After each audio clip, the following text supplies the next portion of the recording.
Okay, I think we're going to get started in a few seconds. So find your cue, find your seat.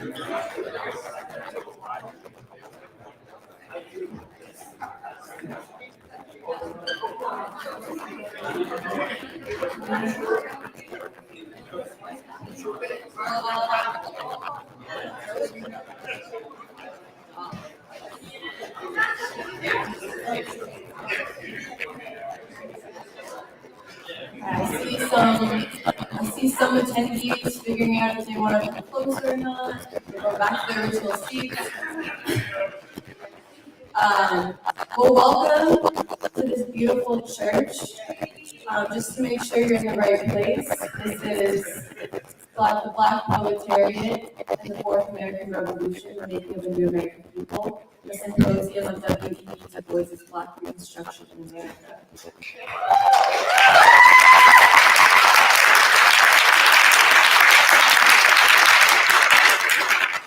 Like I mentioned, I'm so happy to have you here in this beautiful, beautiful church. I know for some of you it was a long trip here, an even longer trip here. And so before I begin, I wanted to thank Madre Jessie Alejandro, who is behind me, she's the one who welcomed us into this church. She's just as beautiful a person as this church is. So I wanted to first invite her up to give us a welcome.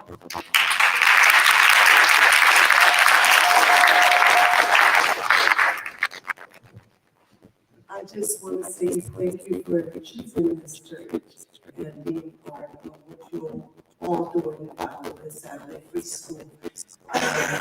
We would like for you to all be like you're at home.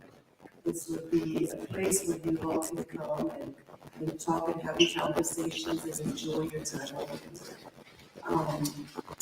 And then after you do everything that you guys do, then they'll have their lunch and everything else. So I just wanted to just want you to know that this is a place for you all to come and celebrate and just be part of what you're doing. So thank you for being here, and I'm thankful that I'm able to be part of all this as well. Thank you.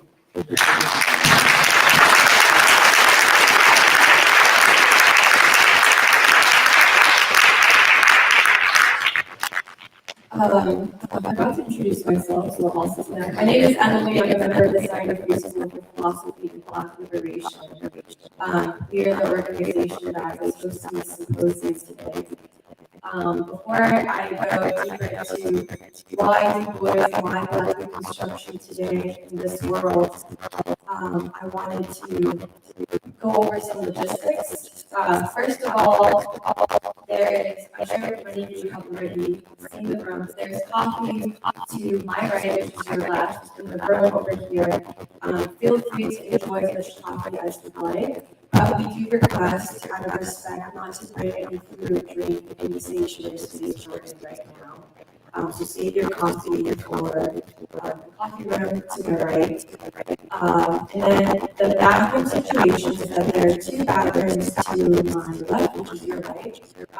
You find them by going through this hallway, and there's a door that's over from the hallway to your left, which is on the bathrooms. It's a little bathroom in the back. There are also bathrooms downstairs, here in the back of the cafeteria downstairs. And then we have an amazing program. We have two panels, and a roundtable.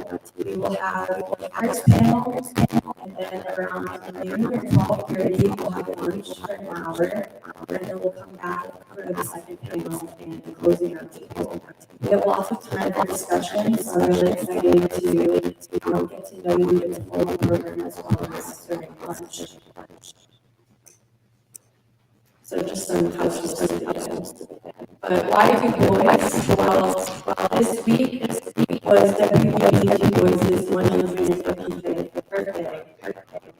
It was born on February 23rd, 1868. And when I was asked to give opening remarks, at first I was so excited because Du Bois is one of my heroes. such a magnificent man, long life, 90-something years, 95 years he lived on this earth, and he gave every second, every inch, every foot of it to the truth, to a country that he loved, and that his fathers and grandfathers had put blood and sweat to make it what it is. I was also scared because I had this harsh feeling of how important Charlie is today. And I was really scared that I might not be worthy of him and his legacy. And so what I wanted to say is open remarks that are is we want to pay tribute to Du Bois for his 150th birthday because he truly is the American hero. In this time of crisis over the U.S. and the world, always is one of those stand up for you to feel confident. He gave his life the ultimate price to stand for peace. And in case many of you don't know, Du Bois, like I said, 95 years of his life, he never stopped writing, he never stopped working. And he used to always say, in a letter to his friends, he said, I don't make that much money. Actually, I don't have it, but I'm so lucky that every second of his life, I can be doing what I love and what I just fighting for the truth. And I wanted to talk about Du Bois and what it is and because he and Rose and years gave their lives and sacrifice to be the ultimate price, especially for their stance for peace. When the U.S. government insisted that someone would actually forward an enemy to U.S. And there's an example that someone either committed to peace. Du Bois understood the struggle for peace is the struggle for revolutionary democracy in this country. And I was reading the end of Du Bois' autobiography today, posted in Roundtable. And he said that his mind is a life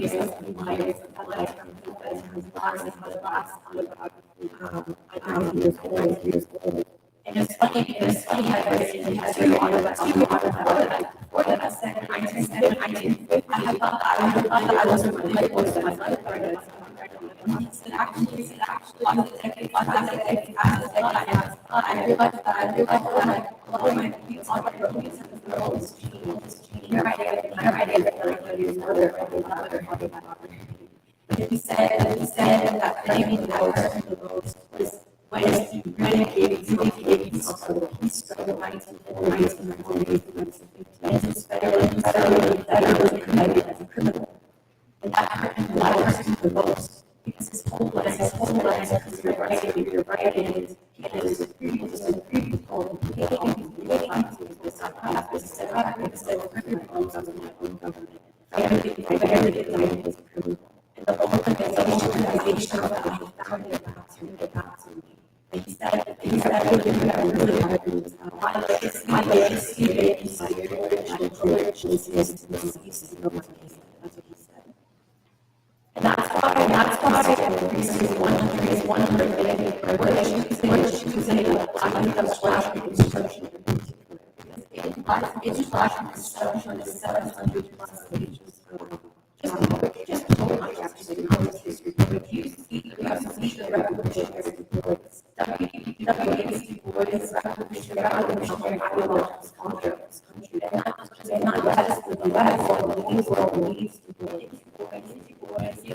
Gives us revolutionary institutions to inherit and change this world.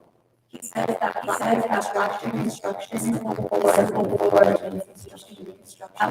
that was the revolution before the Russian Revolution was ever taking place. He said in the South there's a slave system, economic system based on slavery, and it's suddenly more civil war as the Black frees himself. And it's the ideation institutions. Suddenly we no longer have anti-class, no longer have a society and professional social relations that force and everyone itself. It's a revolution occurred. And out of the ruin of the war, the black and justice, going to slave a few years ago, to leadership, and had the potential to lead a whole proletariat to free the whole country, and worldwide implications. And this is so beautiful to me because I was thinking about my own life, and my parents were born in China during the Cultural Revolution in the late 50s. And they came to this country. I remember my mom, I had a conversation with her a few months ago. She was very emotional. She told me, she said, I realized you now 20-something years old, I realized all these years I was not to teach you who to be. Being in China is not the same as being in America. America's complex. Its legacy is complicated. She said, I these contradictions. And I was telling her all these stories about growing up and feeling ashamed that I hadn't stood up for what I thought was right when kids were bullied for being just like me, being Asian, or there's so many times I just didn't know who I was supposed to be. Was I supposed to try to be the best in my class? Who do I be? What should my purpose be? And it's when I found Du Bois, where he gave me a sense of history, my history in America. He told the story of the gift that African Americans gave to this country. They left us with a spirit. They left us with the understanding that we as Americans have the capacity to free this country from oppression, from a new slavery that is not just in America, but is now known as imperialism across the world. And I remember, and that's why I think I'm so emotional about Du Bois, and I hope that I can live my life worthy of his legacy. Because Du Bois, he left us with a revolutionary tradition.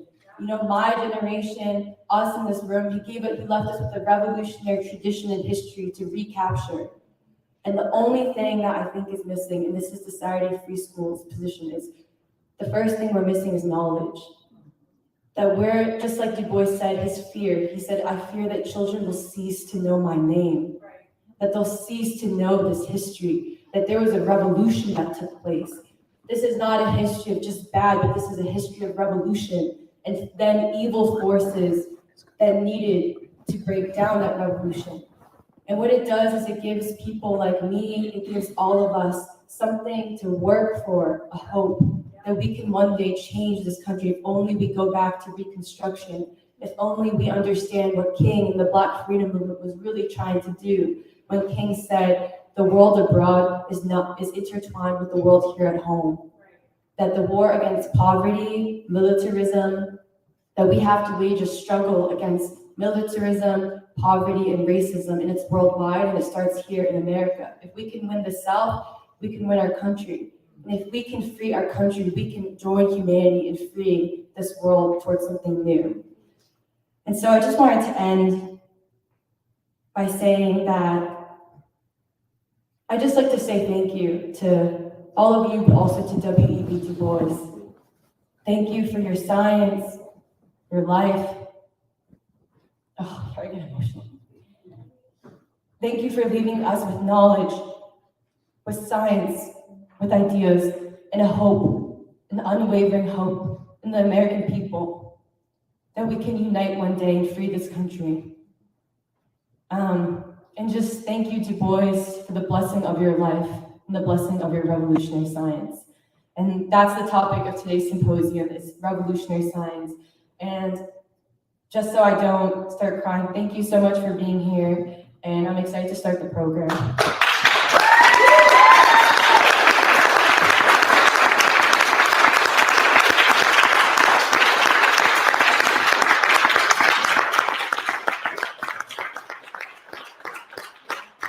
Without further ado, we'll start the program that I know everyone's excited about. I'd like to call up the moderator of the first panel, Purba Chatterjee, who will tell us the panel's title and then call up her panelists.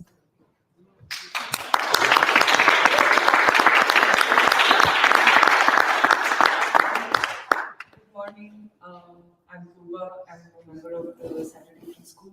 And maybe at this point, it would be good if the presenters and discussants for the first panel took their seats up here while I make some of the remarks.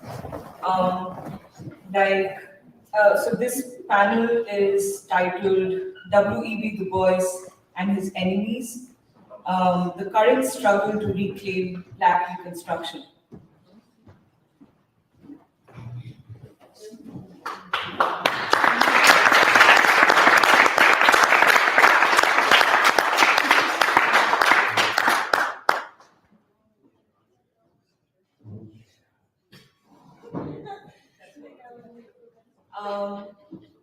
Okay, so like Emily mentioned, in free school we see Black Reconstruction as a work of revolutionary science, which is critical to our understanding of not just the history, but also the future of the American revolutionary process. And this is true today, and it was also true at the height of the Black freedom struggle in the 60s. King and the Civil Rights Movement, which was America's third revolution, in very concrete ways tested the theories of democratic struggle that Du Bois had developed in Black Reconstruction. And in fact, in his tribute to Du Bois on his 100th birth anniversary, King says that the truths that Du Bois had revealed in Black Reconstruction armed the civil rights movement and guided its forward march, even if these truths were obscured and hidden from most American people. And this was in the 60s at the height of McCarthyism.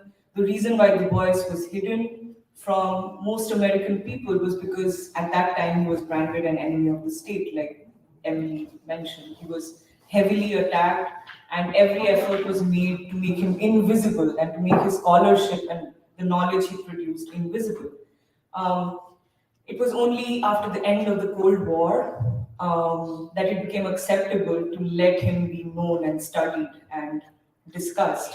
And it was from that point on, the attacks on him lessened to some extent. But yet, today, once again, Du Bois and Black Reconstruction is under vicious ideological attack. And this time, the charge is being led by academics like Foner, Gerald, Horne, and others who have been widely embraced by major left organizations in this country. In a way, their attacks are even more dangerous and insidious than those before because they start from the claim of following Du Bois and advancing his theories, but actually they treat him with contempt and distort the essential meaning of his work. All of this is done to rewrite American history in a way that suits one particular narrative. And in that narrative, the American people do not have and have never had any revolutionary potential. And this country was a fascist project from its very conception. The theories put forward by these academics are supported by really shoddy and often dishonest research, and their logic and assumptions are very straightforward to dismantle, and they don't hold up to the slightest scrutiny. And this makes it clear that most of these works would probably not have seen the light of day had they not been thrust into prominence and given a wide platform by not just the US ruling elite, but also the self-proclaimed left in this country. And this brings us to an interesting question, an important question, which is why now? Why such vicious and such persistent attacks on a work at this point in history? And the timing is not a coincidence, of course. America is really at the cusp of profound transformation, and we in the Free School think of this as a pre-revolutionary movement. The American people are closer than they've ever been to being one people, united on questions of war and peace, on the economy, the future of this country, to be concise. And also central to this movement is the Trump movement, and millions of white workers who are asserting that a ruling class that condemns them to a life of poverty and indignity and really deprives their children of a meaningful future cannot really be fit to rule. And so, like in this moment, in all moments of existential crisis, the ruling class always turns towards ideological control. And this is where the attacks on Black Reconstruction come in. They are part of a long list of theories that have become very popular in recent days, which includes the New York Times 1619 Project, settler colonialism, whose purpose is to establish that the white worker is irredeemably racist and backward, and therefore his movement is, of course, illegitimate. And these theories also seek to establish that the advanced part, the vanguards of democracy and freedom in this country, is actually the ruling elite. So this is an attempt to keep the American people divided by a reinscription of the color line. And in the final analysis, the attacks on Du Bois form part of a large counter-revolution to neutralize the American people and to prevent them from going forward and achieving their nation. So it is clear that the enemies of Du Bois represent an ideological position that is not just dangerous, it is also deeply immoral, and it is our responsibility to make it clear what they are saying and where they stand, which is on the wrong side of history and the wrong side of the people. So this is what we'll do in this panel. In it, we will look closely at figures like Foner and Horne and others, and look at their logic and assumption and how they are in opposition to the revolutionary positions taken by Du Bois in Black Reconstruction. So with that, I'd like to give brief introductions for this wonderful panel, our presenters and discussants. So our presenters are Innuri He and Jahanzeb Chaudhary, who are both grad students and members of the Saturday Free School, and also Noah Kreshevik, who is a senior editor and theorist for the Midwestern Marx Institute for Marxist Theory and Political Analysis, a member of the Communist Party and union carpenter. Our discussants will be Stanley Wood, who is president and founder of Integrated Business Information Systems, Inc., a student of Du Boisian theory and a lifetime member of the NAACP. And other discussants are Anna Ko, who is a member of the Saturday Free School, and Dr. Keith Collins, who is founder and senior pastor at the Church of the Overcomer.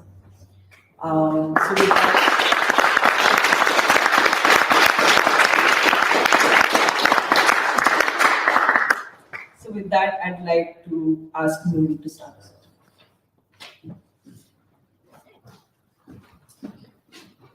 Thank you, Corba, for that introduction and for the Free School for giving me the opportunity to present on and speak on Du Bois. There's a lot to say, so I'm really excited for the discussion and the panels later in the afternoon. But like Corba said in her introduction, I want to emphasize the current moment that we find ourselves in. We in the Free School have called it a crisis of the legitimacy of the ruling class. And as such, there's a deep ideological struggle for new ideas. The ruling class is trying to stabilize and re-legitimize themselves. Although they're on the defensive because their weakness is being exposed, the defense is not one of retreat. It's one of more vicious attack to try to reassert themselves. And so it's in this light, with the current moment as a critical one, that we understand Eric Foner, as well as the discussions of Reconstruction that are being revived. Because what one can call the Foner School is deeply connected to a wider political ideology of legitimacy. It's a liberal bourgeois ideology that thinks of the state, the institutions, and the people in certain ways. So instinctively, people feel that there's something about the Reconstruction period and the Civil War that's relevant for the American people, perhaps especially now, because we understand it as a potentially pre-revolutionary period of transition. The ruling class wants to misdirect and co-opt this instinct and curiosity, because in regards to a question, in regards to a history, you have to ask certain questions. And who are those questions for? What are they for? Are they trying to stabilize the status quo, or are they meant to transform and revolutionize? The question is, why is Reconstruction important? And the enemies of Du Bois are the ones who try to diminish his intellectual achievements and the ones who try to push forward their own ideologies instead, projecting them onto Du Bois as though to try to make him speak for them. Eric Foner is supposedly the leading authority of Reconstruction alive today, and he's not a friend of Du Bois. He's been an academic historian for about 50 years, writing his graduate school thesis on the ideology of the Republican Party before the Civil War, and writing basically the go-to book for academics, graduate students, and even high school teachers who teach Reconstruction. So Foner is not just anointed by academia as the preeminent scholar of Reconstruction, with his countless prizes, including a Pulitzer, but he's literally as mainstream and as influential as any academic could possibly be. He's got a PBS TV series on Reconstruction. He was a consultant for American history exhibits at Disneyland and Disney World, as well as to the National Park Service. He appears on shows like the Stephen Colbert Show, is the leader of a summer seminar for high school teachers, like I said, and has notable influence on scholars like Henry Louis Gates, Peniel Joseph, who says that Black Lives Matter is the vanguard of the third Reconstruction, the Zinn Education Project, and even politicians like Bernie Sanders. So you might think Eric Foner might seem, boring or acceptable or all right, because his ideology seems sort of mild, but it's actually really important to discern how Foner characterizes and explains Reconstruction, because his is literally the dominant view that is legitimized and supported by the liberal wing of the ruling class. And so, looking at Foner, nearly his entire academic career has been at Columbia, from his undergraduate in 1963 to his PhD in 1969 to faculty where he's been since 1982. In 1983, just after he got his faculty position at Columbia, he wrote in American Heritage magazine, quote, "Despite the excellence of recent writing and the continual expansion of our knowledge of the Reconstruction period, historians of Reconstruction today face a unique dilemma," and I emphasize, "An old interpretation has been overthrown, but a coherent new synthesis has yet to take its place." And so in that, Foner is basically saying that Du Bois, he just ignores Du Bois.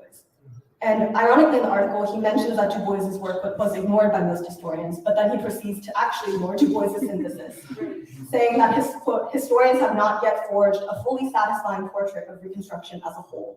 And that in response to the Dunning School, which was the prevailing school of thought during Du Bois's lifetime. And it's interesting to note that the Dunning School came out of Columbia University, and they claimed that Reconstruction was the worst mistake and the greatest tragedy of American history, because Black leadership was the most incapable and corrupt. It was extremely influential, and Du Bois fought against it. But Foner refuses to fully recognize Du Bois's legitimacy, instead trying to relegate him to the past as a mere historical point.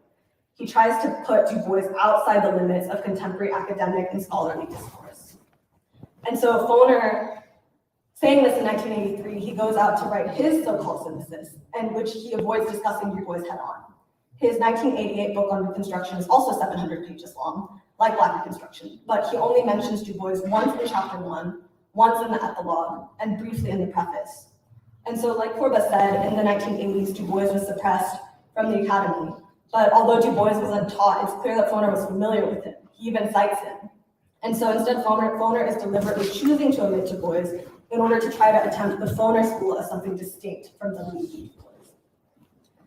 And so given this, it seems likely that through Eric Foner and the building of his so-called synthesis of the Foner School, Columbia was trying to sanitize and overcome its uncomfortable relationship and its responsibility in the Dunning School. But as a sort of dominant institution of thought, Columbia, as well as broader academia, had no desire to accept Du Bois's synthesis, his groundbreaking philosophy in Black Reconstruction, instead finding it more beneficial to make up for the Dunning School, which was just, you couldn't accept the Dunning School's racism anymore, but only through the liberal assumptions of Foner. So that leads me to my second main point, which is that Foner's view on Reconstruction is just bourgeois and liberal, and that's why it's supported by the ruling class. The main thing that the Foner School and Du Boisian thought have in common is opposition to the racism of the Dunning School. But beyond that, I have to be very clear with you that they share very little in common in terms of assumptions. And Foner's liberal bourgeois view is completely distinct and in many large ways in opposition to Du Bois's revolutionary and essentially socialist view. And Du Bois's view has to be delegitimized and distorted by that same ruling class, which explains why Foner's view is lifted up and legitimized, while Du Bois is especially suppressed. It also explains why now, in the face of renewed, unavoidable public interest in Du Bois, why so much of academia has to attack him, whether it's viciously or whether it's more subtly.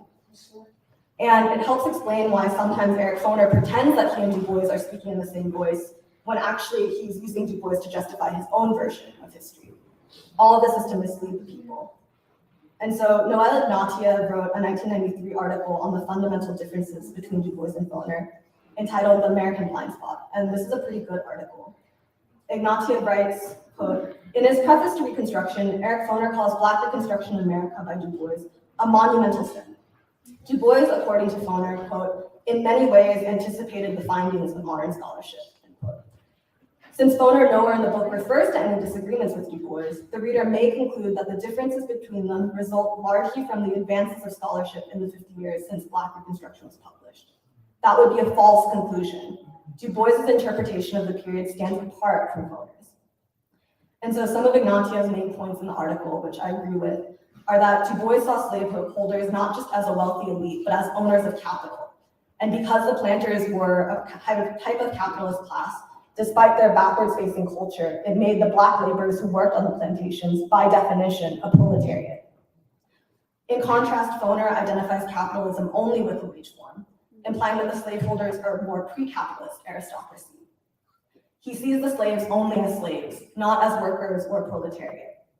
And I think that's also why, for Foner, the period of Reconstruction begins in 1863, only with the Emancipation Proclamation. Unlike Du Bois, who sees the action and the self-activity of the Black worker before the Emancipation Proclamation, where actually many of them essentially freed themselves, either by running away to the Union Army or by refusing to stop working, or by refusing to stop work. Foner just does not see that. Foner is silent on the general strike and vaguely questions it. And according to Ignatia, this is because slaves apparently could rebel, but only the worker could strike. And after the war, Foner, this is Ignatia, Foner places Reconstruction squarely with the bourgeois revolution, whereas Du Bois sees Reconstruction as a struggle between the dictatorship of the proletariat with the dictatorship of property. Foner also only sees the radical Republicans as being committed to free labor as an ideology, whereas Du Bois, though he sees how the American assumption, what he calls the American assumption, which is that all Americans can sort of succeed and become small-time capitalists, even though he acknowledges that, he claims that the theory of abolition democracy was pushed towards the conception of a dictatorship of labor. Ignatia sees that some of these abolition Democrats were actually pushed beyond the bourgeois and into the camp of the proletariat. This is really important because Ignatia notes he's able to see that Du Bois saw abolition democracy, quote, astride two phases of a single revolutionary process, where there's no fixed limits. The revolution could transform through phases, and one phase could pass over imperceptibly into the next. So Black Reconstruction's conception of labor and democracy through the critical knowledge category of the Black worker, through whom history moves, is one that's revolutionary. It's not bourgeois democratic or liberal. And instead, through Du Bois's inductive approach to history and his sociological human understanding of the Black worker, I think Black Reconstruction is not just a historical work of facts, as Foner would have it, but is of greatest use today as a theoretical and philosophical work. And so, of course, Eric Foner is actually deeply comfortable with Du Bois and his work on Reconstruction. The Foner School's only claim to legitimacy over Du Boisian thought is because of its compatibility with ruling class ideas. And so, as I mentioned before, Foner basically totally aligns Du Bois and Black Reconstruction from his own 1988 work on Reconstruction, besides the passing historical references. And so in the 80s, Du Bois was suppressed from the academy, and it seems like there's more work on Eric Foner Reconstruction in the decade of the 1980s than there is on Du Bois and Reconstruction, but only in that decade. After the collapse of the Soviet Union and throughout the 1990s, as Proba said, it becomes more permissible to discuss Du Bois again, and more of his work is republished and circulated starting in the 90s. Since then, mass interest and scholarship on Du Bois has really increased. And so I think many of the American people are very interested in Du Bois. Although he's sometimes misunderstood, attacked, or diminished, nobody can ignore W.E.B. Du Bois anymore in the way that Foner did in 1988. And so in 2013, only after building himself up as an authority over 30 years, Eric Foner kind of has to respond. And he finally writes a review of Black Reconstruction in the South Atlantic Quarterly. In the review, he basically tries to say that Du Bois was radical for his time. He says, quote, the book is, quote, replete with insights that have become almost commonplace today, but were revolutionary for the 1930s. In all the positive things Foner describes about Du Bois, he diminishes the scope of the work just by historic details, basically trying to liberalize Du Bois' ideas. And in other ways, although he's critical of Du Bois' overall framework, he actually says that Du Bois expresses, quote, little sympathy and probably reveals the least understanding about Southern poor whites. Foner writes that Du Bois saw them as, quote, incapable of playing anything but a retrograde role in Reconstruction. This is completely inaccurate.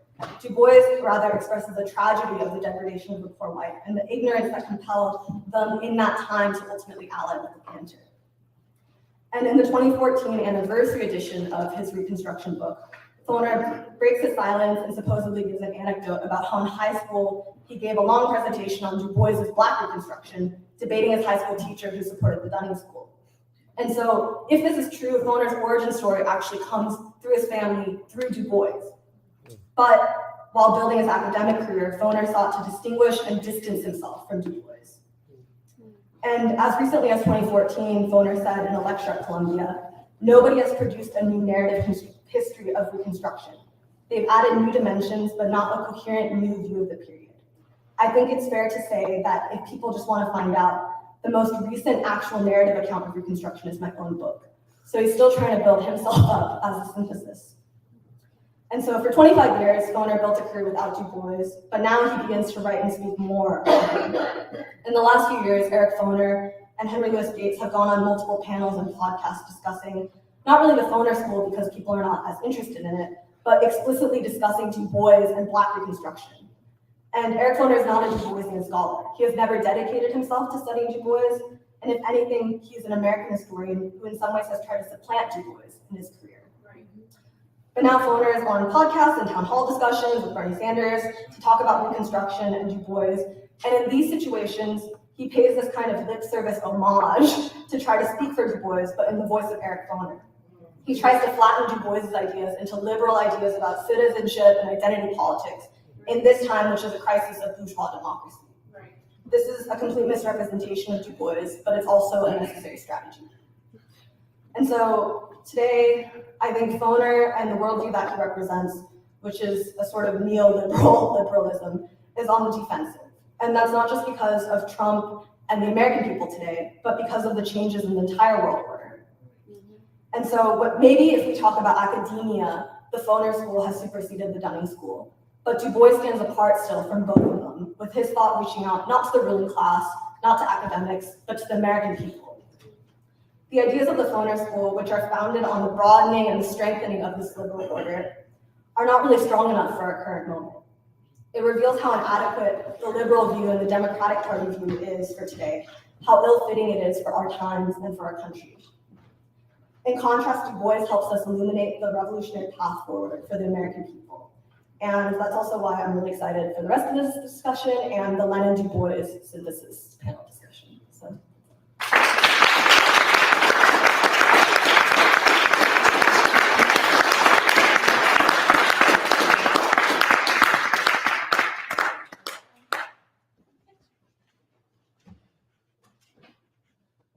Thank you, Nuri, for laying out Eric Foner and the Foner School. I'll try to do something similar. I'm going to try to give a general overview of the scholarship and thought of Gerald Horne and the idea or the thesis of settler colonialism that he proposes and uses in his work versus Du Bois and Black Reconstruction. As Nuri said, Foner represents essentially a neoliberal, we can say, view, or liberal democratic view of Black Reconstruction. I would say that Horne represents a view that attempts to subsume Black Reconstruction and Du Bois to a project of what I would call neo-cultural nationalism that seeks to use identity politics to reinscribe the color line and diffuse class struggle. And that's what I will attempt to tackle here. First, speaking a little bit about Gerald Horne. He is currently and has been for the past 20 years a professor and chair, endowed chair actually, which I believe is the highest position one can have in academia, at the University of Houston, an endowed chair in history and African American study, and previously at other schools. He was for many years, I believe, a member of the Communist Party and still does work with that organization. And he is identified in academia as one of the major historians of what is considered to be the Black left. He has written biographies of different figures in the Black left, including Du Bois. He's written on labor history, as well as many other topics. He's a very prolific author. I think he's written about 30 plus just monographs, individual books. And in recent years, has seemed to be churning out almost 2 to 3 books annually, which is a crazy number. However, when we look at the methodology that he uses to write these books, and the methodology he brings into his approach as a historian, even a self-proclaimed radical Black left historian, what it reveals is a heavy reliance on empiricism, which is the Anglo-American philosophy that is basically the underlying assumption of all of the historical profession in the United States.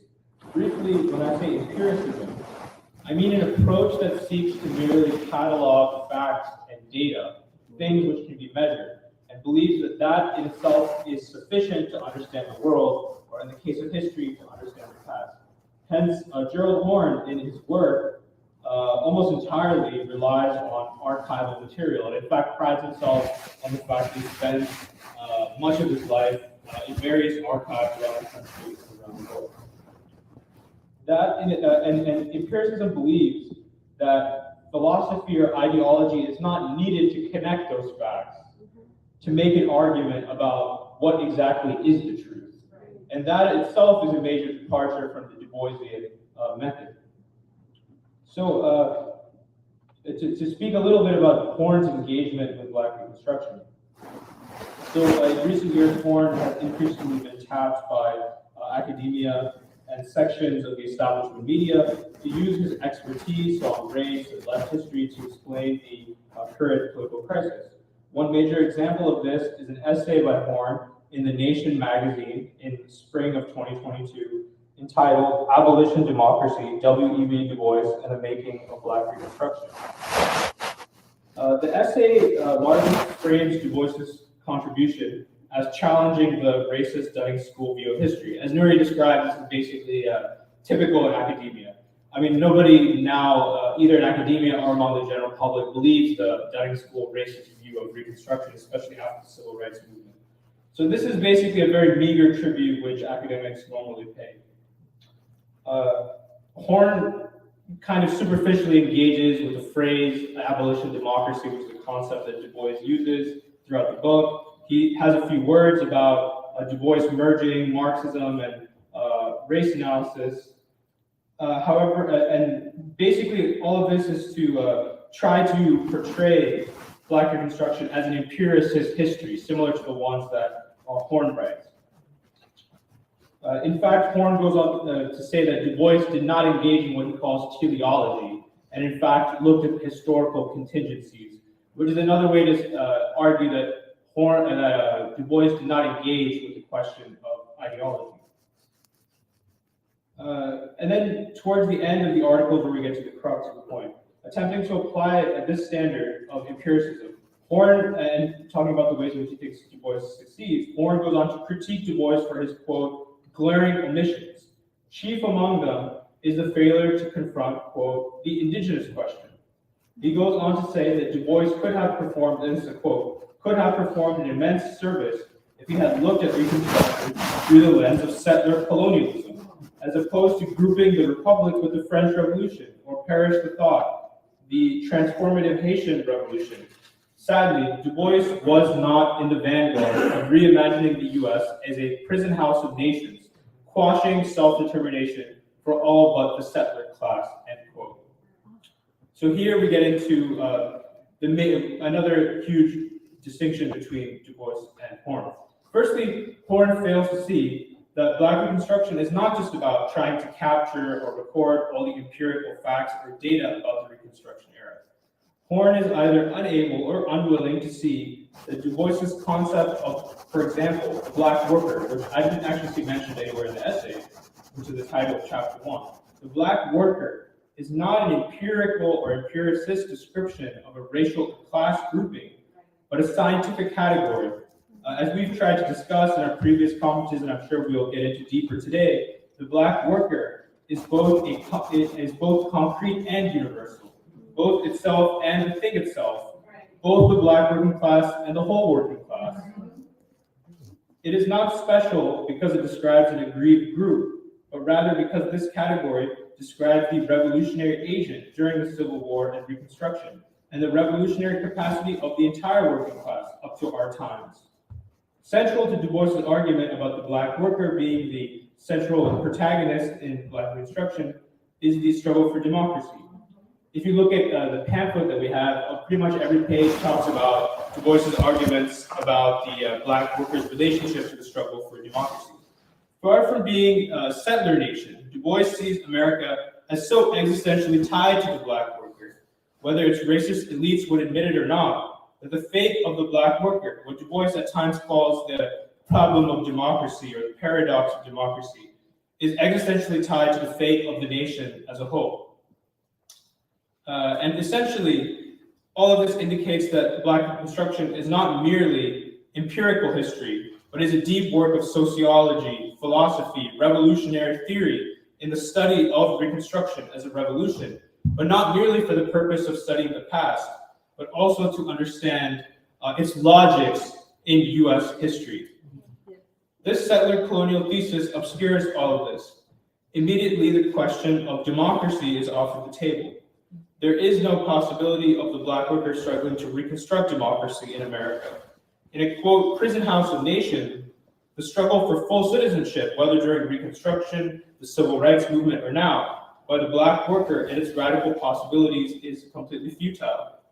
Casting whites as entirely, quote, a settler class is entirely different than what Du Bois did, which was a sophisticated study of a second concept, a second scientific category, we could say, the white worker, and the challenges and possibilities of it rising to the level of the black worker to form a revolutionary US working class. Du Bois' other concepts throughout the works is abolition democracy, the dictatorship of the black proletariat in South Carolina, the demise of Black Reconstruction via the counter-revolution of property, are not mentioned in Horne's essay, but I would argue they are also entirely obscured by the settler thesis. This is because it is an argument that the working class as a whole is hopelessly backward, and that this nation is completely unworthy of the struggle for revolution, which also means that all of its people are unworthy of the struggle for revolution and remaking. I should say that this also means that we have to see Horne's essay in relation to some of his other recent work, particularly a book which was published in 2014 entitled The Counter-Revolution of 1776. Essentially, what this book argues is that the American Revolution was a counter-revolution because the single biggest motivation was that the British Empire was trying to abolish slavery, and the American revolutionaries were motivated by the fact that they wanted to stop that abolition. So essentially, it was a counter-revolution. Now, many people, prominently on the World Socialist website and Midwestern Marx, have pointed out some very basic factual errors in this book. Despite Horne's empiricism, two reviews appeared on these two websites point to the ways in which he showed, for example, an excerpt from the Virginia Gazette talking about opposition to a case in England which would end slavery. But if you read the full quote, it's actually a person writing in support of that very case. Right. And I should say these reviews have been out for a few years, and Horne has not responded at all, which I think that silence is very damning. And I think that if he definitely should respond if he wants people to continue to take him seriously. But that book, it was published in 2014, then in 2019, it starts to get a big boost through something called the 1619 Project by the New York Times, something which appeared right before the 2020 election. And essentially the 1619 Project, firstly, obviously with the New York Times and the American ruling elite as a whole, trying to show that they're racially enlightened and woke, but at the core of it was Horne's argument in the counter-revolution of 1776.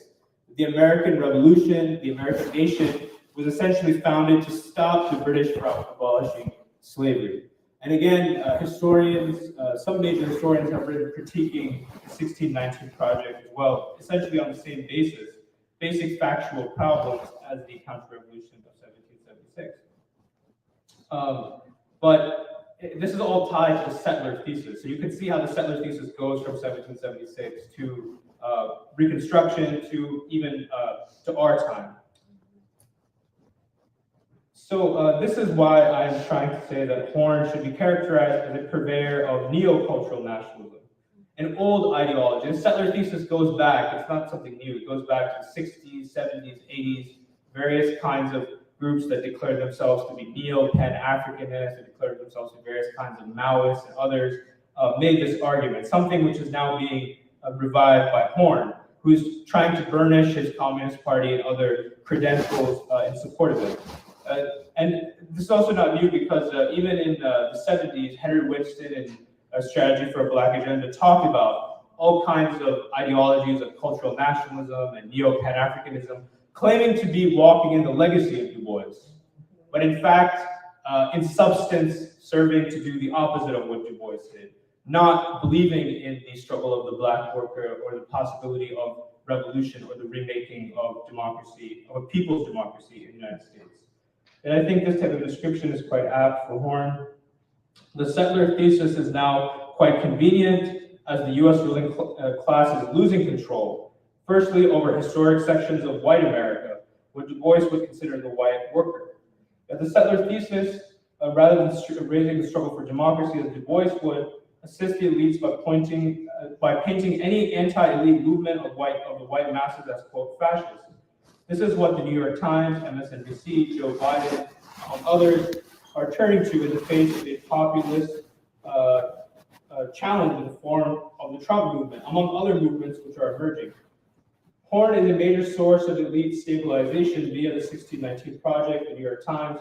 In fact, Horne is on record saying that the 1619 Project shows that the American elites are now more advanced than most sections of the left and progressive America because they are endorsing the 1619 and settler colonial thesis.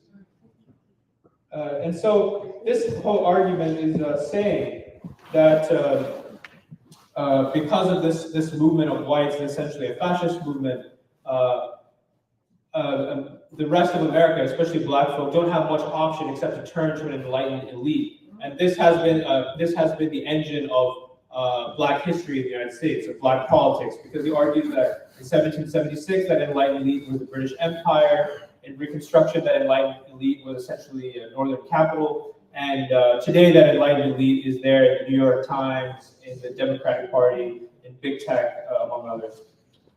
And similarly, because Horne makes this argument in the counter-revolution of 1776 that Black folk have been focused on the destruction of America from the beginning, rather than the founding and then democratic remaking of the nation.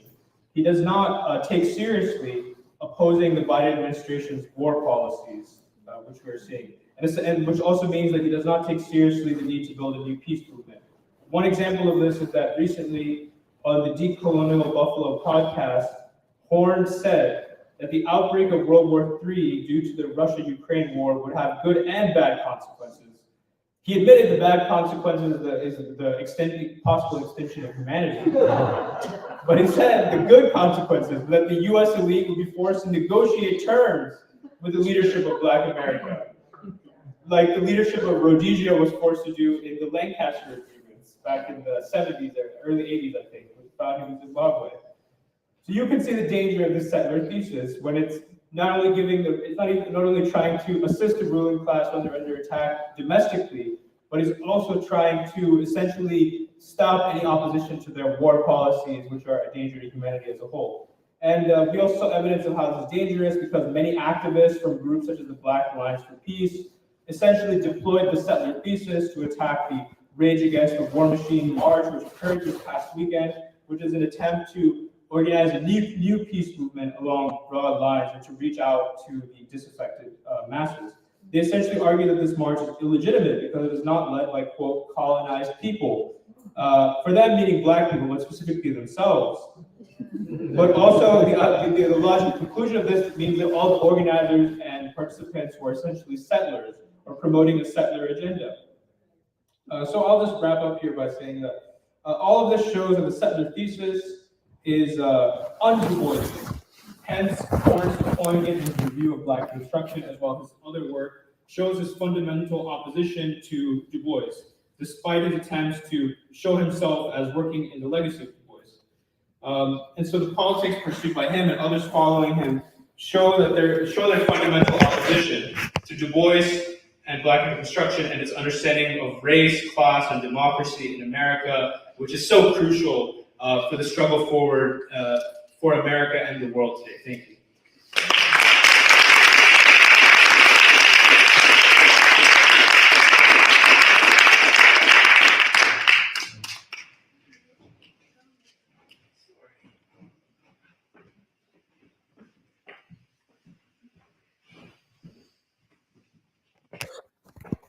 Hi. I bring about 4 different versions of this, and man, am I glad I didn't use the Horne takedown one. I could not have done better than that. So, before I begin, I just want to say it's really an honor to be here with all of you today to represent the Midwestern Marx Institute and to share our views with you and to learn from all of you guys.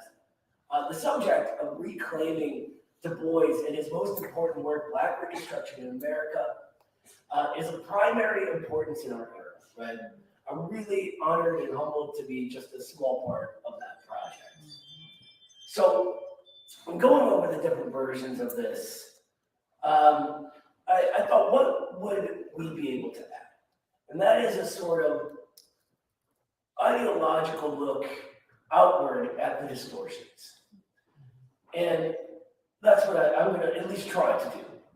So one of the things I admire most about Du Bois, and I'm sure you'll hear this 100 times today, is in his knowledge, his study. The social science he basically founded in our country, it wasn't for its own sake. It wasn't Du Bois simply wanting to understand how things work from a privileged position of comfort. Instead, for Du Bois, all of it, and I mean all of it, was in the effort of direct necessity, the struggle for freedom and liberty from the most brutal forms of oppression, exploitation, and domination in human history. He's a shining example of Marx's iconic call in his 11th thesis on Feuerbach. Marxism views this as a concrete form that the universal process of class struggle arises in due to the material history that creates it, the things that condition what it looks like and how it moves and changes over time. It is a struggle of a nascent class that carries with it the future of society against a decaying class that no longer serves a purpose. Or, to put the concept of universal, and in particular in Du Bois' own words, there can be no perfect democracy curtailed by color, race, or poverty. But with all, we accomplish all. Our entire society is, of course, based on class struggle, whether we call it the struggle for democracy, the struggle against imperialism, the struggle for peace, or just use the words class struggle.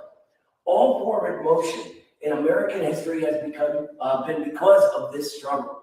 And Du Bois, whom our institute refers to as the father of American Marxism, is the central and pivotal figure for understanding this struggle in the American context.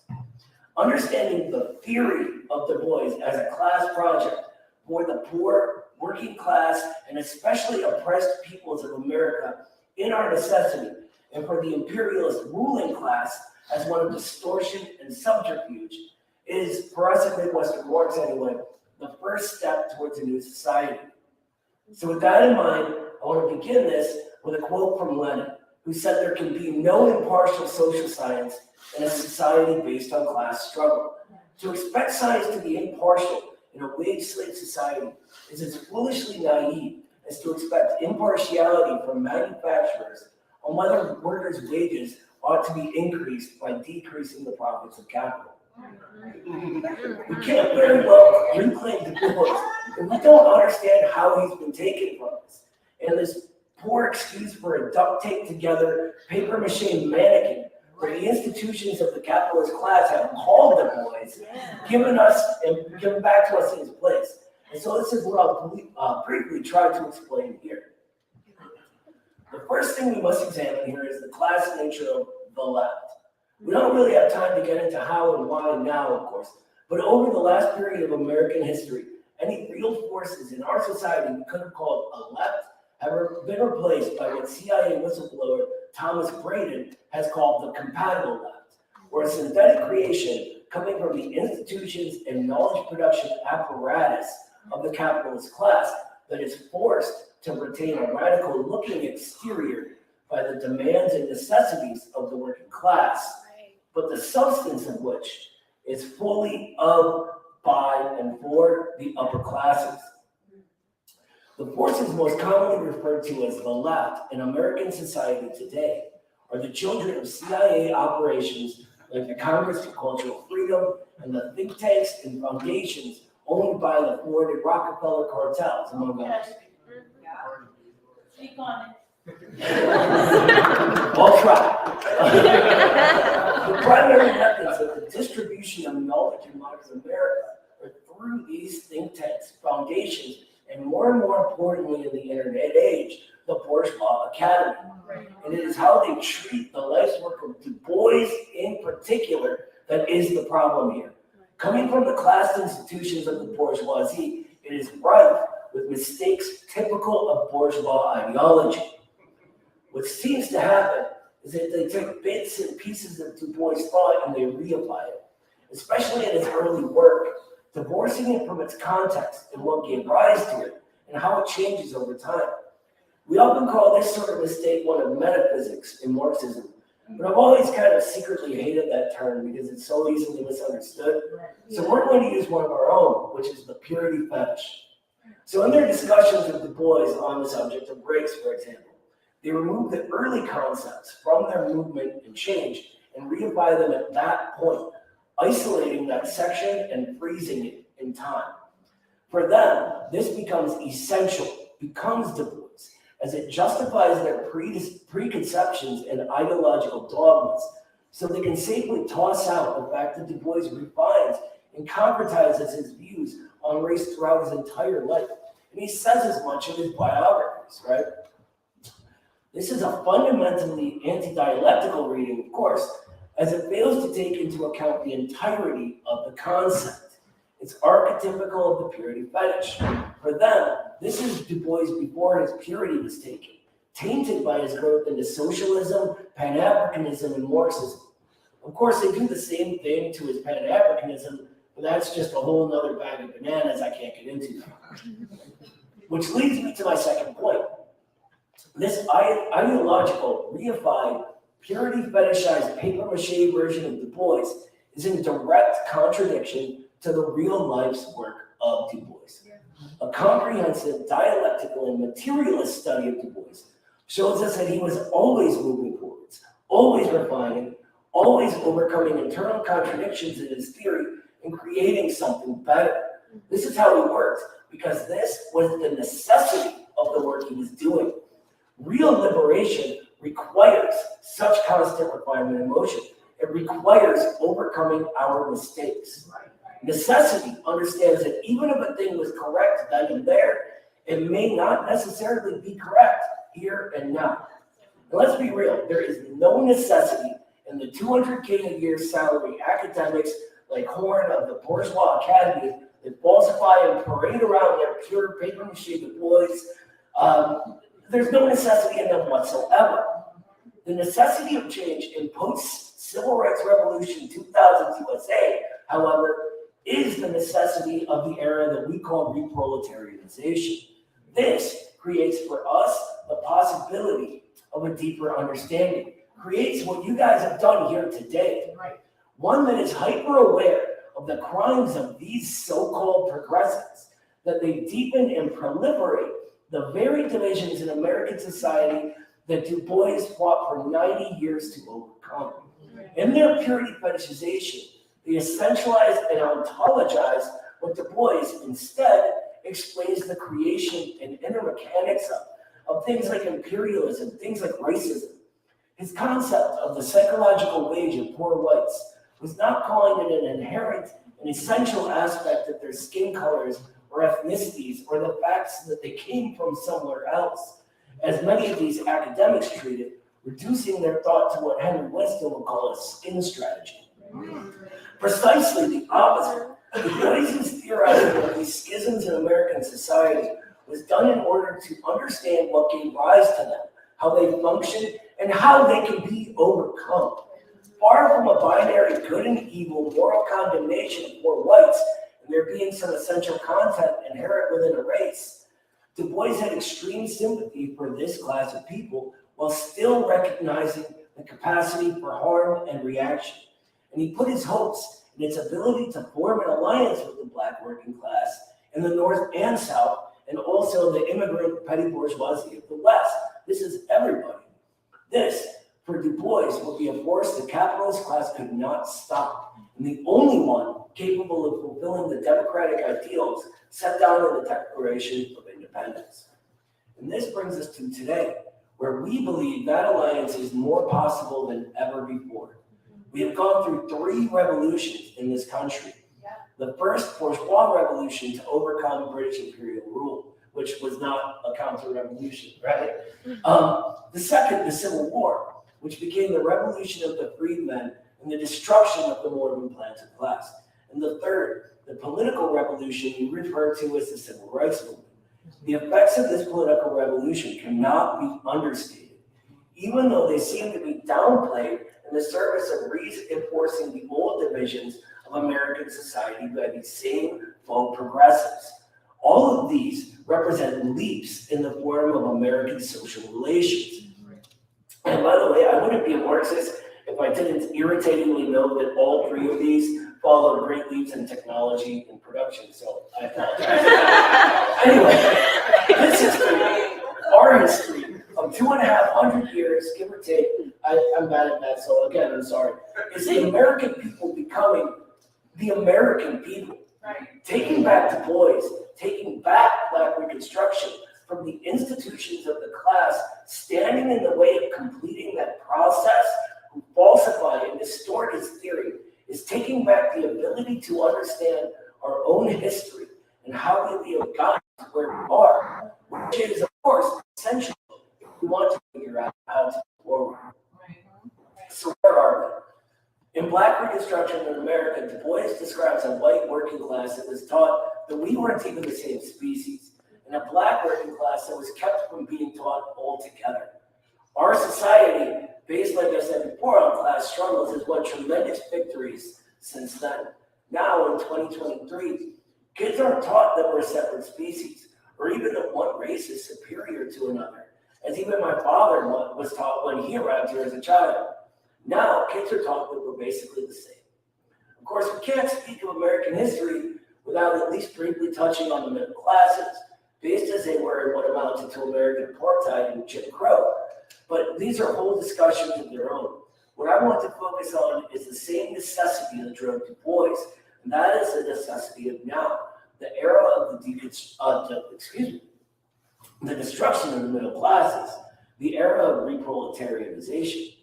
It is this process of imperialism reaching a moribund stage of full financialization, deindustrialization, and the impossibility of continuing on in the old way that leads us to this necessity that has over 60% of the country struggling paycheck to paycheck, getting a complete loss of faith in the system and a rapidly decreasing standard of living. This is the necessity. It opens up possibility that those middle classes never had. The last thing I want to say is to remark on the recovery of Du Bois's internationalism. Today, Du Boisian scholarship grounded in the academy, their comfortable PMC positions, and the outlook of the purity fetish is tied up inherently with American imperialism. This could not be any farther from Du Bois, who was an anti-imperialist thinker through and through, who connected the struggle of the working class in America to the struggles of colonized people abroad.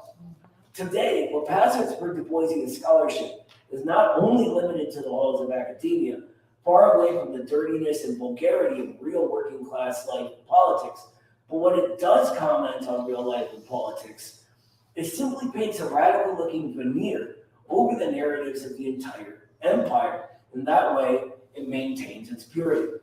And for me, it doesn't really matter how cool and hip and radical your words sound if the content and practical implications align fully with imperialism, as theirs do in the cases of China, Russia, Iran, Cuba, Venezuela, and really any country which dares to exist outside of the influence of American empire.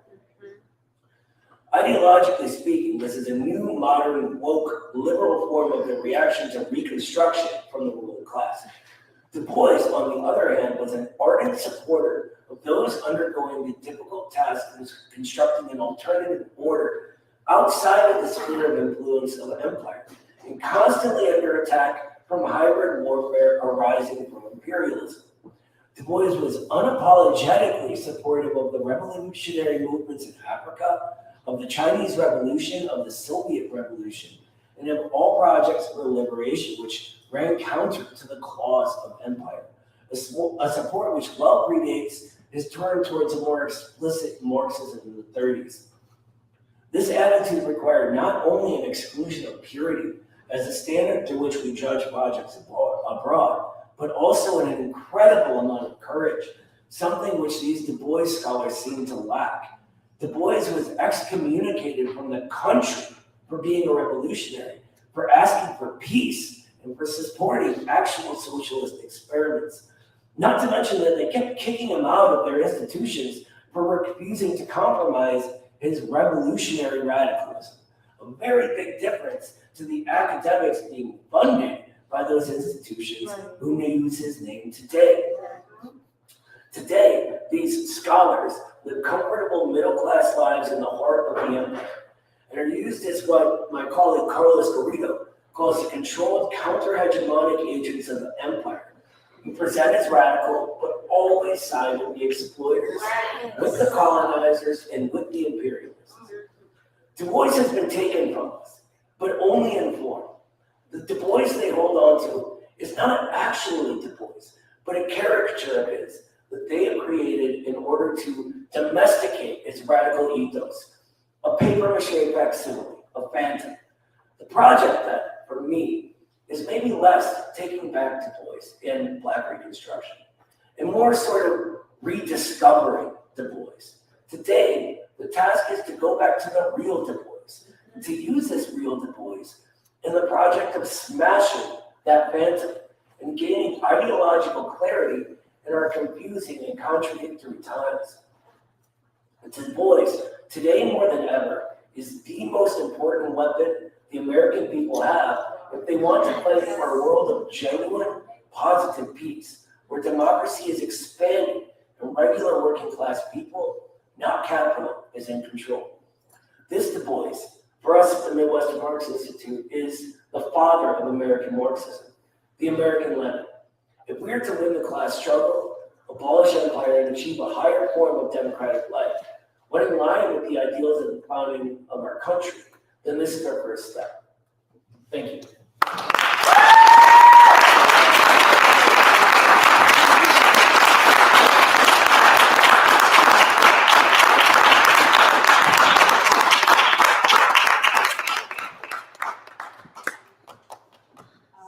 I would like to thank all the presenters because that was really clarifying. I think this is very important work, really breaking down what people like Foner and Horne and others are saying so that it becomes clear where they stand. And also this thing that I think Noah mentioned that, Du Bois in what he brings forward in his work shows courage and, in going for the truth, even though he's persecuted for it. And all these academics that we've brought up today, they're really building their narratives from the security of an academia job and don't really face, the truth doesn't really mean the same thing for them.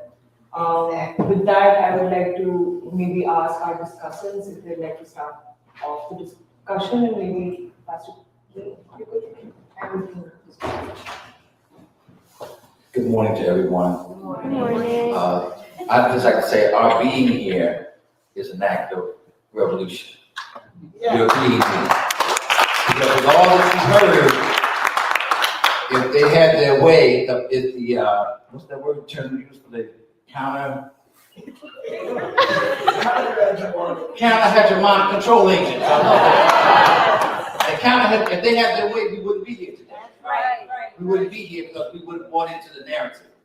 So I want to say that I'm honored. I want to thank Dr. Montero, all the free school members, all of you for being here today. And I would just like to say that, number one, In just looking up, just researching Du Bois, I'd just like to share a few quick things that I picked up. One was the fact that these feelings have been so ingrained, not just in the academic society, but even among people who say they were in the movement. I think that during the March on Washington in August 28th, 1963, I believe that it was Bayard Rustin that went across the stage and told them that that was the day that Du Bois had passed.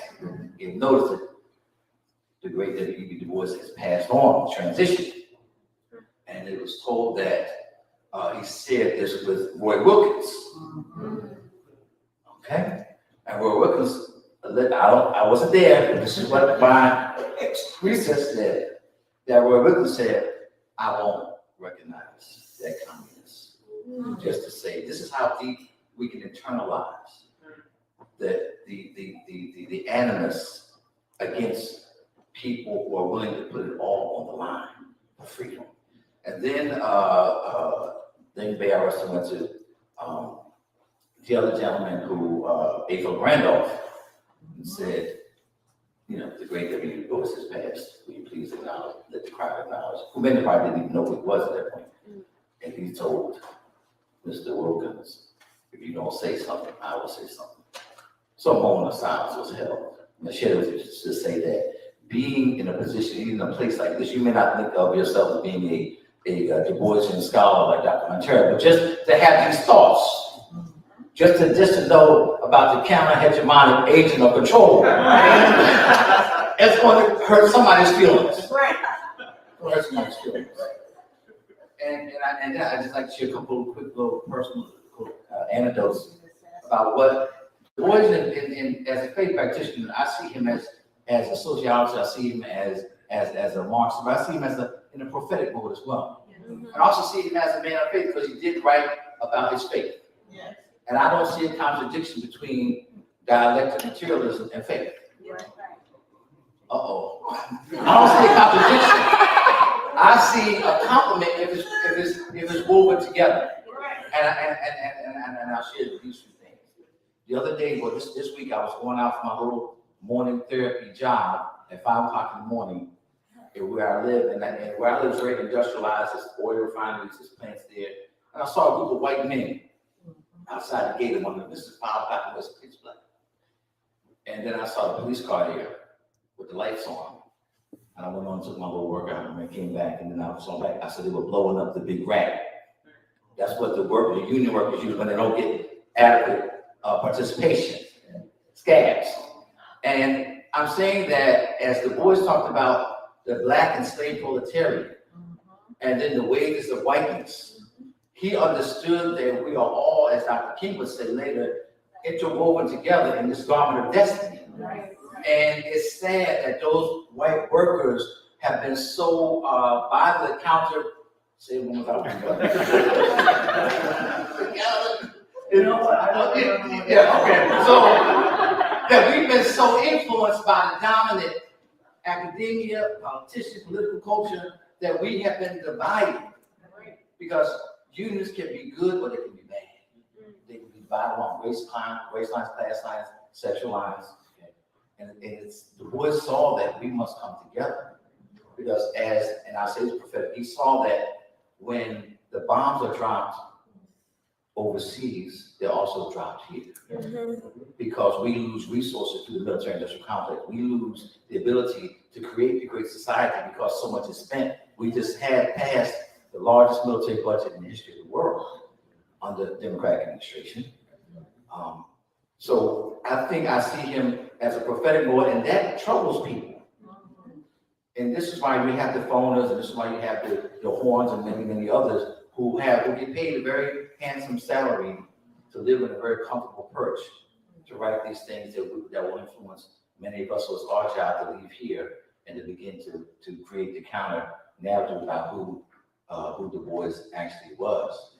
But also, I'd like to share the fact that he spoke about, as Jahan said, he spoke about not just limiting. Some of the critics say that they deal with it from an empirical standpoint, but he understood that it's our presence. History cannot be defined to empirical data. It's the energy if I can use the word metaphysics. In other words, when all of you being here have created energy. Yeah. And I like to tell people in church, show up, stand up, speak up. So when you leave here today, you have to show up somewhere. If you really believe what you've heard today, then you have to stand up. And then you have to speak up. And even if you don't get the type of response that you may be seeking, you change the atmosphere. And he understood that what he was doing and the manner which he did it, the excellence and the discipline, and not even concerned about his own welfare. The fact that he would be ostracized, the fact that he would be asked to leave NAACP. You know, those things, he stood up, he showed up, he stood up and he spoke up. So it's an honor to be here on this panel. It's an honor to hear what has been said here today. It's an honor to be invited, and I just thank you for this opportunity to share with you today. Thank you.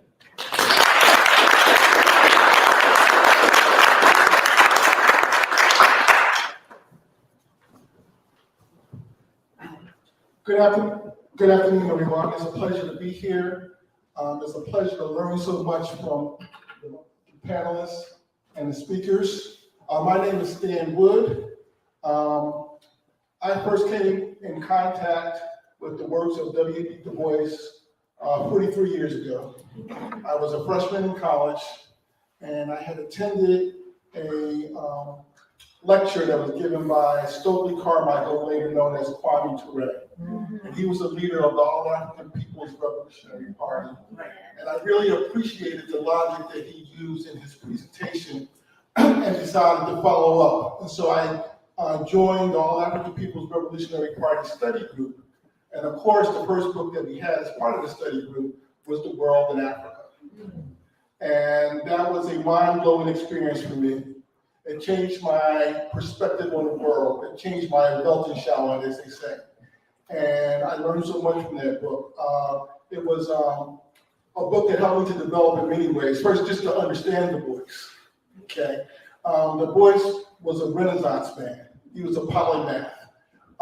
He was familiar with not only history, not only sociology, but politics and economics, most importantly, philosophy and art. And he brought all those different disciplines to his writing. And to understand Du Bois, one has to engage in all of those areas. For me, one of the things that I found to be very helpful for those who may not know as much about Du Bois is a book that came out several years ago by Arnold Rampersad. It's called The Art and Imagination of W.E.B. Du Bois. And I actually brought a copy of that with me here.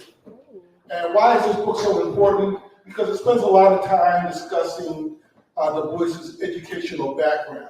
And when you get that understanding of his background, you begin to understand the complexity of his thought. And a lot of people have attempted to refer to Du Bois in very simple terms, okay? And that doesn't allow you to fully understand the wealth of the knowledge that he's bringing, okay? So I'll just say very quickly, and then I'll get into what I'd like to talk about. But very quickly, I've been a fan of Du Bois for a very long time. In 2010, my wife inherited from her parents a timeshare up in Lenox, Massachusetts, which is very close to Great Barrington, where Du Bois has been born. So I've had a chance to go to where he was actually born. I've had a chance to go to where he later moved on Railroad Street in Great Barrington. I've had a chance to go to the church that he went to, both the white church and the black church, the Clinton AME Zion Church. I've had a chance to go to Pittsfield, where they have Arrowhead, which was the place and home of Herman Melville. And interestingly enough, they had a rocking chair that had belonged to W.E.B. Du Bois, okay? And I've studied Du Bois in a number of ways. So for instance, he wrote a book on John Brown, but for those who may not have read that book, it turns out that Du Bois was only 35 miles away from where John Brown was born. So Du Bois was very connected to a lot of things. And lastly, I'll say, in terms of my affiliation with Du Bois's background, one of the things I want to talk about momentarily is James S. Pike and D.W. Griffith. and the author of the Klansman, okay? And so D.W. Griffin, interestingly enough, also lived in Lenox, not too far from where Du Bois grew up. And his former house was turned into a hotel. It was called the Blantyre, right in Lenox, Massachusetts. And the Blantyre was known for its cuisine. It had one of the best restaurants in the Berkshires, actually one of the best restaurants in Massachusetts. So my wife and I went to Blantyre, and we sat down and had dinner, and we laughed to ourselves because we thought that D.W. Griffin was turning over his grave as we were sitting there and enjoying the cuisine. So that's a little aside about Du Bois's legacy. Okay, so what I would like to do is talk about not the enemies of Du Bois, but what I find is a lot of people don't talk about the work of Du Bois. And what I mean by that is, when you look at Foner, when you look at Gerald Horne, and I've met Gerald Horne, I've read a few of his books. He's a very impressive individual. In no way do I wish to diminish the contribution of Gerald Horne. But one of the things I will say is, when you read Black Reconstruction, the first thing you should notice is the term Black, okay?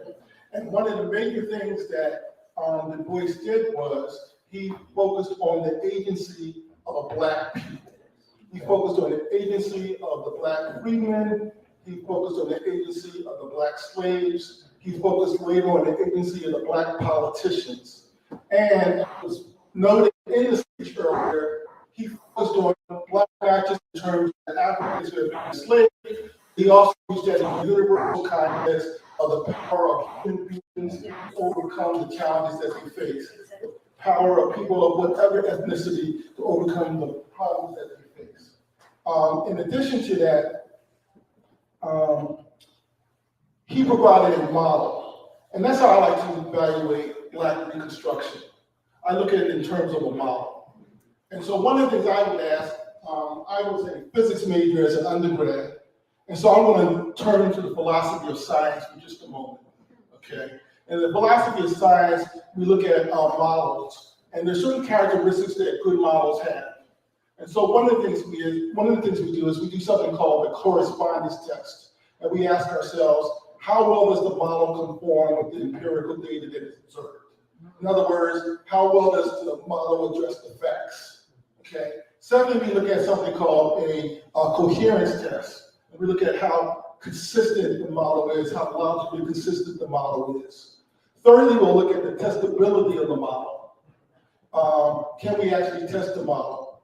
The next question is the model falsifiable? Can the model be proved wrong in certain respects? And is it amenable to changes and refinement? Then in addition to that, we'll look for a very simple model, ideally. So for instance, in terms of a simple model, think about the Copernican revolution. Thomas Kuhn wrote a book, a very famous book called The Copernican Revolution. He looks at the old Ptolemaic way of understanding the solar system, which assumed that all the planets in the solar system revolved around the Earth, okay? And then later Copernicus came up with a different system. He said, let me come up with a different model that makes an assumption. The assumption that I'm going to make is that all planets revolve around the sun. Okay? And so that was a revolutionary model because it looked at processes in a different way, it operated with different assumptions, came to different conclusions. Excuse me, but it still had to address correspondence that is had to explain the empirical observed data, and it still had to be logically consistent. I hear the term revolutionary used a lot. I belong to some revolutionary organizations, and I always ask people, what exactly do you mean by that? Because sometimes I think it can be a overly used word. So what I say is, what are the processes that we're examining? How are those processes modified with human model? Okay, a very cool approach. So the boys came up with a very powerful model in Black Reconstruction. And it's very simple, and that is understanding the various classes that were involved in slavery and in Reconstruction. Understanding the Black worker, that could be called the Black Proletariat, or what we call the black slave. I hung up on that. I'm not a Marxist. I'm not really anything. I'm a layman who's trying to gain an understanding of how the world works. Okay, and so I look at it from a materialist perspective, and I focus on the fact that Du Bois gives me an economic understanding of what slavery was about. He gives me an economic understanding of what Reconstruction is about by explaining the black worker, be it a freedman or a slave, by explaining the white proletariat or the white worker, by explaining the planter class, by explaining the industrial capitalist class. He allows me to analyze all the things that occurred during that period from a perspective of the individual classes. That is, I can look at the black worker in terms of the freedman. I can look at it in terms of the black male and the black female, and there are some differences there.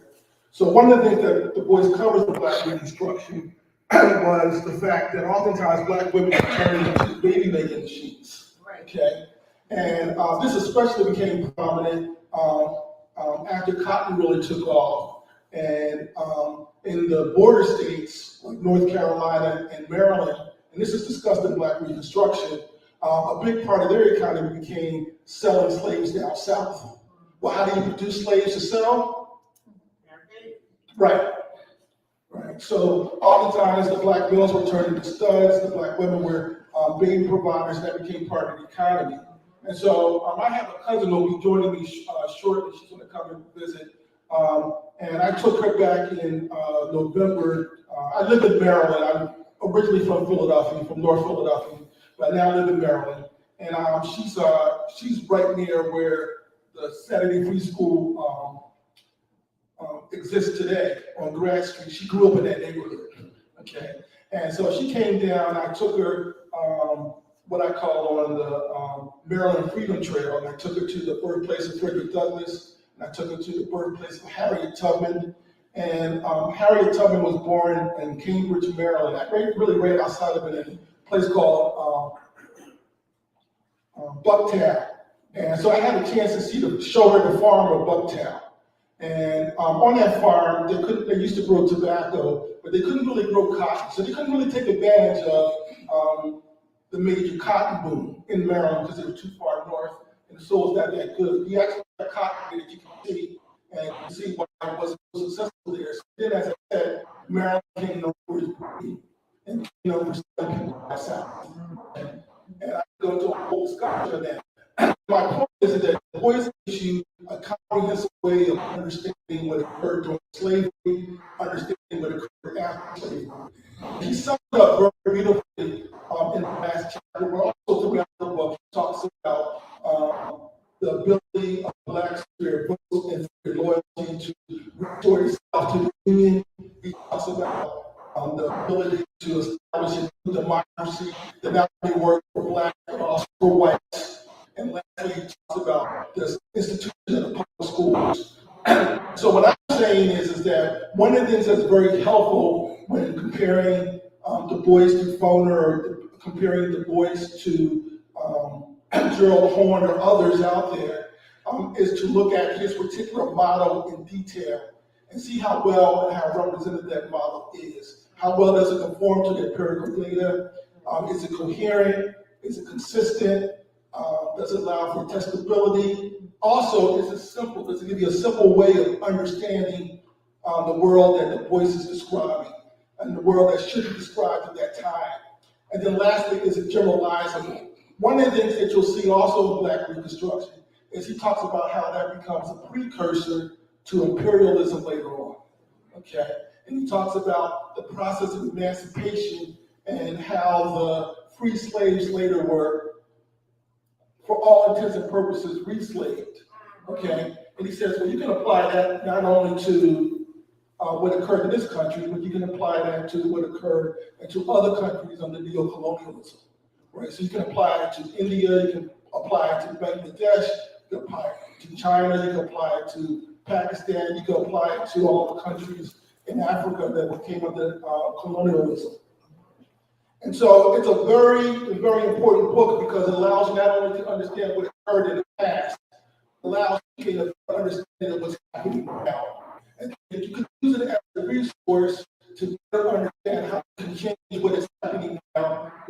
new, more powerful future.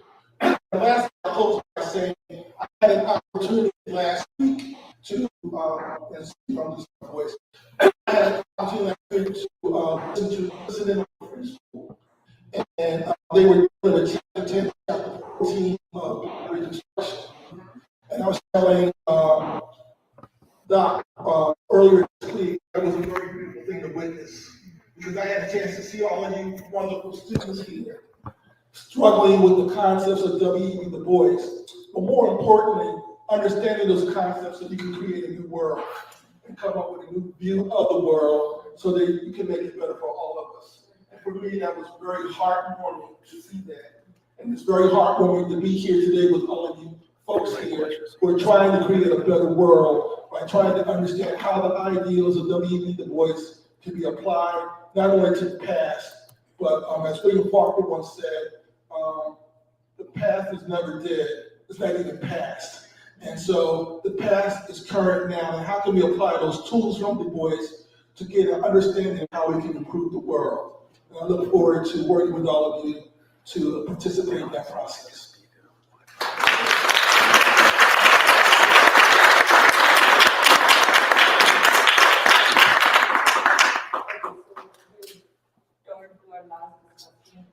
And I just want to make a comment that please feel free to respond to any specific points that also have been brought up by the presenters. So we can, and in a bit, I'll also take comments and questions from the audience. Yeah, so I won't apologize. I got some allergies this morning, but I think there's already about this process, so I'm not going to say too much. One thing I do want to press is that I was interested in going to one of the schools because I really wanted to emphasize the importance of this event in Du Bois right now, especially for young people, for young Americans. I want to talk about right now all backgrounds and races. Because I grew up in Philadelphia, and I was in Philadelphia public schools, and I was taught and when I'm talking about myself, I'm talking about many thousands of other students who came up the same way, who we were taught, on the surface about a lot of, you can say, like Black history, American history, and I think I do, on the one hand, feel grateful for a lot of that instruction, but on the other hand, I think it's points, especially, for example, that Jahan elucidated in his presentation, that it's simple empiricism. Yes, we were taught, and that's nice to have that schema, but how do you think about it? How do you tie it together? This is really the important part that I think young people do need to be exposed to, and that they do need to be taught how to think and how to see their country and themselves and their communities, and most importantly, their future. Because I do see that Du Bois is really, and his tradition is really the only way forward. I think a lot of the crises that we see among young people today, if you live in Philadelphia or any other American city, with the crisis of violence, with a lot of things that young people are dealing with, it's very obvious that this is a class of people who's acting this way because they've been so abandoned and they've been led so astray. And the problem is that they've been susceptible but really taught ideologies and ways of thinking that run completely counter to our growth and our flourishing as people. So, really diminishing people's capacity, not just to struggle, but to even envision or to conceive of this idea of a future, that there is a future and that it's ours and that we have to work with each other to achieve it. So, speaking from my own experience, I never knew the names of Gerald, Horne, or Eric Foner, but I know their ideas. Seeing we're talking either whether it's in the what we call Foner school, these liberal assumptions. I think what a lot of them were saying at their presentation was that I think Foner might not sound like someone who is viciously attacking the American people, but rather it's in many ways racist and also paternalistic dismissal of people. And I think that and that was one strong undercurrent in the talk, is that this is that these are the politicians, these are the academics, they know everything, and you don't. The most you can do is aspire to become one of them and reproduce that and bring up the same thing. Right? There's never a horizon. We were never taught the dialectical process. What is going on? What are what's happening around us? Can we envision possibilities outside of this? I would not, especially by the time I was in high school, you're exposed to a lot of these neo-cultural nationalisms. Identity politics, it's all about division, You're black, this is what you have to focus on. You're Asian, stay in your lane. And I think, especially to someone so young, to someone so forming, it's really damaging. So yeah, I just wanted to emphasize that I guess this is not just about our generation, and this is the task that we have to confront among our generation and among the generation that really will be taking the country into our hands. So yeah, thank you.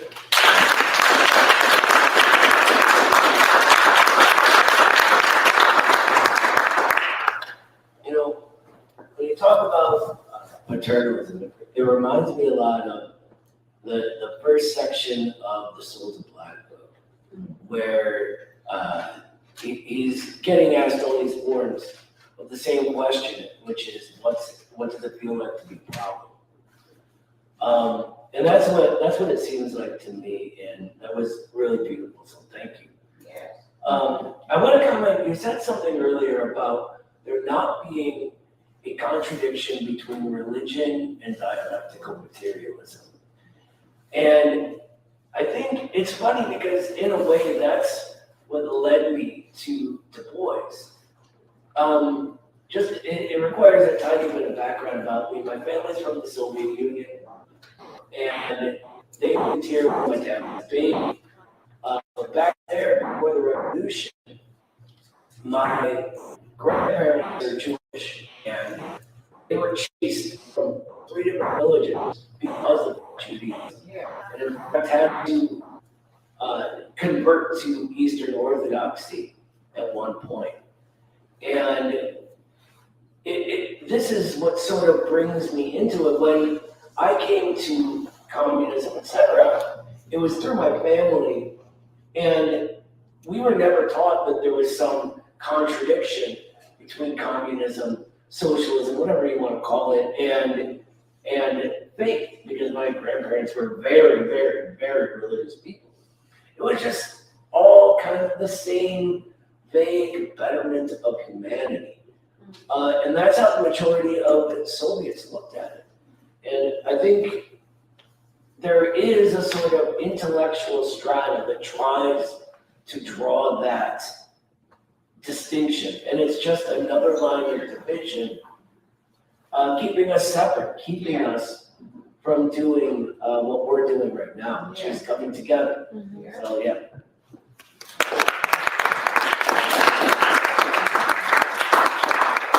Thank you so much.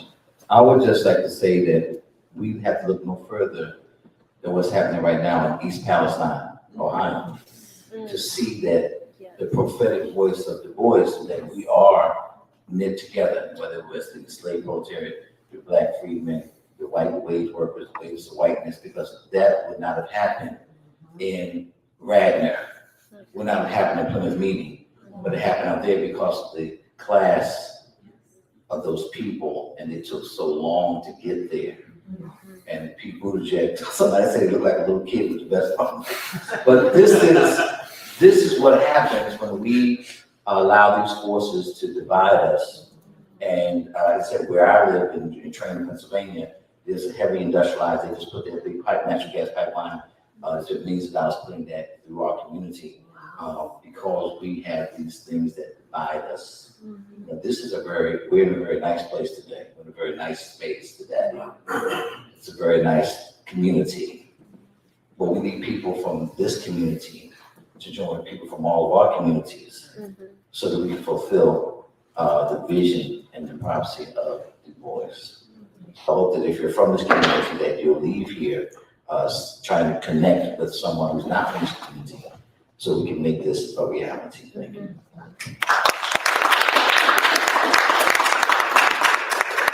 I just briefly wanted to say I'm struck by all of the comments that were made about Du Bois's great vision, and I think that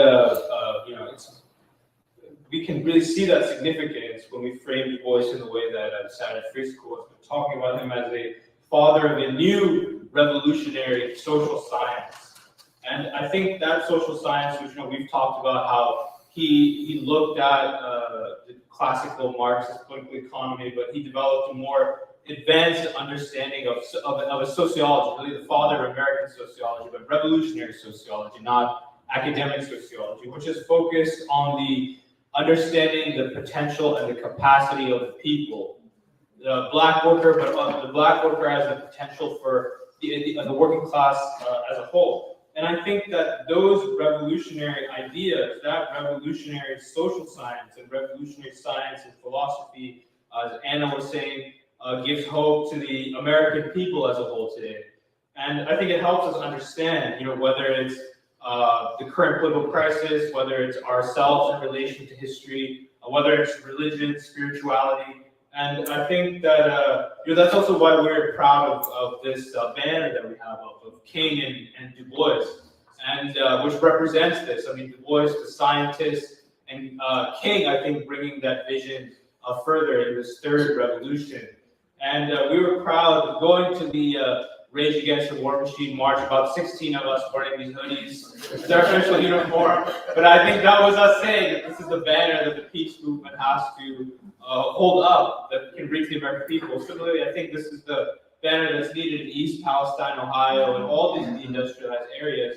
And I think it has a great potential to appeal to the American people as a whole. Hence, all of these attacks, whether it's Foner or Horne or others who wish to reinscribe these divisions.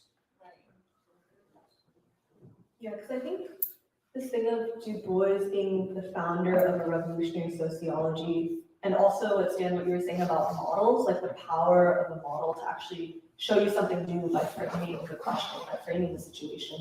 I think it's that Du Bois's idea of Reconstruction and that democracy is not just a quantitative change where like, oh, the freedmen are incorporated into this broadening of the same democratic order. That's not what Du Bois is saying. Du Bois is saying that there's a qualitative change in what democracy can even be, where it's not just the right to vote, it's actually the question, can the mass of the poor, can the mass of the ignorant actually govern? Do you have the right to, do they have the capacity to? Du Bois says yes. And that's world changing because it actually means that democracy means something new. It's not just a privilege granted by like the middle class, that's actually the masses of people can govern themselves. And yeah, I think this thing of quantitative versus qualitative change is really important when we're talking about like the four American revolutions. The first American Revolution of 1776 is the Law Revolution. If we followed Du Bois's idea of Reconstruction, it's the extension something beyond bourgeois democracy, where it's the dictatorship of the proletariat versus the dictatorship of property. And then we get into the civil rights movement. It's actually something new, like qualitatively different too, where the civil rights movement is finishing some of the things that Reconstruction could not completely achieve. But it's also presenting the question of imperialism. And it's also going into like the question of what are the social relations look like in America. How can white and black actually live together and see each other as human beings? So it was just going into the line. And so today, when we're talking about the fourth American Revolution, I think we have to be open to the idea that there are just quality changes happening in the American people. That when we're talking about the new American people, it's not an American people that looks the same as it did before. And I don't mean just like racially, where like, oh, it's a Democratic diverse, whatever. But that also like that's why when I think the ruling class tries to say things like Black Lives Matter is the third Reconstruction. Like that's what the form of the next American Revolution is going to look like. That's wrong because all that's able to say is that, oh, wait, it's just a pale imitation of what the civil rights movement was. It looks like what the civil rights movement looks like with all these like rallies and marches in the street. But our question has to be what is the qualitative substance what will define the fourth American Revolution. And so yeah, I think it's exciting. This conference, like the visual, like our ideas, because we're thinking about a new form of where the American people will go. Like what would be the banner that all people can put together.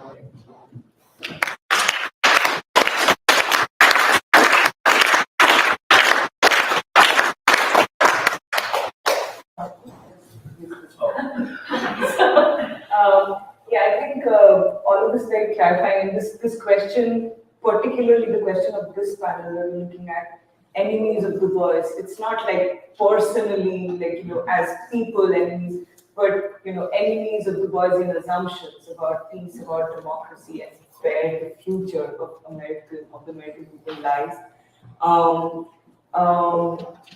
So, you know, in a sense, these like, to basically deconstruct what they're saying is part of the clarity and the you know, the search for the truth that's required in these times, because these are not just competing narratives and one will win in the end. They're actually there. We have to start from the premise that there's an actual truth and an actual, you know, a philosophy and a tradition which will take the American people forward and one that will not. And these discussions are an attempt to make those distinctions so that, you know, we have clarity moving forward. So all of the comments and discussions making it clearer, and maybe right now we can open it up to the audience and take some questions or comments if anybody would like to speak. You can address them to specific things that have been said, but present as a discussion, but it could also just be your reflections.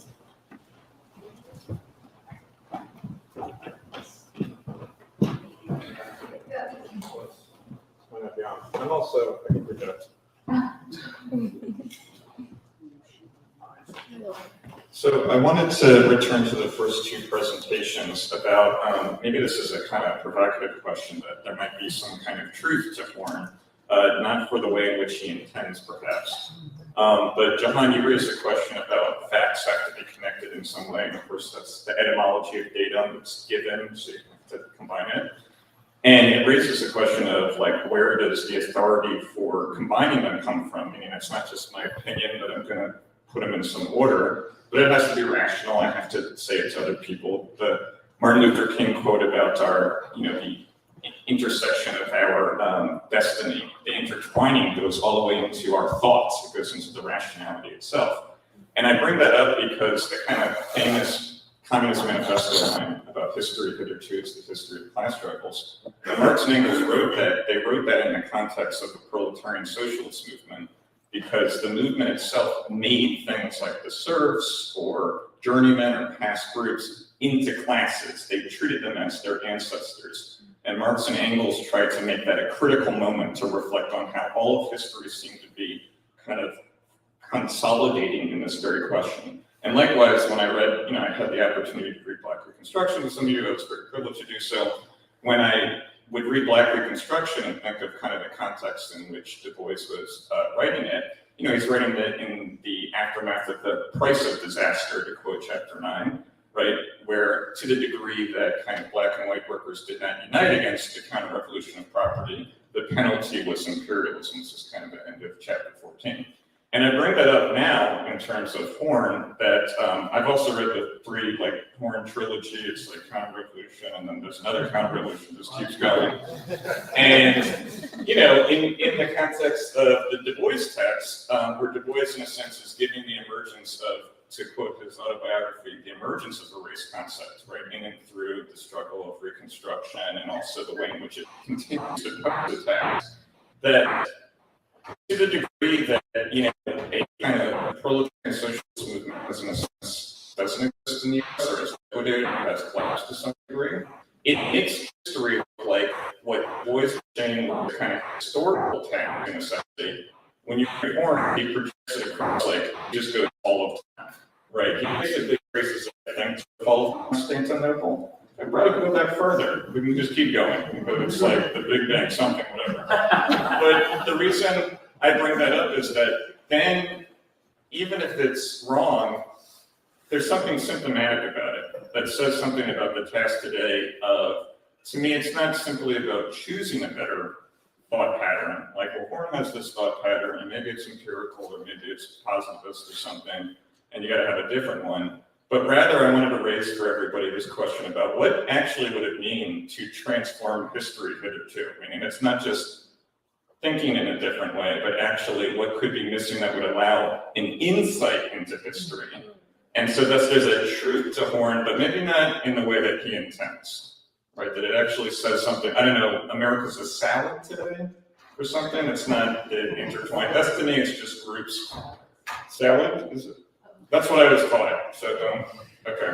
So I just wanted to raise that as a thought pattern of what it would mean that maybe there's a kind of truth to Horne in the way that it begins at.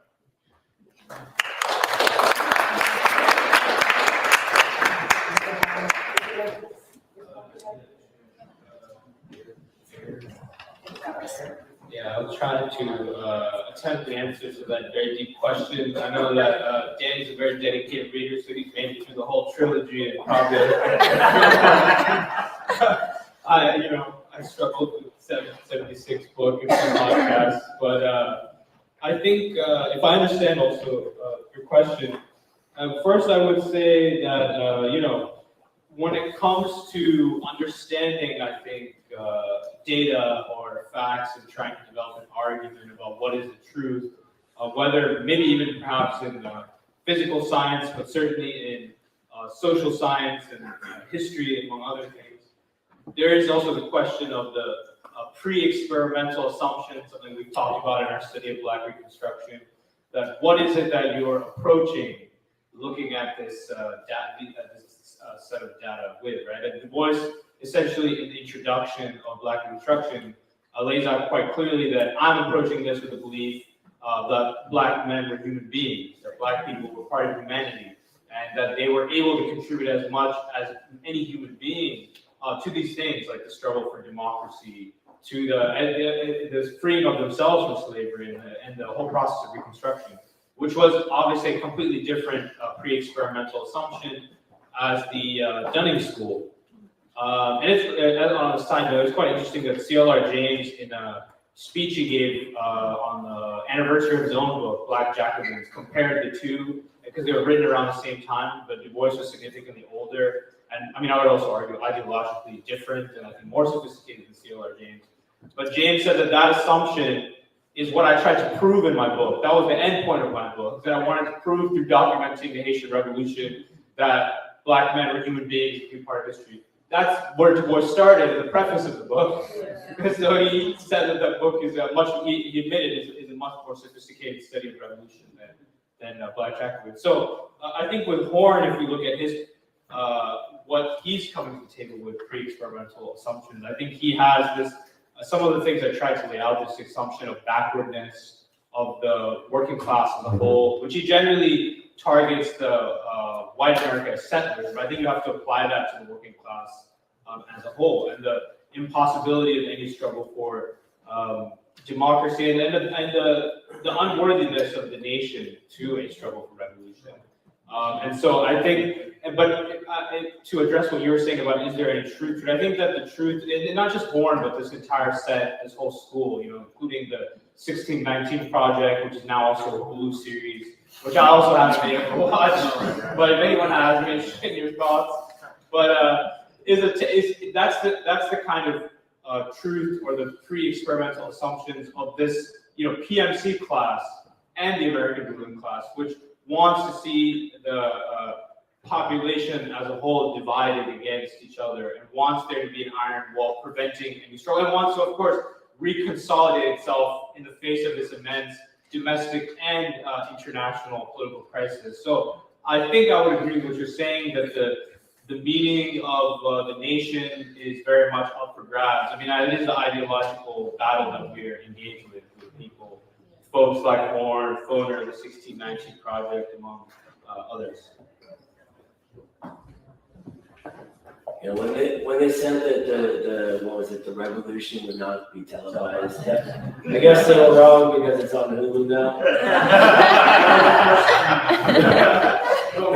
We are in the wreck. I only made it through the counter-revolution of opus. So more power to you. But I think when we asked, so two things.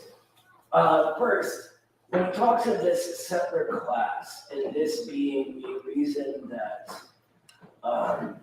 like you said, I'm sorry, I forgot who did, is that it has no revolutionary potential whatsoever. He never really gives us a reason for that, right? It's sort of just we have to assume that maybe through magic or an inherent meanness or something that these people aren't striving for something better. Maybe because they're from somewhere else, yet settled here. That's what settler implies to me. But when we talk about what is our nation, which I think is the really deep part of that question, it is, for me anyway, what is created by what's around us. And us being a reflection of each other, going through emotional history, through a real change. And if you look at that over the history of this region, whether it's separate or not, it's very easy to see that over time, it's been us slowly coming together. And so I really like the thing you said in the opening of Marx. And if we are to take a model out of our history, I think it gives us a good starting point for where we can go and what we can become.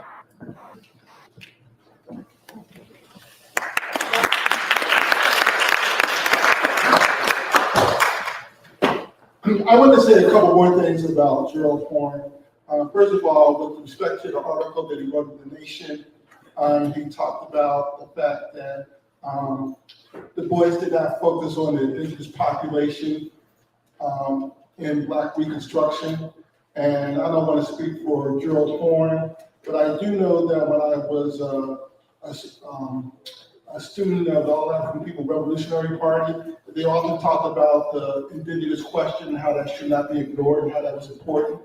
And I'm okay with that personally, but having said that, that in no way diminishes Black Reconstruction, okay? And so that's why I say it's so important to focus on the concepts of Black Reconstruction, okay? And the second thing is, first of all, one of the comments that was made was about data in general and facts. Well, I'm going to quote from Lois Tyson, who wrote a book called Critical Theory, a User-Friendly Guide. And she looks at historicism.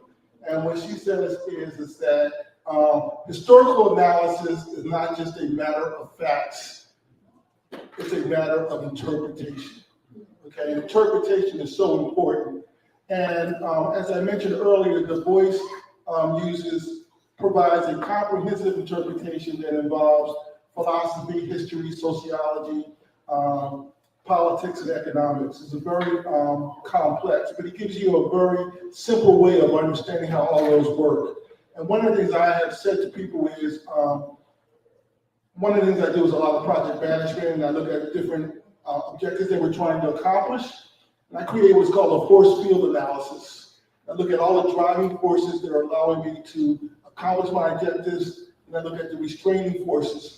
And you can look at Black Reconstruction in a similar way, where you look at the class struggle, you look at the things that the industrialist capitalists are trying to accomplish, the things that the planter class is trying to accomplish, the things that the white proletariat was trying to accomplish, and so on and so forth. And you can see how all those forces come together and see where they're driving in one area and they're constraining in another. And again, it gives you a more comprehensive understanding.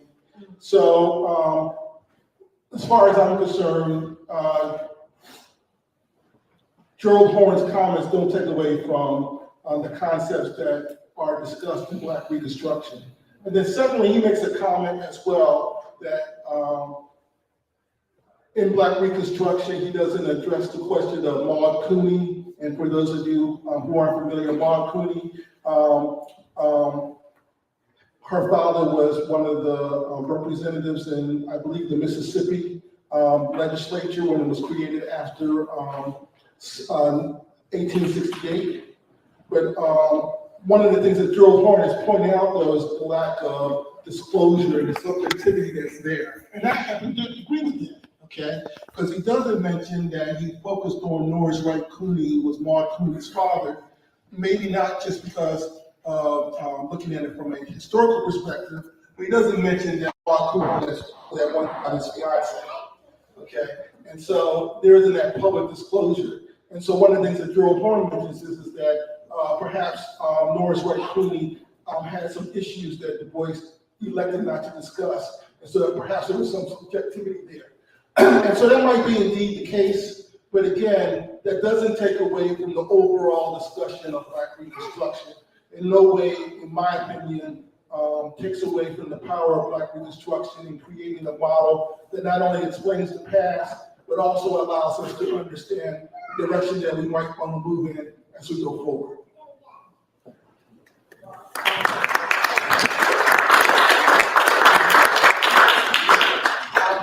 Maybe I'll ask Dr. Montero to make his comments before we move on.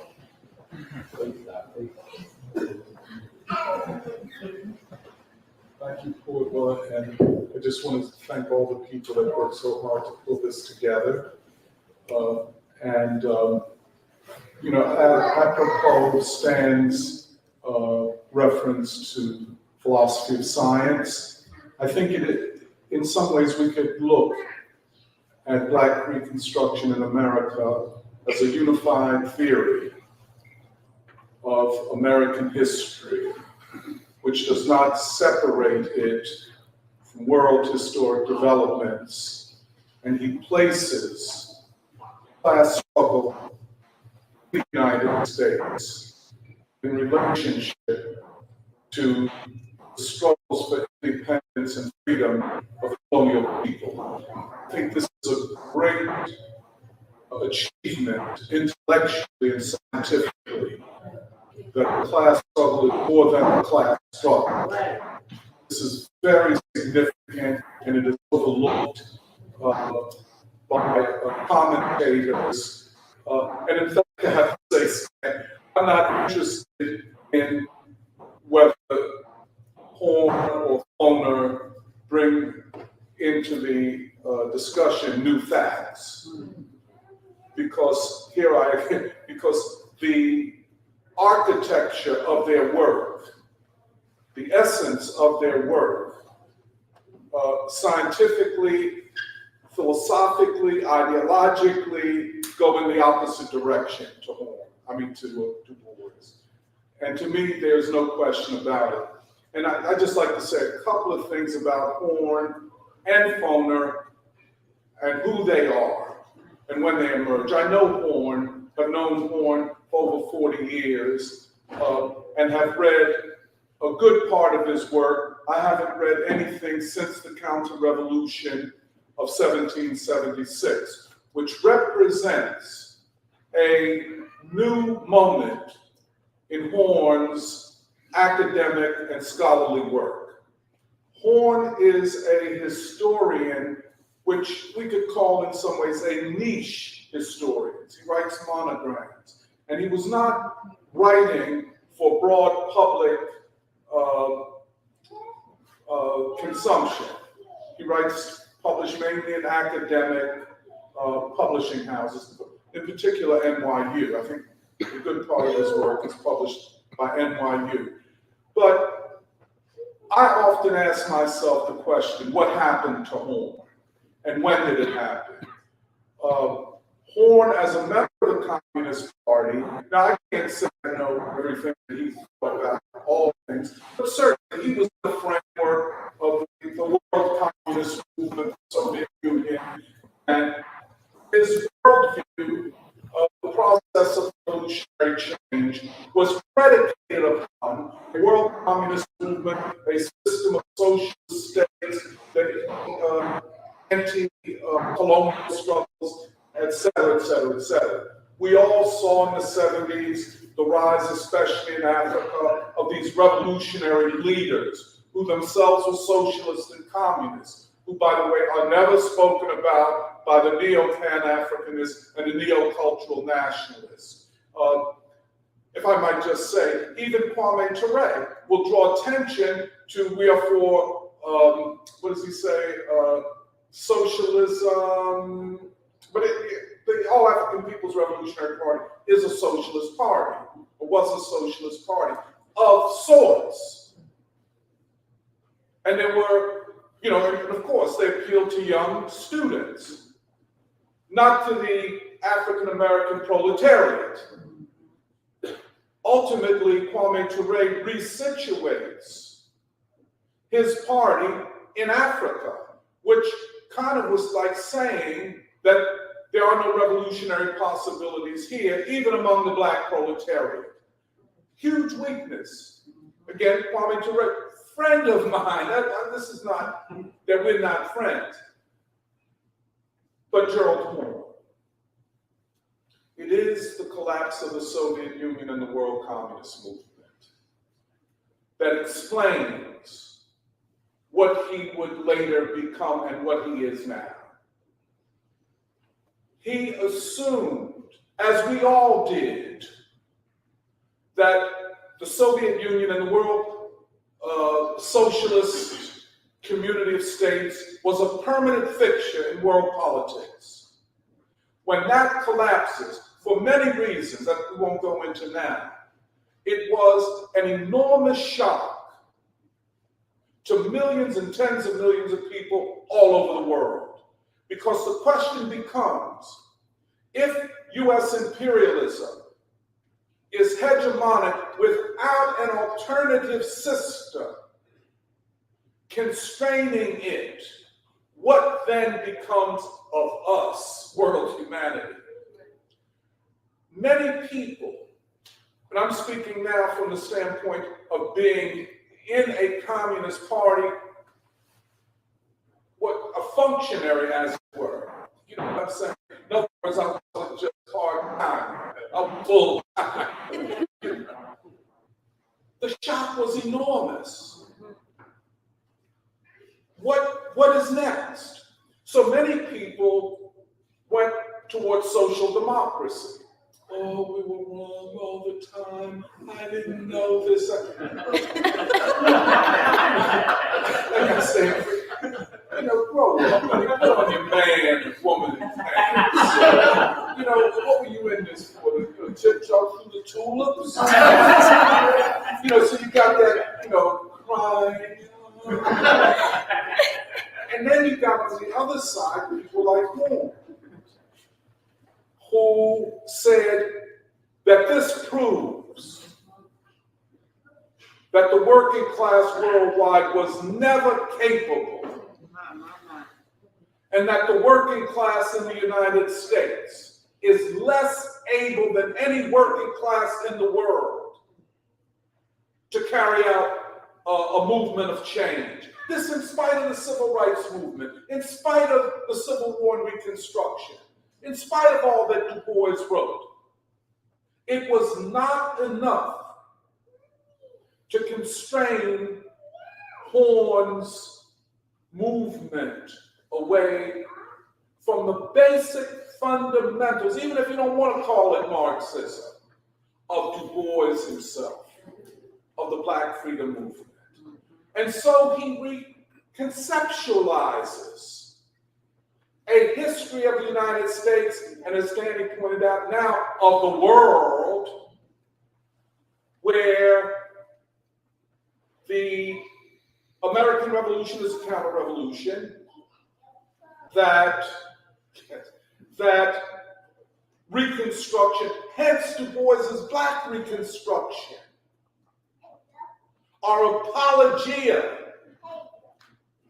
for a narrative about America that is wrong. Right. I don't care what Horne says in any article. He understands what he is doing as a refutation of Du Bois's Black Reconstruction. Hence, when he writes in The Nation magazine, and all of this bothers me profoundly. This is somebody I know.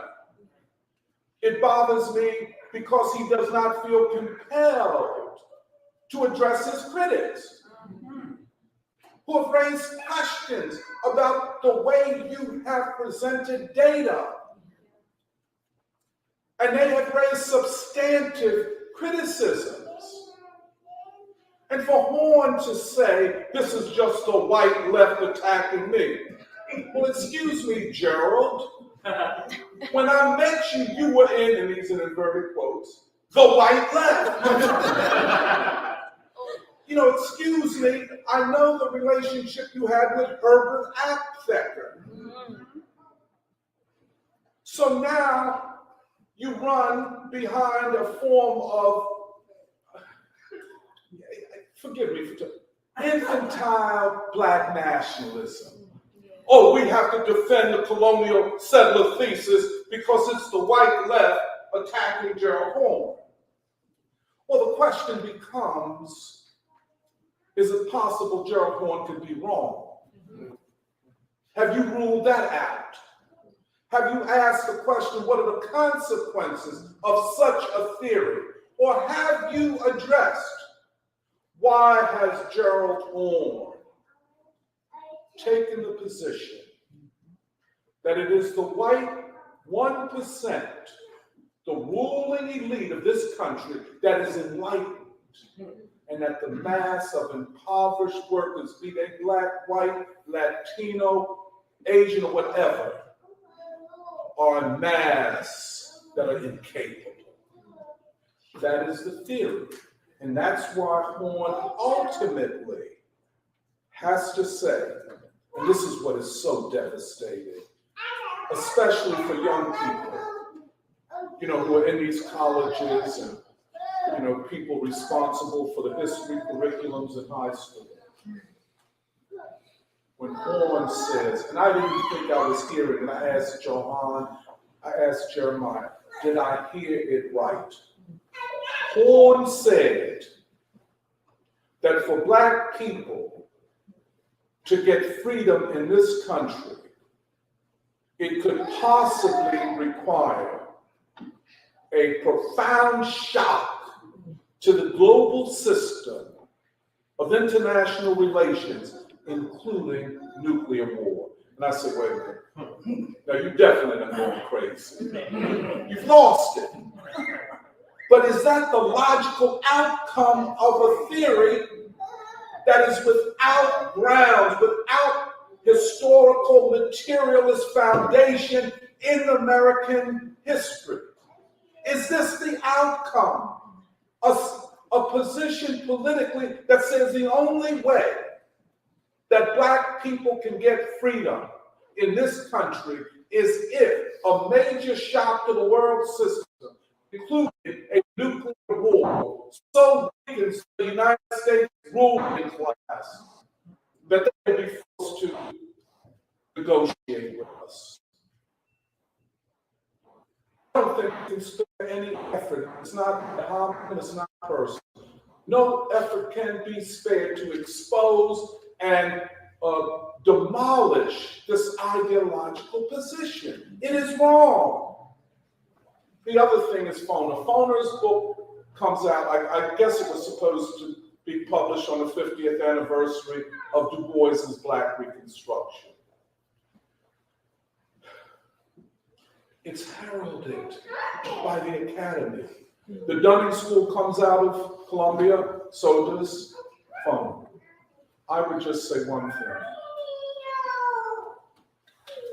Foner and those who promote him felt that the collapse of the Soviet Union, the end of communism, as Fukuyama said, the end of history, was the beginning of the unapproachable domination of bourgeois democracy, and that the United States ruling class was its great champion. This is Foner. There's a reason, and I know Nori and I, we try and read it. It's not readable, by the way.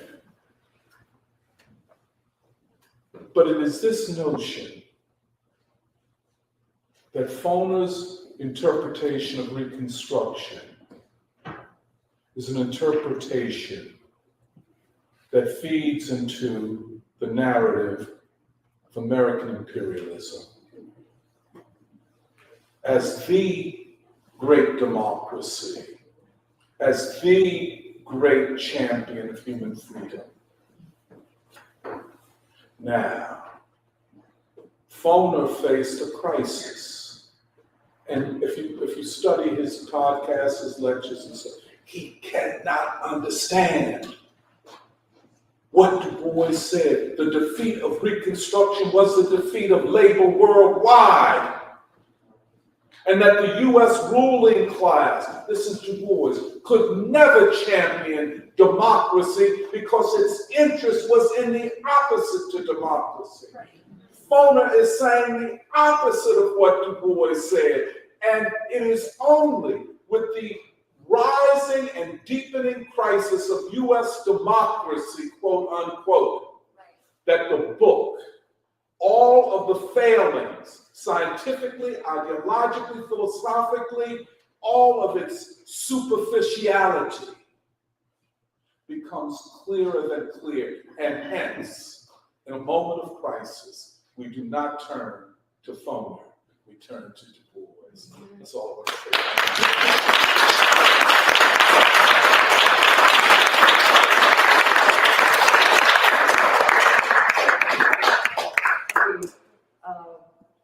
Sadly, we have to end here because, but I know there were more questions and comments. Please feel free to bring them up as part of our next panel or even the roundtable that we'll have later in the day. But for now, I'd like to thank all the presenters and discussants and all the comments we got. There's lunch downstairs, and we'll be back in 1 hour for the next panel. Thank you.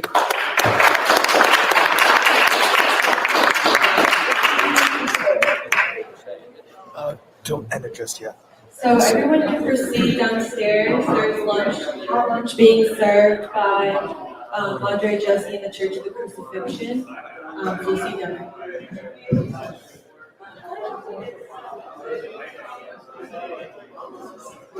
I'm trying to see if I can pause it, and then pause it, and then test this to listen to see what's wrong with it. Because I'm feeling like they say it's glitchy, it sounds robotic. I don't think it's the mics. I think it's just something software-wise. Yeah. Do you mind checking on the YouTube and seeing the live stream? Just listening to it? Because I don't think it's the tech that's wrong. I think it's something with software. I'm not sure what it is.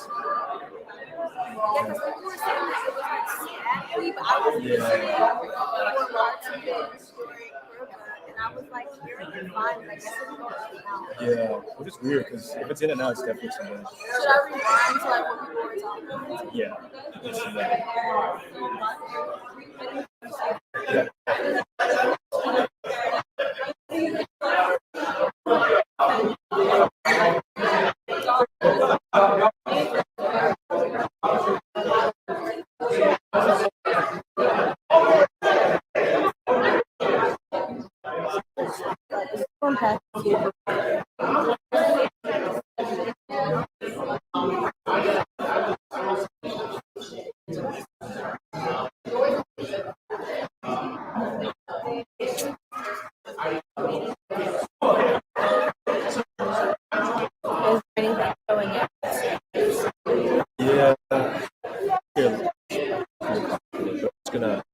I'll find like when is they getting coffee.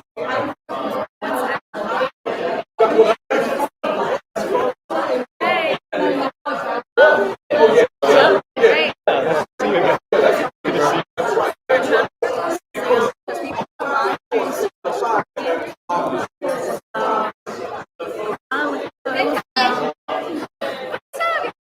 Sorry, my friends are my honor here, but I'm just in the conference.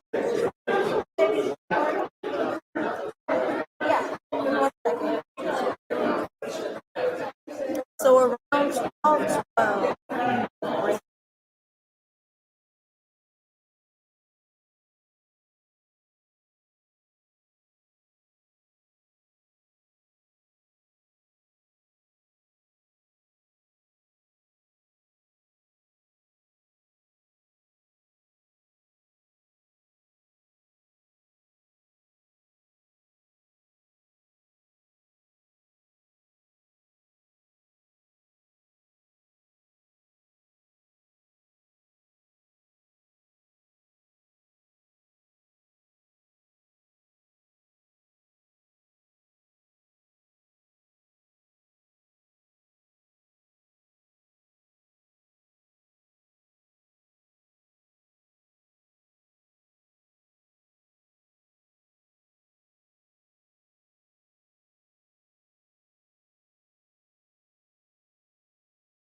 Oh, wait, you should go with your food. Yeah. Were forced in Hello? the worst living How does the accent? like in New Jersey, Can you they hear were it? called runnies. All of them went extinct because they were forced to live in such desolate wastelands. They were forced to, you know, to live in a polluted existence where all the industrial waste was dumped. You need help navigating the How does it sound? Like they. All right. Is it good? Say some random words, Emil. Random words are very random, and they go in random orders at times, random, to understand the random logic. How does that sound? No? How does it sound? Echo, no echo, flat, staticky. How about the microphone? Sade. And this is it's not that it's being forgotten. It's not that some are being erased. This is stuff like, look, okay, when the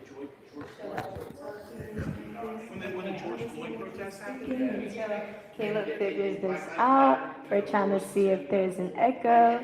I don't think there's an echo. Also, I can't really tell. Hard to say. Maybe if my voice is louder like this, it'll come through. And then if it gets quieter, it'll suppress. You can still hear me when I'm talking at this volume. Everything good? So in the plot of Star Trek 2, the Star Trek Enterprise travels back in time to modern day San Francisco, California. Racially, than ever. Okay. You take a look at. Okay.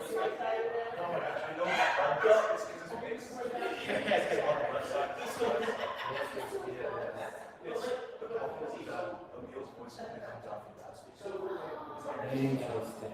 So it doesn't really come up when you're trying to listen to it on the phone? Yeah, so I can't hear you all last year. Well, maybe, I would just use this microphone.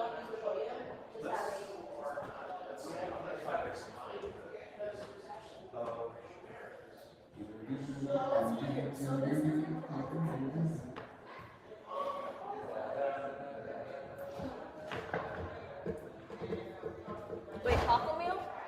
Talking.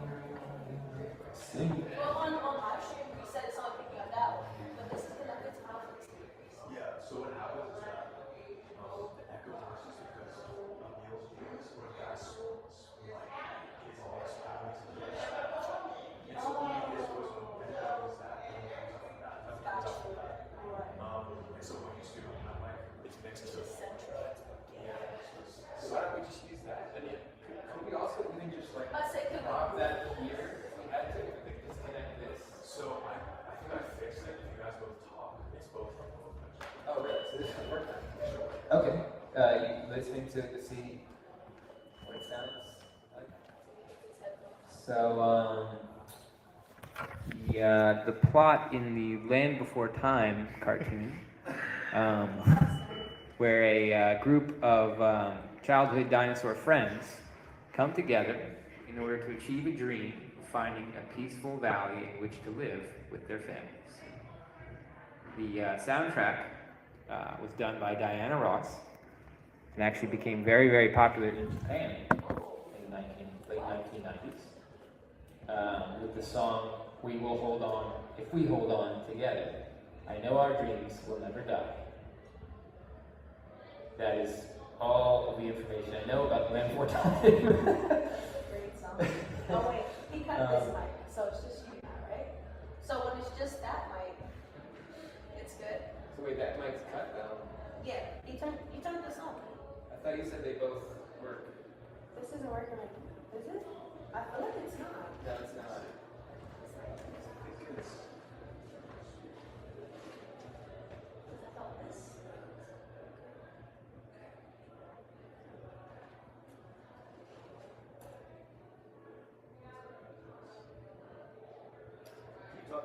Okay, I'm gonna keep talking. Can you hear me now? Is there still, wait, okay, now the sound is slowly coming back. Now it Mine's sounds still like good. I think different. mine's still good too. I think So, we're both good then? good. Oh, The plot of Land Before Time 2 really, really departed from the original in, the darker undertones as well as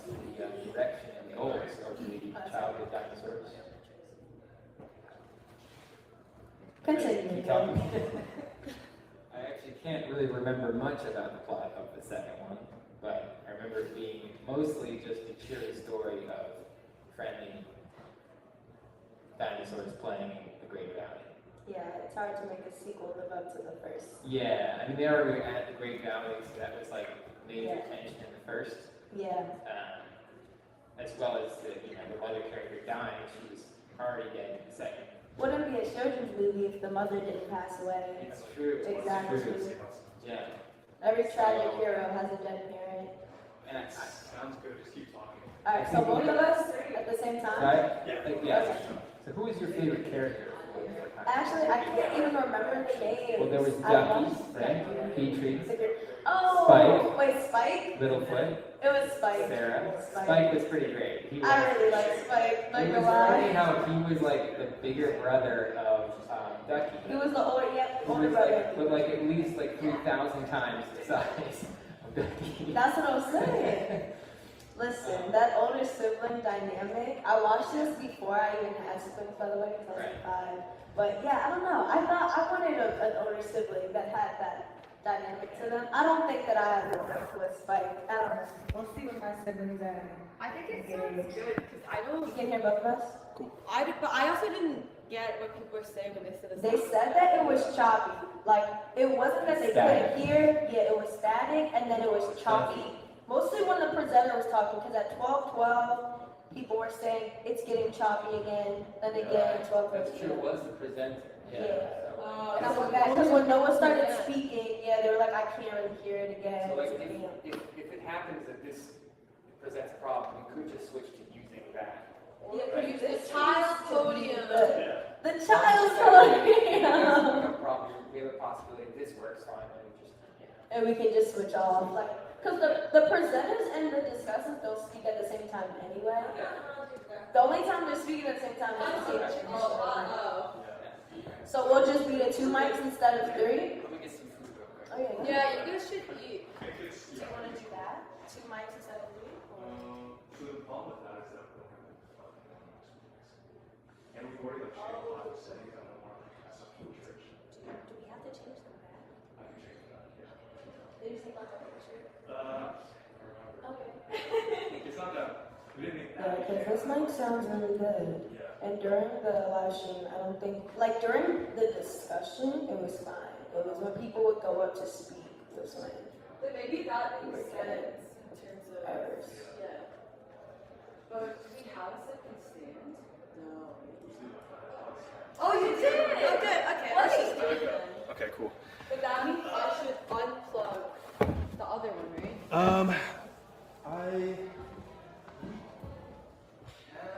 I'm just gonna mostly just do it this way. Ah. Or we double mic. Yeah. I say 2 mics, would that be feedback? Oh, we heard. Yeah. Okay. Yay! Wait, is that the one you got from Amazon? Yeah, that's the one I got. Nice. So it's a Yo, very that simple John one. came fast. Okay, Amazon, I doubted that. Alright, thanks to I was like, we should have just gone to Best Buy, but Amazon came through. Yeah. Because I was like, I know that we can get it before the day ends. Yes, Sometimes sir. Amazon be like, it'll be there in 2 days, and it's hot. That's true. I didn't think about that. Really grand of me to even think about that, to be honest. Okay. No, Oh, that's so true. they're Or I based think it's just your There should postal. be- I think it's from us. So maybe like some people get packages right away. I never do. My packages always take forever.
So yeah, is my phone. So I'm connecting my laptop to the speaker, and so that's the mic.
Okay, it looks like everyone is about seated and we're just waiting for a few more people, but we can go ahead and get started. So my name is Michelle and I'm a member of the Saturday Free School, and I'm just going to take a couple of minutes to introduce this panel briefly and talk a little bit about the purpose. So, once again, the title of the panel is W.E.B. Du Bois and Lenin, Toward a New Revolutionary Worldview. I'd like to begin by saying that in our work and in our study as a Saturday Free School, we understand history. Well, first of all, we seek to understand history, and we recognize that history is indispensable to understanding the present moment. We also understand history not as mentioned, a sequence of facts, but as moving and as having a logic which demands a certain theory. We also understand that history moves in cycles.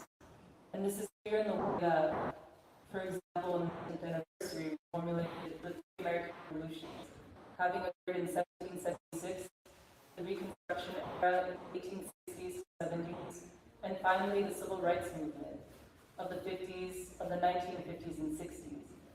Each of these three unfulfilled but very important and indispensable American revolutions drew from one another and developed upon the previous one. So now, as has been mentioned in the first part of our event today, when America is on the cusp of a new revolutionary transformation, when new possibilities are opening up for a new American society to emerge, it's a time in history when we need a theory that can meet the moment. And this is what we're describing as a new revolutionary worldview, or new scientific synthesis. That is what we need. And all of this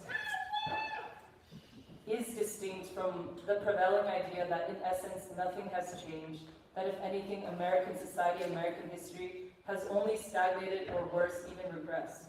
We're saying the opposite, that things have changed, as evidenced by the three American revolutions, and they are changing.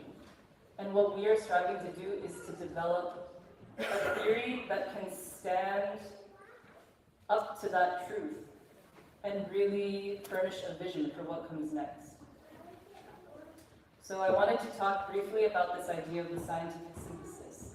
And I wanted to begin with a quote from Henry Winston, who we had a symposium on the life and the ideas of around a year and a half ago. I remember one of the quotes from that symposium. He said, and this was from an interview of Henry Winston from maybe the 1970s or 80s. He said, "We drink from the fountain of knowledge from whatever source and use it for social advance."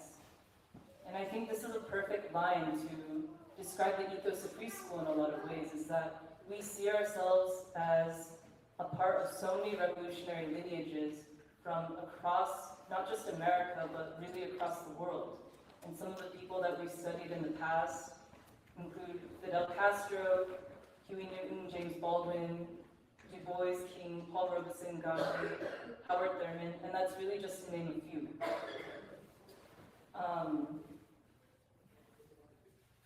So in this line of thinking, we recognize the great scientific contributions and the achievements of W.E.B. Lenin as the primary theorist of the Russian Revolution. Of course, we also recognize great achievements and contributions of W.E.B. Du Bois. And I think our task now, which began at the 10th anniversary conference, is to really understand the synthesis between these two thinkers, their contributions to scientific social advancement, a struggle and revolution for the world, and we use all that to understand what the path is for American struggle today. So to finish, I would actually like to read a paragraph from the vision statement of the Saturday's 10th anniversary. And we broke the vision statement down into a couple different parts. So we addressed the idea of the fourth American Revolution, we addressed moral clarity and our vision for the future, but there is one section that I think is the perfect way to start off this panel, which was about the scientific synthesis. So I'm quoting from the vision statement now. "Recognizing that every revolution must be guided by great ideas in science, we seek to equip our people with possible theoretical frameworks for this time. Such a synthesis is a new lens to understand the world. Marx, Lenin, and the Russian Revolution advanced revolutionary theory to a new level. They advanced social science quite a distance. They linked social science to revolutionary change. Their thought, however, was not complete. W.E.B. Du Bois brought the full weight of scientific understanding of slavery, the color line, colonialism, and racial oppression to earlier revolutionary theory. This constitutes a more complete understanding of modern societies and their potential for change. W.E.B. Du Bois completed what Marx and Lenin and their collaborators began, producing new and in fact richer theory for our time. Du Bois introduces the scientific understanding of racial oppression and how it shapes class consciousness and revolutionary practice. Du Bois further argued for the possibility, indeed the inevitability, of an Afro-Asiatic reconstitution of world civilization. A reconstitution that would bring with it new forms of government, state organization, philosophy, economic systems, art, and culture. For Du Bois, this is a rebirth of humanity as such and a restart of history. Du Bois' civilizational predisposition suggests that the crisis of our time demand not merely new ways of talking about the human situation, but new civilizations, new democracies, new philosophical and moral frameworks emerging from humanity's majorities, the darker races. The democratic and revolutionary vision and practice of the Third American Revolution further enlarged upon the methods and modalities of revolutionary change. The Third American Revolution irrevocably established that revolutions, in the end, are about people, not revolutionaries. End quote. So finally, I would just like to say that in this panel and in this discussion, we are striving to develop upon the theoretical basis that we began with the 10th anniversary.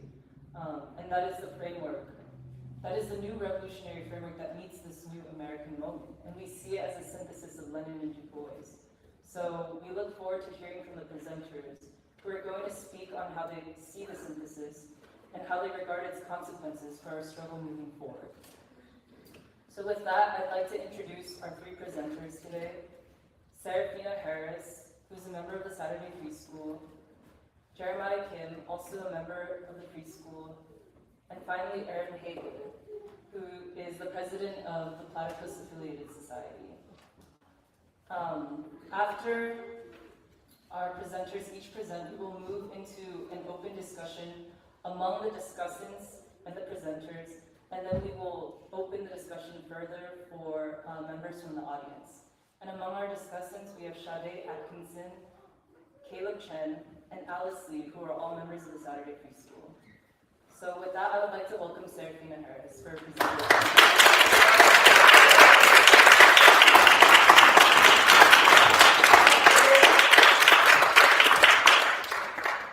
James Baldwin writes in his poem, Staggerly Wonders, Lord, history is weary of her unspeakable liaison with time.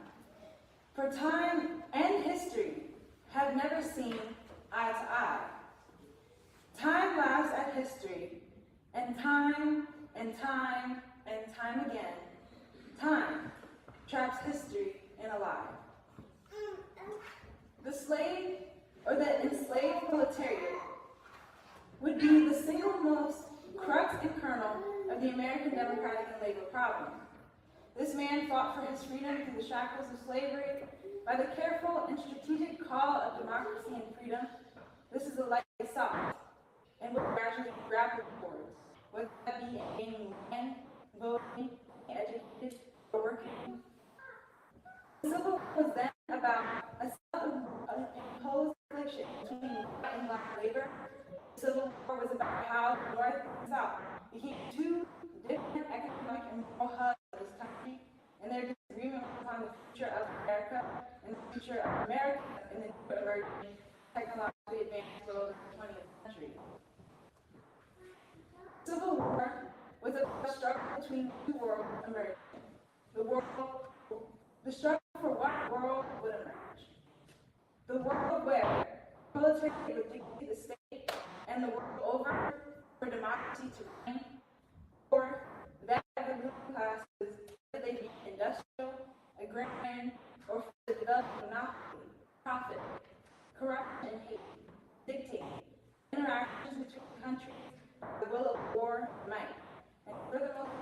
new imperialism that the world of the 20th century had not yet seen. The Civil War was followed by a Reconstruction period, which was a struggle between democratic forces and industry, big business, and monopoly. Of the solid North and the South, in particular, Du Bois writes the following: thus, by a singular coincidence and for a moment, for the few years of an eternal second in a cycle of 1,000 years, the orbits of two widely and utterly dissimilar economic systems coincided, and the result was a revolution so vast and portentous that few minds ever fully conceived it. For the systems were these: first, that of a democracy which should by universal suffrage establish a dictatorship of the proletariat, ending in industrial democracy, and the other, a system by which a little knot of masterful men would so organize capitalism as to bring under their control the natural resources, wealth, and industry of a vast and rich country, and through that of the world. For a second, for a pulse of time, these orbits crossed and coincided, but their central suns were 1,000 light years apart, even though the blind and ignorant fury of the South and the complacent Philistinism of the North saw them as one. This proves that the class struggle is more than the class struggle in America. The Civil War was thus a war that resolved itself solely under a new syndicate and partnership to profit off of the division of the working class between white and black, and politically, economically, and morally dominate the question of abolition and freedom of the slave. This is why Martin Luther King's movement, which became a struggle for peace, freedom, and democracy against colonialism, racism, and militarism, was so important. The focus of the freedom movement were the essential and central questions that hit the core of American imperialism. Why? Because imperialism is war, and war is a degradation of labor, white, yellow, brown, and black. The civil rights movement continued the struggle against slavery and for freedom and democracy. Du Bois would then write at the end of the Black Reconstruction that the rebuilding, whether it come now or a century later, will and must go back to the basic principles of Reconstruction in the United States during 1867 and 1876. Land, light, and leading for the slaves, blacks, brown, yellow, and white, under the dictatorship of the proletariat. Land, light, and leading is the basic questions of democracy. Democracy means the will of the people. In America, the call for a true democratic country relies upon the education of the proletariat, black and white, civil rights, and humane labor that benefits the proletariat and thus of all civilization. Baldwin would too write that everything now, we must assume, is in our hands. We have no right to assume otherwise. The relatively conscious blacks and the relatively conscious whites who must, like lovers, insist on or create the consciousnesses of others. Do not falter in our duty now. We may be able to achieve our country and change the history of the world. If we do not dare everything, the fulfillment of that prophecy recreated from the Bible and the Song of the Slave is upon us. God gave Noah the rainbow sign. No more water, the fire next time.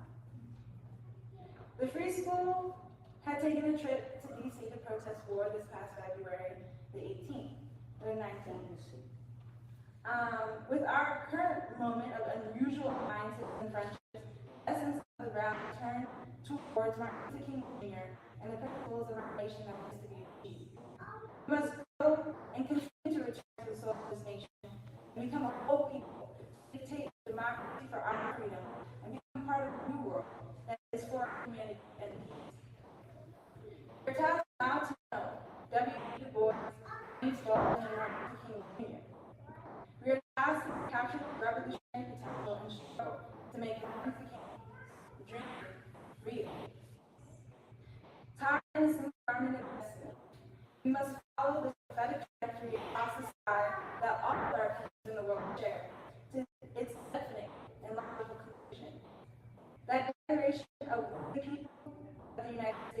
burdens of making democracy and freedom real for all people. The reason why I avoid talking it is synthesis, it is the complete synthesis of story, prose, historical time and space, philosophy and reason, a complete work of art.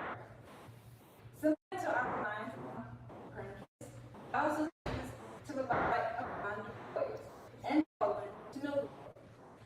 In so doing, he writes the story as well as he writes the historical fact.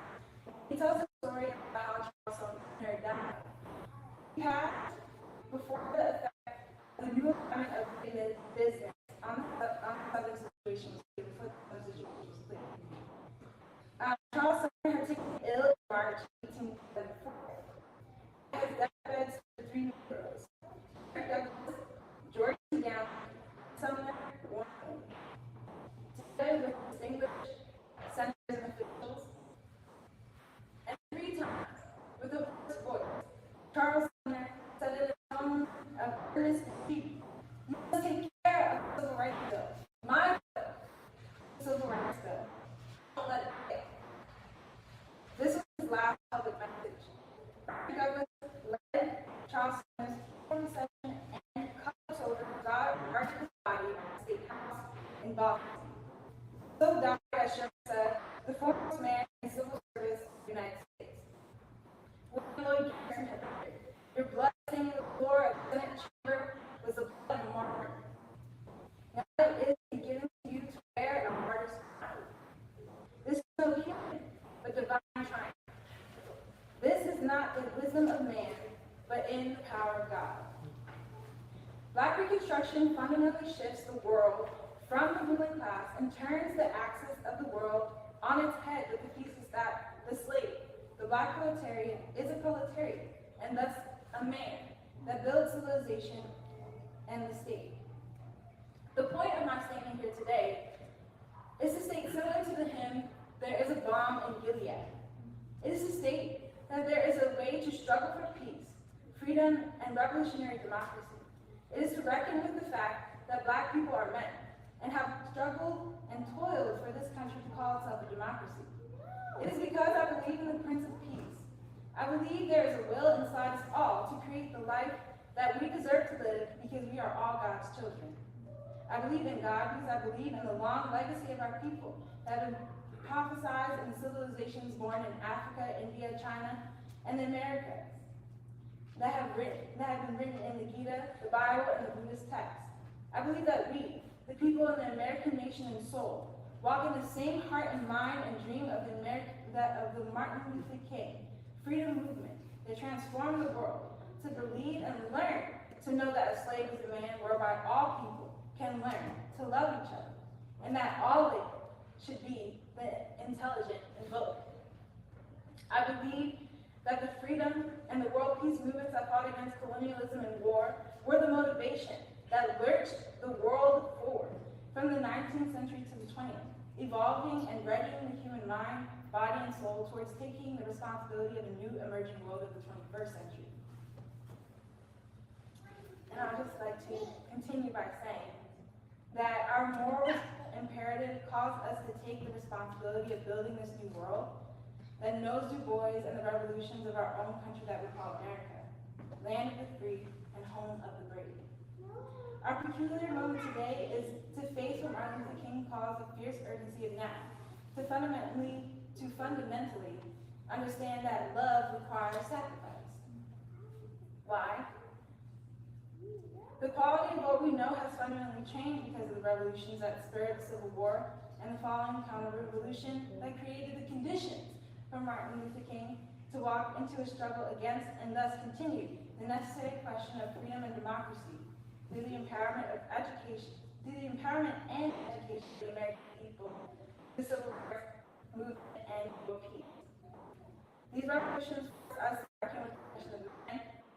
While the ruling class third race propaganda, there's still the Bible and the truth. There are still morals and the world of civilization that never die. And the song. While there is still time, and while we are closer than ever, to the brink of a new world, there is still learning. To quote the story of Daniel, Daniel saw the stone that was hewed out of the mountain. Daniel saw the stone that was rolled into Babylon. Daniel saw the stone that was hewed out of the mountain, tearing down the kingdom of the world. I started this statement with one of Baldwin's earliest essays. Now I finish with one of his last stories. Baldwin tells us a story of two brothers in the story just above my head. Baldwin died in 1987 and the story was written in 1979. It is a story about the brothers' journey through life and longing, their mistakes and loves. We watch these and their stories as young people and how they grow up. This is how Baldwin tells the story of Arthur, a celebrated gospel singer who loved men. Arthur's story wouldn't exactly end where he dies of a heart attack. The story isn't exactly told from Arthur's brother's point of view. His name was Hall.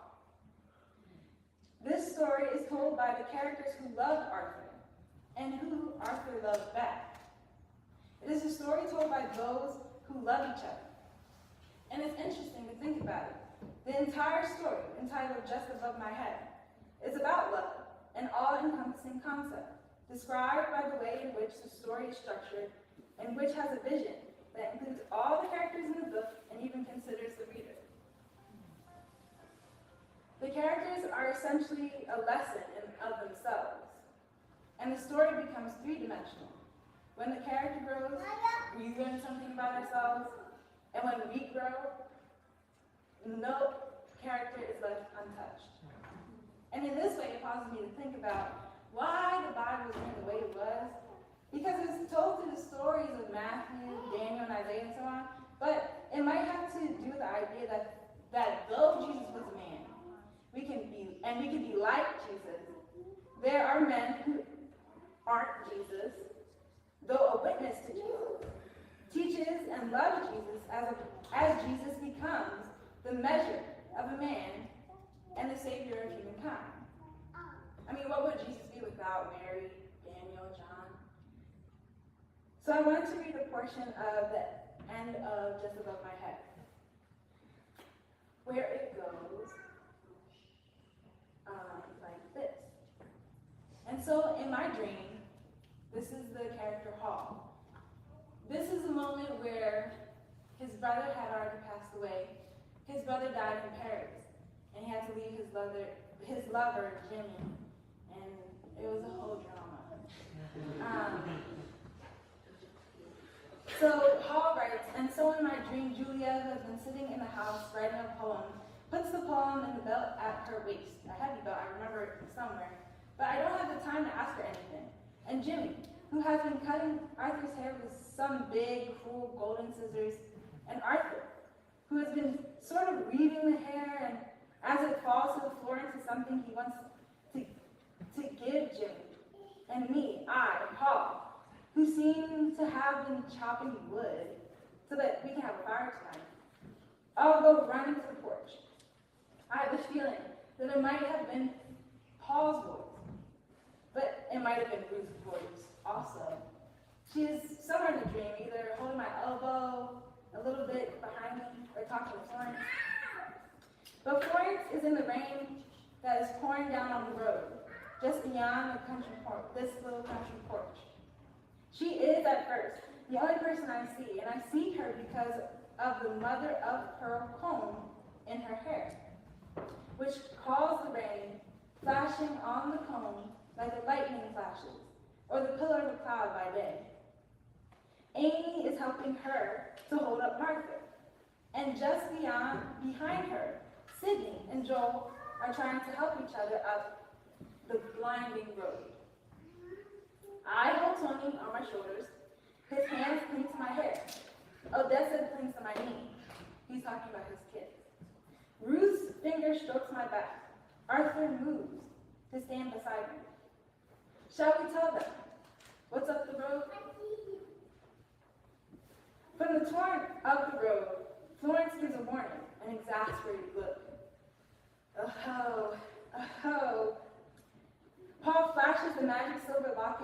brother gave to me and is covered by rain. Oh. I turn and I look at Arthur. We hear the rain just beyond us. The rain pours down. Brother, I'm going away to leave you.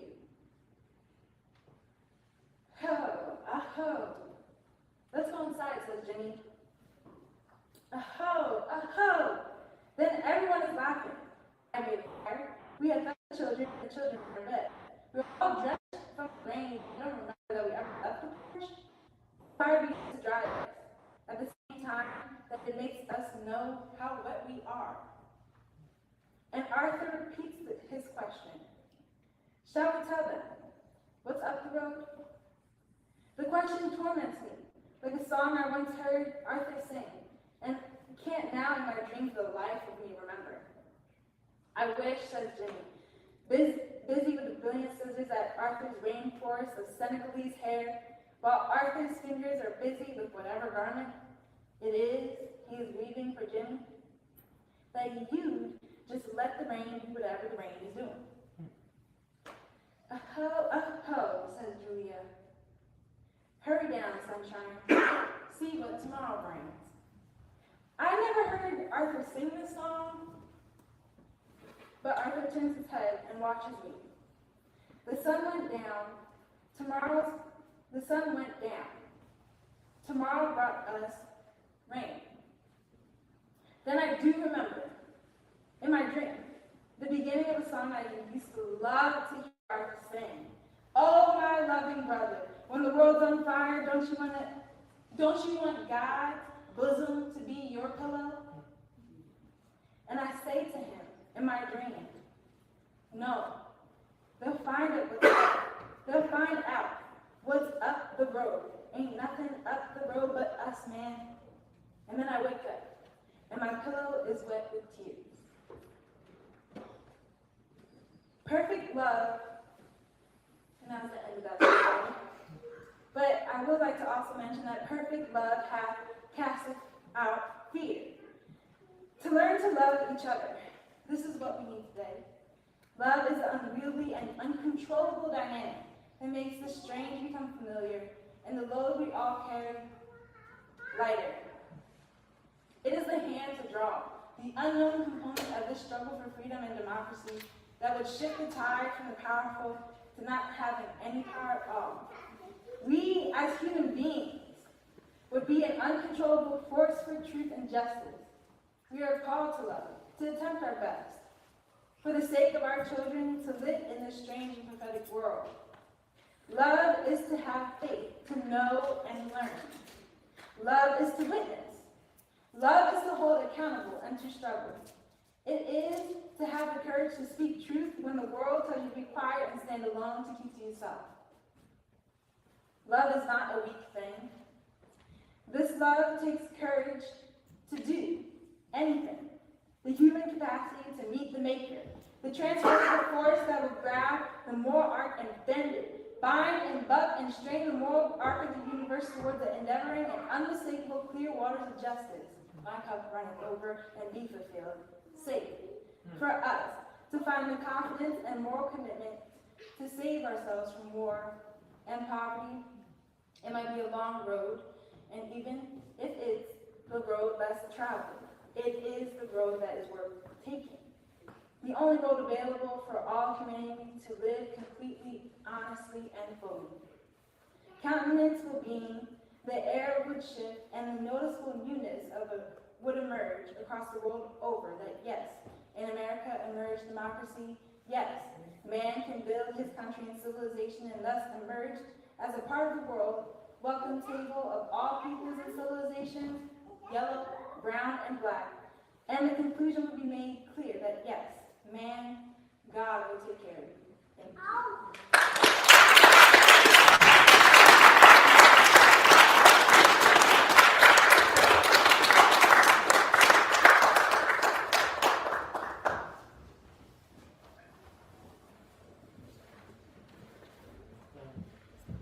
I'm really glad that you ended with just above my head. That's why.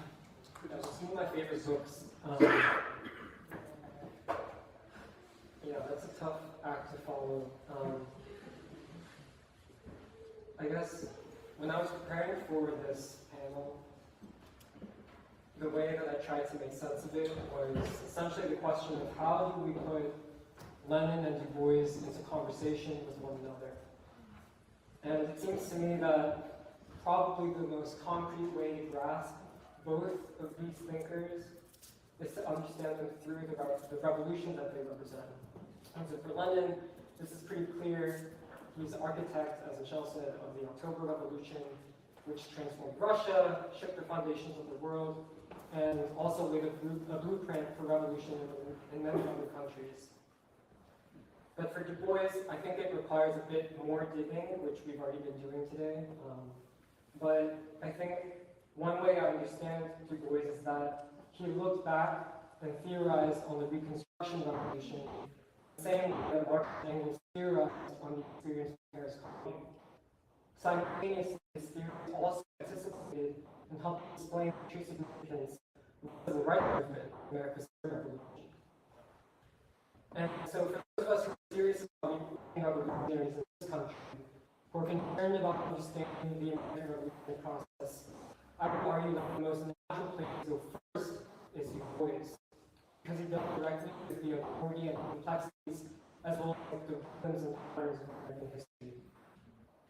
And in a concrete way, Du Bois is the figure who helps us understand how the unique historical development of the United States led to, first of all, a new system of slave labor arising as both an engine of, as well as a contradiction to, an industrializing capitalist economy. And two, he also talks about, or helps us to understand, a segregated society that is shaped in a multitude of ways by the color line. A world within a world, the black worker developing alongside the white worker with infrequent and often fraught social contact. But I don't think that Du Bois is important only because he happens to be an American. I think that Du Bois gives to the world new ways of thinking and new approaches to revolutionary science. This is in part because America's particularities give rise to what we in the free school call unusual dynamics or unusual relationships and dialectics, in which the class struggle interacts with the color line. However, the logic of the class struggle is different from that of the struggle to overcome the color line. Because in this equation, black is not supposed to supersede or overcome white in that way, in the way that the proletariat, for instance, supersedes the capitalist class. And yet, these dynamics are important because they're happening simultaneously and interacting with each other. And Doc has talked about this as, kind of dialectics of threes or trialectics.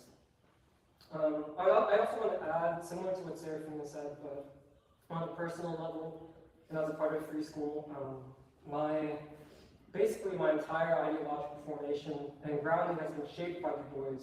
And so this standpoint is my criteria for which I also appreciate Lenin and his immense contributions to the art of revolutionary politics. I think wholeheartedly that Du Bois is compatible with Marx and Lenin.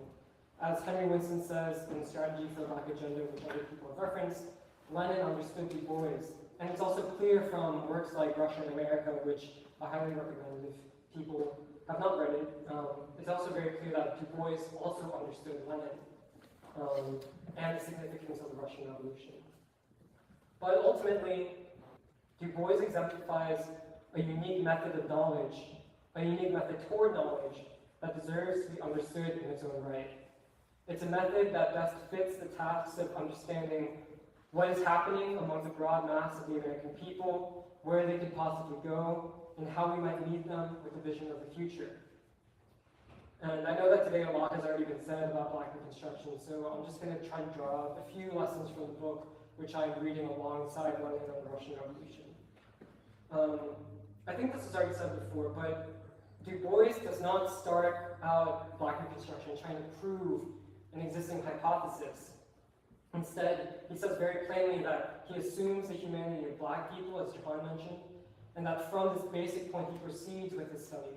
And from there, he doesn't stay mired in piles and piles of facts, the whole, what's called the method that John mentioned. So he doesn't stay sort of mired in these facts, but instead he turns upward to generate new conclusions, new frameworks, new hypotheses. And for me, Black Reconstruction is, above all else, a very generative work. And it should also be said that Du Bois very clearly assumes and works with certain Marxist concepts, for example, the worker/proletariat, the general strike, the dictatorship of the proletariat, and so on. And yet, what I think makes Black Reconstruction unique is that Du Bois, again, is not trying to actually prove the validity of these categories. He doesn't ask yes or no questions, i.e., like for example, was the Reconstruction government of the South a pure dictatorship of the proletariat or not? Instead, Du Bois is asking, what does the record of the Negro worker government tell us about the general possibilities of a dictatorship of the proletariat, and what it might look like? What are the new qualities of a state that can emerge in a revolutionary period? Are the people capable of governing? In other words, he's conducting his study to draw out the essential question, who are the people and what are they capable of? And I actually think that this is a question which is, I'm glad that Serafina spoke before me, because I think something that kind of is underneath all of this is that Du Bois is motivated by love for the people. I also want to talk about Lenin, and to say very clearly that I don't think that Lenin is by any means a formulaic thinker. Part of Lenin's genius lays in his visionary audacity to see Russia as a semi-feudal backward society compared to Western Europe, leading to centuries of development towards socialism. And I think another part of his genius lies in his ability to concretely address highly dynamic, fluid, and dialectical situations, draw out new conclusions for tasks, revolutionary political activity, leadership. His very famous question, what needs to be done? One example I think of this creativity is Lenin's sort of dual power thesis, which he conceptualized after the March 1917 revolution in Russia, which overthrew feudal rule, established a more provisional government. That was, however, simultaneously mirrored by a parallel government, the Soviet councils of workers and peasants. Perhaps unintuitively, the Soviets initially used their own power to support the authority of the provisional government. And so then formulates this says that the tasks of the Bolshevik party in this time was to engage with the Soviet councils and to persuade them that they actually possessed the capacity to rule. And building on this, one of the words I think I've been reading, and I think others have been reading recently, is State and Revolution, which I think reading it in light of Black Reconstruction really realized how State and Revolution, I think, is a world historic work, and simultaneously it addresses a very particular situation in Russia at that particular time, in which Lenin is essentially laying out a very concrete program for the Bolsheviks who are on the verge of seizing state power at a moment when the provisional government has collapsed, or is in a state of collapse. And so ultimately I think that Lenin is responsible for advancing the science of Marx and Engels and making it a genuinely world historic force in the 20th century and beyond. But I do think that there are some aspects missing from Lenin, as well as some aspects that as I already said, are unique to the Russian Revolution, which are not necessarily applicable to the American context. Because Lenin spent so much of his life in the underground and engaged in the tasks of party organization, he never had the chance to comprehensively study the Russian people in the way that Du Bois did. Du Bois interviewed probably tens of thousands of people during his life and lived among them, especially in the South, across several decades. But this is not only from the Black Belt states, which have been kind of decimated as a result of the defeat of Reconstruction, but also the urban landscape of Philadelphia, where he essentially founded urban sociology, or modern urban sociology. And I think building on this, I think if you compare the two, it is clear that although they share many things, Lenin and Du Bois still embody different methods. Lenin is a theorist of political economy, of Marxism, and also a supremely gifted political actor. Whereas Du Bois, as many people said, is the founder of modern sociology, who then actually almost reluctantly becomes what he says a propagandist and leader of his people. It's also clear that Lenin developed his theory of practice through very relentless critique of other leftist parties, leaders, and intellectuals, which were all simultaneously vying for legitimacy within Russia. And although Du Bois also engages in this kind of critique, he fundamentally begins from the standpoint of trying to understand Black folk, such as their organic institutions, their means of organization and making a living, their music and their art, their poetry, their prophetic traditions, their life worlds, their relationships with each other, and also to the white world. In short, Du Bois is trying to understand the strivings of Black people.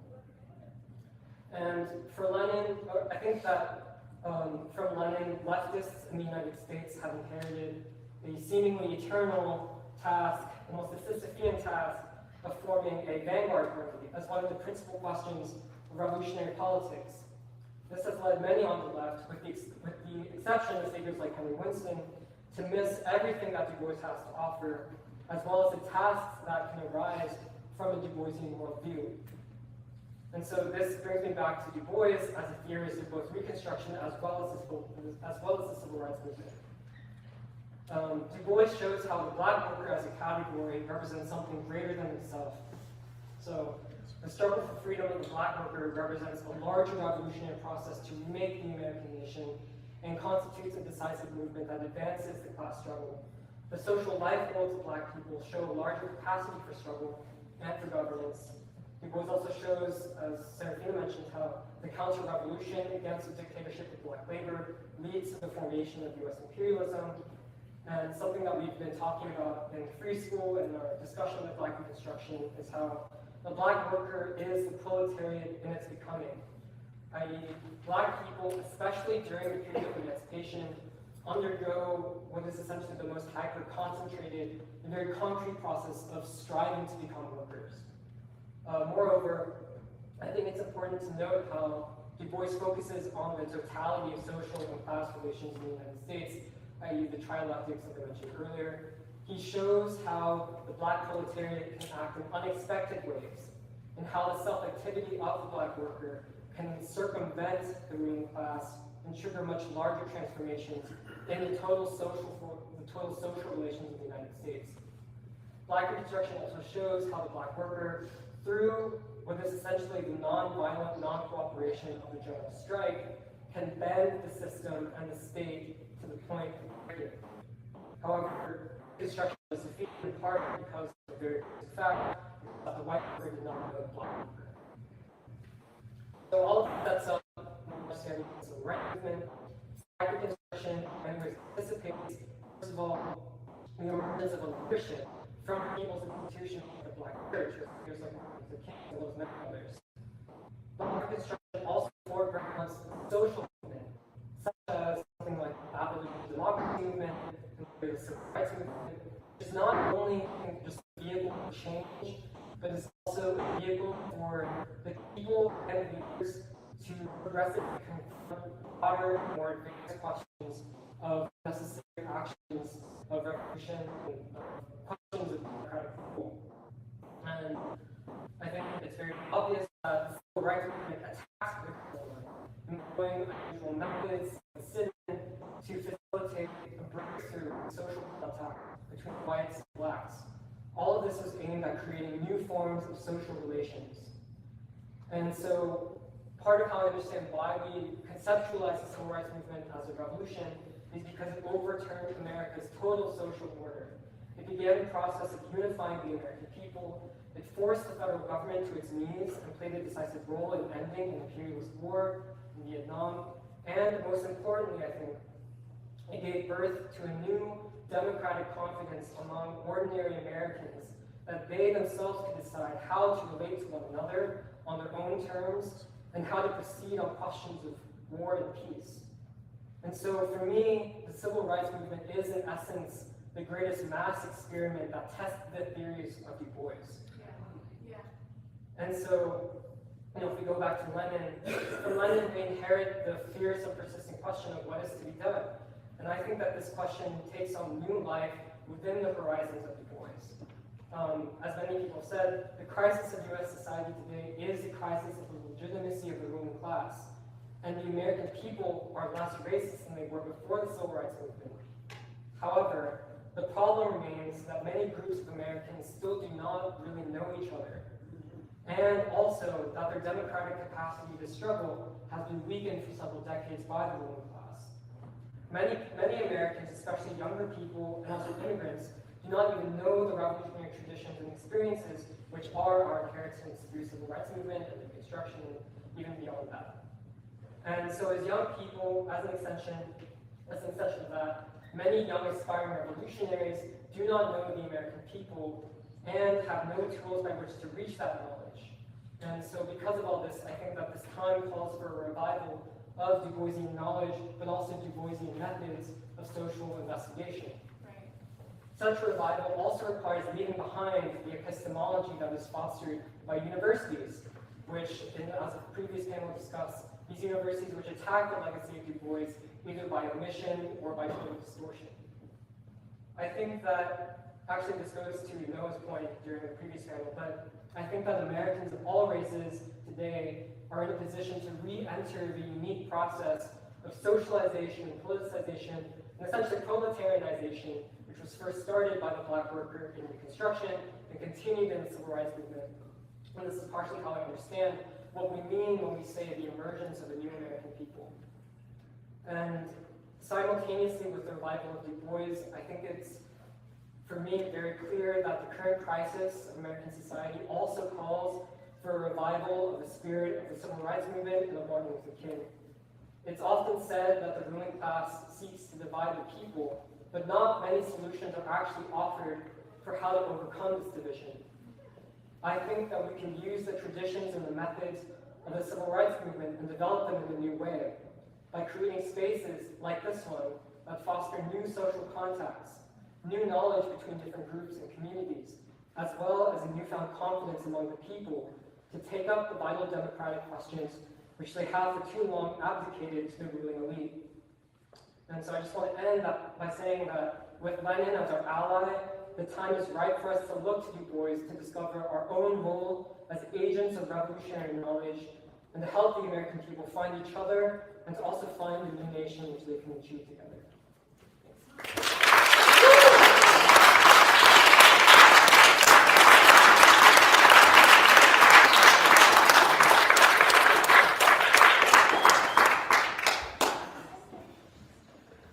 Hi, everyone. You'll have to forgive me. I thought our remarks were maybe supposed to be a bit short, so if I seem like I'm moving things around, it's because I just can't cover everything. But, no, I love all the remarks. I just, I didn't make things out on purpose. Okay. The figures of the past confront us not with prepackaged theories, but rather with tasks that remain unfulfilled. Plato holds we are haunted today by the undigested legacy of 1917, the most enigmatic and controversial date in the history of the left. We are also haunted by the legacy of its most controversial figure, Lenin. The synthesis of Lenin and Du Bois, proposed by Dr. Anthony Montero, is not a simple theoretical proposition, but raises again all the old questions about the meaning of Marxism and of the revolution. Along with these questions, raises also our imperatives of what Adorno called dogmatization and obstacles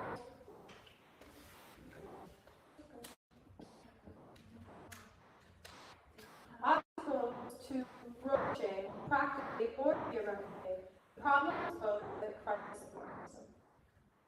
Perhaps what unites Lenin and Du Bois as figures is not their explication of revolutionary practice backwards peoples, rather a common object of concern. The crisis of Marxism in the Second International is primarily the advanced capitalist country of Germany. In synthesis of Lenin and Du Bois, Dr. Montero writes that Lenin's opponents, leaders of the powerful German Social Democratic Party, believed Russia was too backwards to have or hold on to a revolution without revolution in the more advanced countries. He continues, quote, This logic is the foundation of Trotsky's notion of permanent revolution and Rosa Luxemburg's anarcho-syndicalism, anchored to the idea of a general strike leading to revolution. Lenin made a civilizational break with the European left and turned to Asia rather than Europe as the option for support and allies, end quote. Is it the case that the October Revolution constitutes a civilizational break with the European left? Writing shortly after the revolution in Left-Wing Communism and Infantile Disorder, Lenin remarks, quote, "In the first months after the proletariat in Russia had won political power, it might have seemed that the enormous difference between backward Russia and the advanced countries of Western Europe would lead to the proletarian revolution in the latter countries bearing very little resemblance to ours. We now possess quite considerable international experience, which shows very definitely that certain fundamental features of our revolution have a significance that is not local or peculiarly national, or Russian alone, but international. It would, of course, be grossly erroneous to exaggerate this truth and to extend it beyond certain fundamental features of our revolution. It would also be erroneous to lose sight of the fact that, soon after the victory of the proletarian revolution in at least one of the advanced countries, a sharp change will probably come about. Russia will cease to be the model and will once again become a backward country in the Soviet and socialist sense." For Lenin, the October Revolution was the first scene of a revolutionary process which already was international and indeed must become the international dictatorship of the proletariat if it hoped to further its ultimate aim of overcoming global capitalism. The revolution was not a straight line of progress, but would proceed in leaps and bounds, by which the retrograde proletariat of the advanced capitalist countries would advance upon and thus leap over the Russian example. This was a sentiment with which Rosa Luxemburg agreed, arguing that the Russian Revolution put revolution on the agenda in Germany, and that whatever compromises might be made politically by the Russian section were prepared in advance by the failure and betrayal of the social democratic leaders of the proletariat internationally. These ideas find a corollary in Trotsky's notion of combined and uneven development, through which one could understand how Russia might be simultaneously backwards and advanced in the socialist sense, as a result of the contradictory character of capitalist development, and thus of the development of the workers' movement for socialism. Lenin, Luxemburg, and Trotsky represent, despite their tactical differences, one point of view on the crisis of international Marxism and revolution. So if the October Revolution is not a fundamental break with the revolutionary process in Europe, what is it? And why might it appear to constitute such a break, civilizational or otherwise? In Imperialism, the highest stage of capitalism, Lenin argues that the precondition for the revolution is the split in the working class movement, out of which must emerge a vanguard of revolution, working with a party adequate to its political tasks. This vanguard, by the way, is not the party, right? It's the working class. The First World War was affecting this split along national lines, but the proletarian vanguard needed to accomplish this split along the lines of class struggle by turning the imperialist war into a civil war and making the revolution in their own countries. This line put forward by Lenin was an elaboration of the official line of the Second International adopted at their 1912 Basel Conference before the outbreak of conflict, in which they declared themselves ready to sacrifice everything. When the German Social Democratic Party, the shining star of the Second International, betrayed this resolution and voted in favor of the war, Rosa Luxemburg wrote, quote, "Dearly bought is the modern working class's understanding of its historical vocation. Its emancipation as a class is sown with fearful sacrifices, a veritable path to Golgotha. The June days, the sacrifice of the Commune, the martyrs of the Russian Revolution, a dance of bloody shadows without number, all fell on the field of honor. They are, as Marx wrote about the heroes of the Commune, eternally enshrined in the great heart of the working class.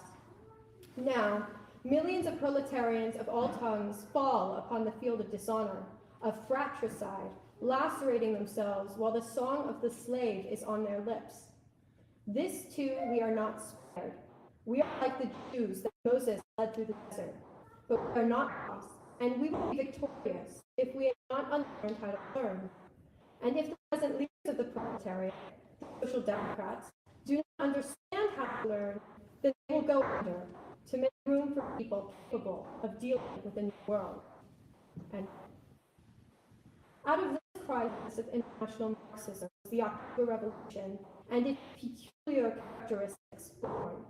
It is but the negative image of the failure and betrayal of the Second International Marxists in the advanced capitalist countries. In advancing Marxism, it advanced not an ossified form of a revolution, but a living crisis, a self-criticism of the real movement of history. To speak dialectically, it advanced a contradiction. The Russian Revolution is nothing other than the demand for the German Revolution, and in the Bolshevik seizure of power, a repudiation of the impossibility of taking on the capitalist state that alibied its betrayal. 1917 was not, in the self-understanding of its thinkers and actors, an attempt to leap from the realm of necessity, but rather the attempt to advance a necessity, the necessity of social revolution and transformation, to a higher stage, and thus open a new realm of possibility. But such an international revolution never came, and so the tragedy of 1917 was repeated in ever more obscure forms. Lenin would be horrified if he saw our present times, not as much by the abject misery, though that may horrify him, as by the mendacious lies we tell ourselves.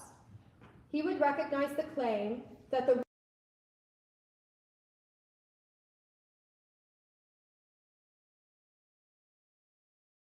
learned how to learn. The October Revolution does mark a discontinuity, not between East and West. To say so would be actually to accept the imperialist division of the working class, but rather a discontinuity in the path to Golgotha, traversed by the proletarian struggle for socialism. As Trotsky thrown into discard. So what of the revolution in America? Do we need to find our own backwards proletariat who is willing to break with the imperialist order? And what of the white and black proletariat of Du Bois's time? W.E.B. Du Bois was also contemplating historical failure and defeat when he wrote Black Reconstruction in America. The final chapter is titled The Propaganda of History. In it, he writes, quote, "It is propaganda like this that has led men in the past to insist that history is lies agreed upon, and to point out the danger in such misinformation. It is indeed extremely doubtful if any permanent benefit comes to the world through such action. Nations reel and stagger on their way. They make hideous mistakes. They commit frightful wrongs. They do great and beautiful things. And shall we not best guide humanity by telling the truth about all this, so far as the truth is ascertainable?" Du Bois is concerned here with the lies told about the failure of Reconstruction, a failure which he believes has real and lasting implications for the fate of democracy in America. In search of some truth about the failure of Reconstruction and the color line in the America of his time, he turns to the history of the left and tries to describe the white and black proletariat of 19th century America. Was Marxism unable to account for slavery? But what if Marxism was right to treat the problem of slavery as the problem of the crisis of free labor and the necessity for proletarian revolution? What then? After the failure of revolution in the 19th century, it appears absurd that Marxists could have arrayed themselves against the abolition movement and criticized it. Du Bois's reflection on the segregation of the working class after Reconstruction is a peculiar confirmation of the Marxist critique of abolition. In the absence of the World Revolution, in the failure of Reconstruction and the Paris Commune together, freedom through the existing abolition movement created a world with a divided and impoverished working class upon which the capitalism of the Gilded Age could construct itself. The two-ness of the proletariat is not the cause, but the effect of the failure of socialism to win the battle of democracy. If the Marxist criticism of abolition is off the table, then we are assuming that revolution was not possible in the 19th century. After World War I, Du Bois hoped that Wilson's League of Nations would solve the problem of democracy in America. Later, with the rise of segregation in America, he turned to the Soviet Union. But Marxism was the criticism of democracy. What if segregation is the result of democracy in crisis and not the obstacle to democracy? Lenin, Luxemburg, and Trotsky attempted to address the demands of liberalism through socialism and to prosecute on an international scale the crisis of freedom that appeared in all its various national forms. Du Bois and Lenin share a concern with history, and both seek to answer the crisis of World War I, of the Revolution, and therefore of Marxism. They do not offer an easy synthesis or guide to action, but point to a constellation of historical problems that have long been neglected. Above all, the unanswered 1917 revolution, neither Russian nor German, both advanced and behind. History is not a line of progress, not even the history of revolutionary struggles. It is rather, as Lenin argued, a spiral, both advanced and behind, and advanced through defeat. When we turn history into the march of progress, even the progress of the revolution, we falsify the dialectic and create obstacles to the Marxist clarification of the concept of freedom. Thank you.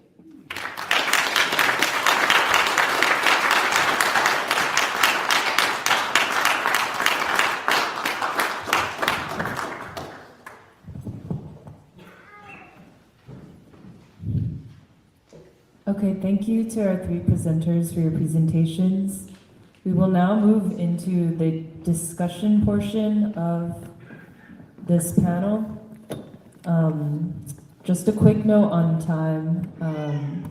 We have around 45 minutes for the remaining part of this panel. So we will begin with discussion among the discussants and the presenters, and then we will open it up to the audience. Also, a quick note, since people are headed there anyway, I think it looks like we just got a fresh batch of coffee, so feel free to punish yourselves in the salon. But also, just a small reminder that no food or drink in the sanctuary out of respect for the space. So I think we would like to begin by opening up the conversation to the discussants and the presenters, and I would just like to invite anyone here to respond, elaborate, clarify anything that has been raised by the presenters thus far. Also, if people in the salon to calm down a little bit, because we're trying to work out some important ideas here. Okay, so you guys feel free to just grab the mic and speak as you wish.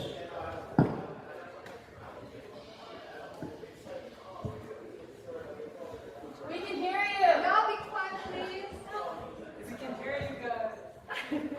They can't hear us. It's like a sound. No, this one's Thank you. I think what stood out in the three presentations is this concept of time. Can you hear better? What was clear throughout the three presentations is this concept of time. You know, why are we in 2023 thinking back to Lenin and also Du Bois? You know, Lenin, as Erin was talking about, in the period of the early 20th century, and Du Bois around the same time as well. And I do think that that's important because it contextualizes the uniqueness of a particular period in time and questions that are carried forward from the past, but also are becoming new or have evolved since then. Specifically for, I think, Lenin and Du Bois, what they're speaking to is modernity, where this system of capitalism and imperialism is arising. And what are the contradictions that come up in that time? And specifically, you know, both Du Bois and Lenin speak to the issue of class, but also of different nations and how they're so intertwined.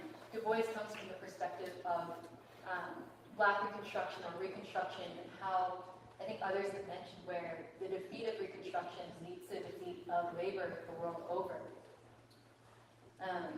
And for Lenin, he also speaks in terms of how the issues of Russia at that time also coincided with this question of war and the division of labor and people throughout the world. think that's one piece that's really important that I guess the panelists were speaking to. I think the second piece is the question of humanity and of people. I think humanity itself even encompasses this idea of time. You know, it's not just individuals in one particular moment, but rather how does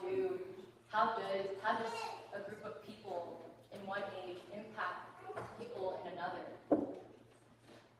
But specifically to this idea of the capacity of human beings, you know, that the first piece doesn't entirely capture, which is in this discussion of imperialism, of capitalism, what actually do people, what are the things that people themselves are thinking, not just the capitalist class, but then also the working poor. One connection that we made in free school is with the rise of imperialism, the counter-revolution of property that people have been referring to had to happen. And in the counter-revolution of property, Du Bois talks about the different forces of individuals, whether it's the planters in the South, the industrialists in the North, but also the poor, white, and newly free. And I think that's a really important piece, and I think the kind of the three presentations together, the specific made sense because, you know, Serafina was also talking from a very particular perspective, which is the perspective of humanity, of people. What are the songs that people sing? What are the stories that people tell? Because that helps us to understand, you know, what is the tie from one generation to another of changing situation of things, like how capable are people of changing their situations. And I think I'll just stop for now since I know we want to have a discussion.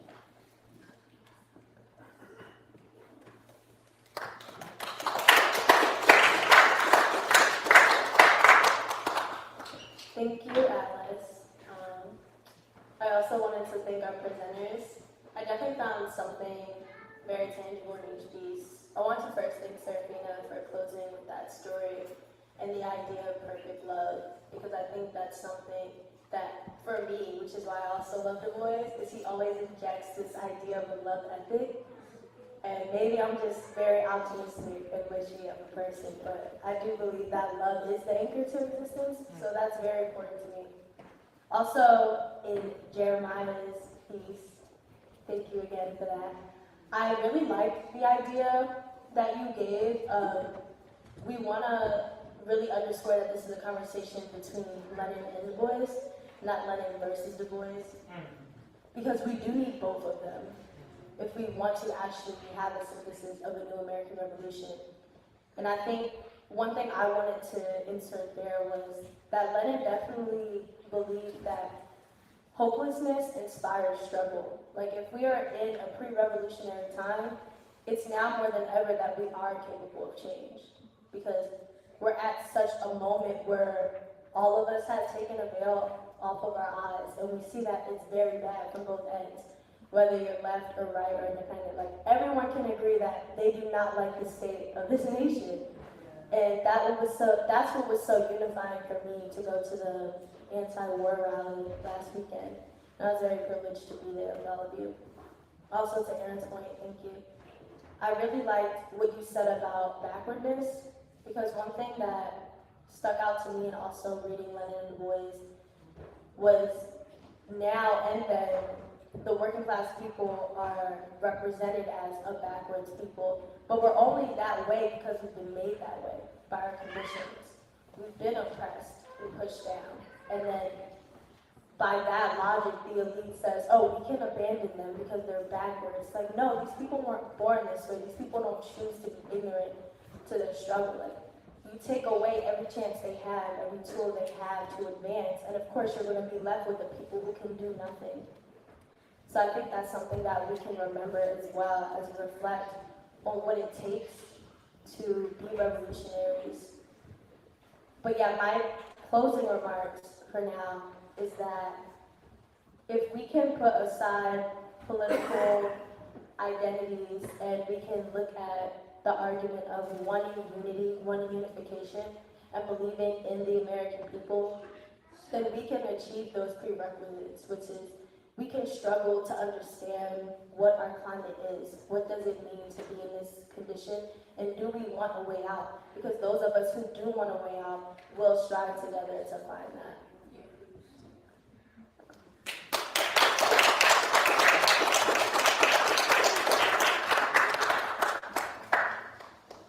I don't have much else to say except thank you to the three of you for the presentations. I'm also looking forward to the discussion.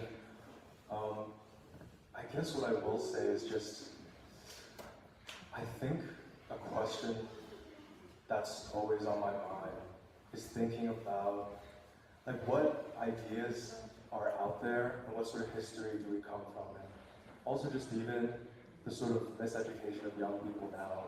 Today we're like, how do you even, because I encountered Lenin like when I was 19, I was trying to get into activism, very, into leftist movements, and Lenin was everywhere, and his like loud, very, very sinister looking, just staring at you.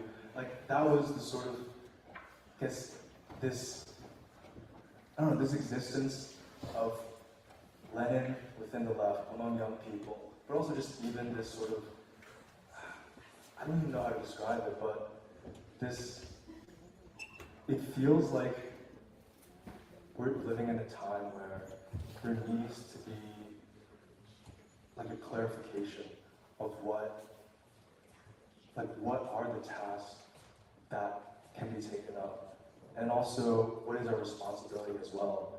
And it's something that like it gives me a headache sometimes, just thinking like, even how do you think about Du Bois and Lenin together? Like it just feels like such a monumental task of like all of this together. I mean, reading Black Du Bois together with some of them in the free school and the different reading groups. I think it's been splendid just reading through the history of seeing Du Bois, not just as a figure narrating the history of Reconstruction, but one making an argument for humanity, but also this broader sense of just all the poetry he puts in the act, like all of the stories, everything together. And I think there's like this distillation of hope, this crystallization of what is it that carries with us today? Because we can only read Black Reconstruction like through what Jeremiah was talking about, the civil rights movement. It's not just pulling Black Reconstruction outside, but seeing how Reconstruction informs King, it informs our time. And if like these things are all unfulfilled, that means that our time now, like that's even more pressing too, to see it clearly. I guess I'll leave it at that.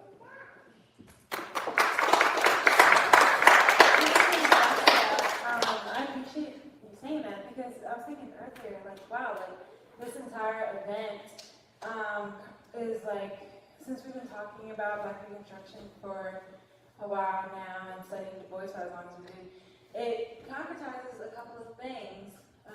One, that there is a certain kind of call to make today. That is, we do have to politically and ideologically prepare ourselves.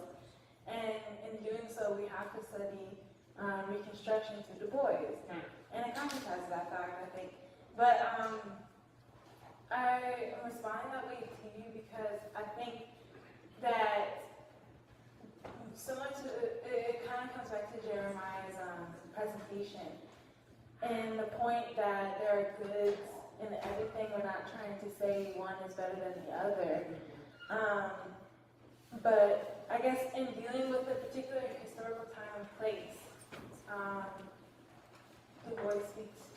Du Bois gives us tools to know it. And yeah,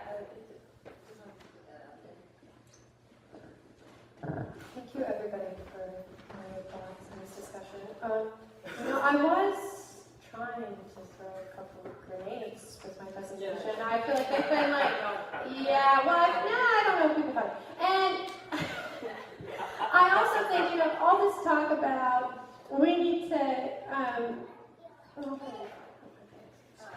okay, it's okay, no, I'm sorry.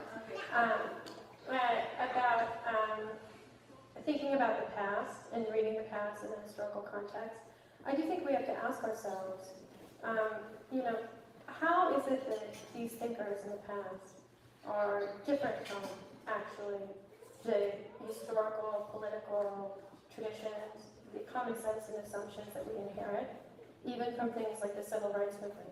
And this doesn't mean that you say the civil rights movement is bad or something, but it means that one has to allow the past and the thoughts of the past to go beyond how they may have been taken up by even some of their best descendants, right? And I think that can be said for both Du Bois and for Lenin, actually, that they both try to articulate a problem of their time, centered around, I think, in many fundamental ways, the questions posed by World War I, the progressivism in America, right, which led to, the New Deal, democratic state, but also to official segregation via the state in a way that it hadn't existed before. The failure of Reconstruction and the failure of the revolution to take hold in vast parts of the world.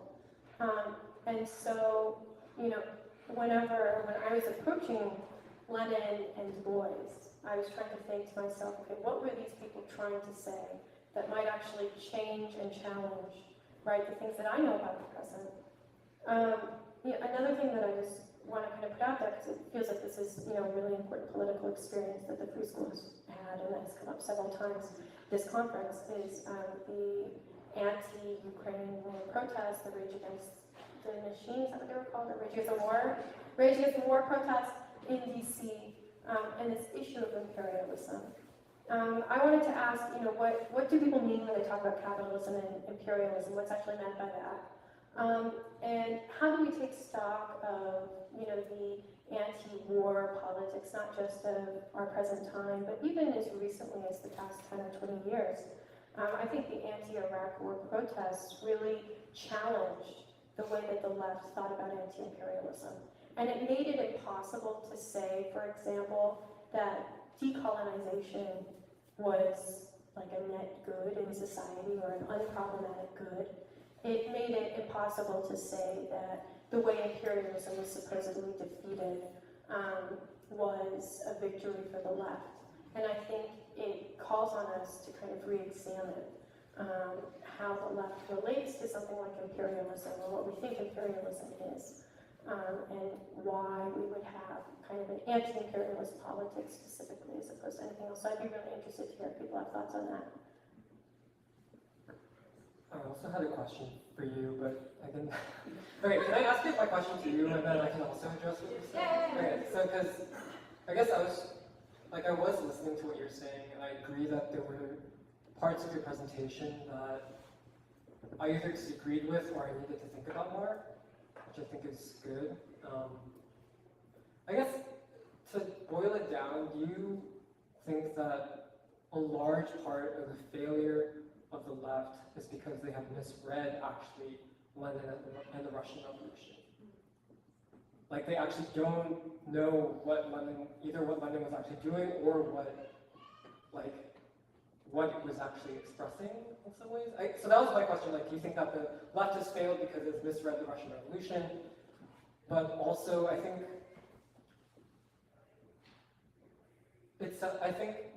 when you ask the question of can you define capitalism and imperialism, I think there's a sense that you're asking because maybe you assume that we don't know what those things are, or that we have a hazy idea of what those things are, or maybe you're just trying to clarify. But okay, but yeah, okay, because that was kind of the vibe I was picking up, but I wasn't sure if that was. No, I mean, it's interesting because when you asked that question, the thought that came up was Trump, because a similar thing about that question has to do with the historical process that meaning how did we get to where we are today? Meaning,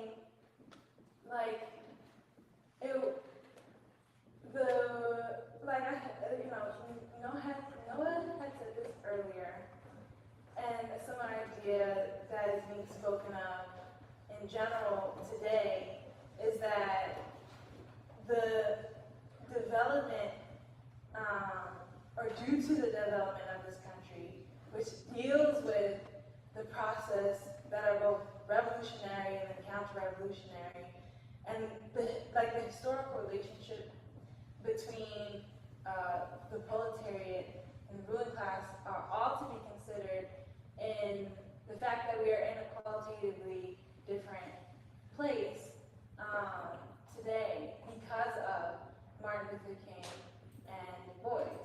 And I only say it like that because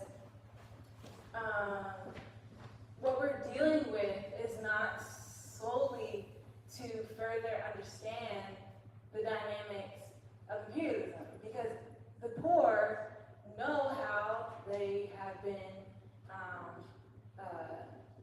degraded in that sense. The poor people know what they struggle against, and we see how the mass media lie about politics, about and in general, we're told how to vote, we're told what we should like, and we are taught in a top-down way. So in this time,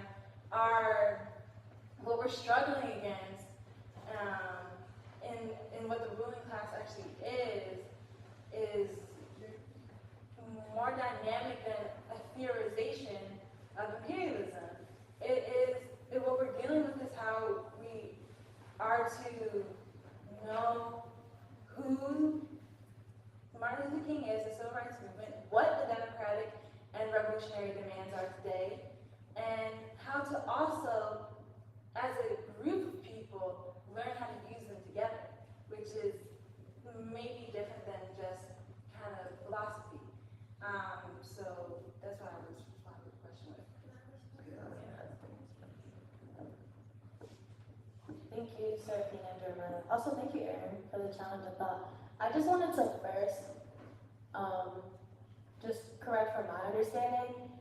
It's not that Reconstruction failed, it's that it wasn't fully realized, I think, by us as American people, which is why we're here, is to talk about how we can, as Emily stated beautifully at the beginning of remarks, like, we want to be worthy of Du Bois' synthesis. Like, we don't want that to be for nothing. Like, we don't want to spend time trivializing and just talking down on the ways of which a movement maybe didn't come fully to fruition, because nothing is perfect. Like, we're human beings. Everyone fails.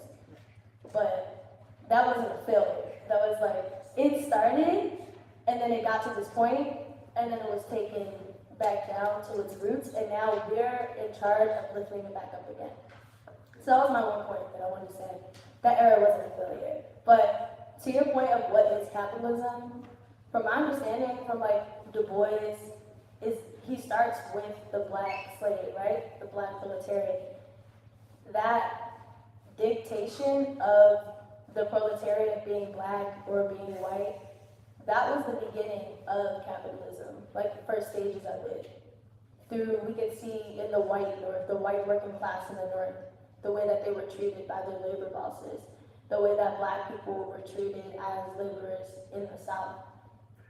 To me, I think people here, like, they all know what capitalism and imperialism is in their own regard. But also, I feel like to pivot back into like a unifying purpose, I don't know, like, it's definitely a weird energy, I guess, that I'm trying to fight through right now, because I can just feel a little bit more tension out the table between us, which is, it's great, you know? It's productive, though. I think it's constructive, and I think it's constructive. No, I'm not saying you're creating anything. I'm just, the elephant in the room is that the seats got hot, and we're in these seats. That's why we're here. But yeah, I just wanted to pose the point that going back to the rally, the anti-war rally, because I did pay attention to your language, the semantics of saying it was anti-Ukraine. It wasn't anti-Ukraine. No, like the Ukraine war. I'm not saying it's anti-Ukraine. Oh, okay, I'm sorry then. I misunderstood. There's so many anti-war movements. This one's about the Ukraine war. Yeah. Okay, I understand more clearly now your point. But yeah, I just wanted to underscore that point that for me and for all of us, I guess I can speak for all of us there, when we were there, we saw very clearly that the people there, these people who were speaking and those who were in favor, they were there because they believe in peace. They believe that life has value. It doesn't matter what that life believes in politically or what that life votes for. It's that every single person has a chance to live. And that's why we were all there. So yeah. I'm sorry, I'm getting excited.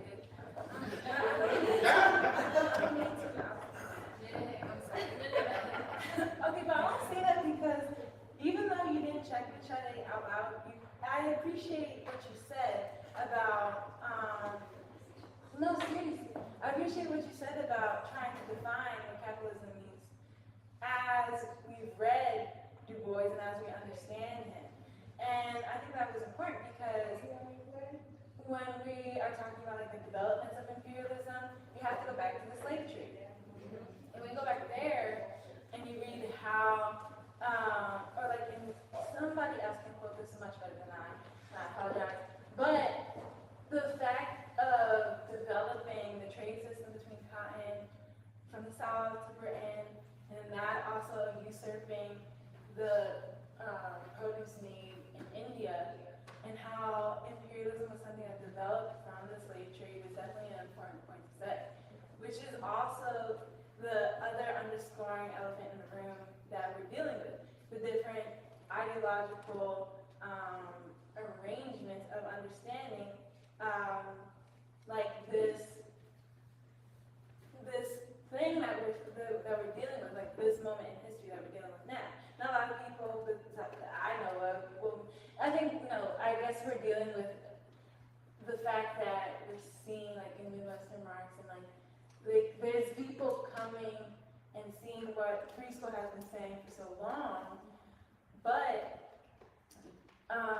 what free school is saying is particular, so I appreciate you finding that. So I just want to say that.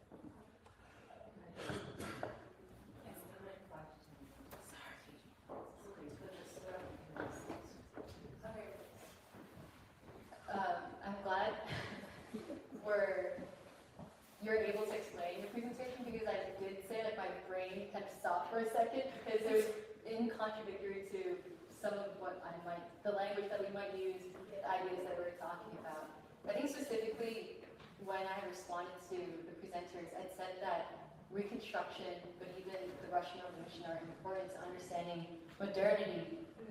And I think I want to expand on that point because I think what you're saying is, is there essentially a rupture where then doesn't fully represent the questions that we're facing now? Is that correct? Or that, but I guess in terms of modernity, that being tied to how political, economic, social relations exist today. Lenin talks about, and Du Bois also assumes this and expounds on it in their writings, but the rise of finance imperialism, where it's not only industrial monopolies, meaning certain corporations owning the electric industry or the railroad industry or the coal industry, but instead it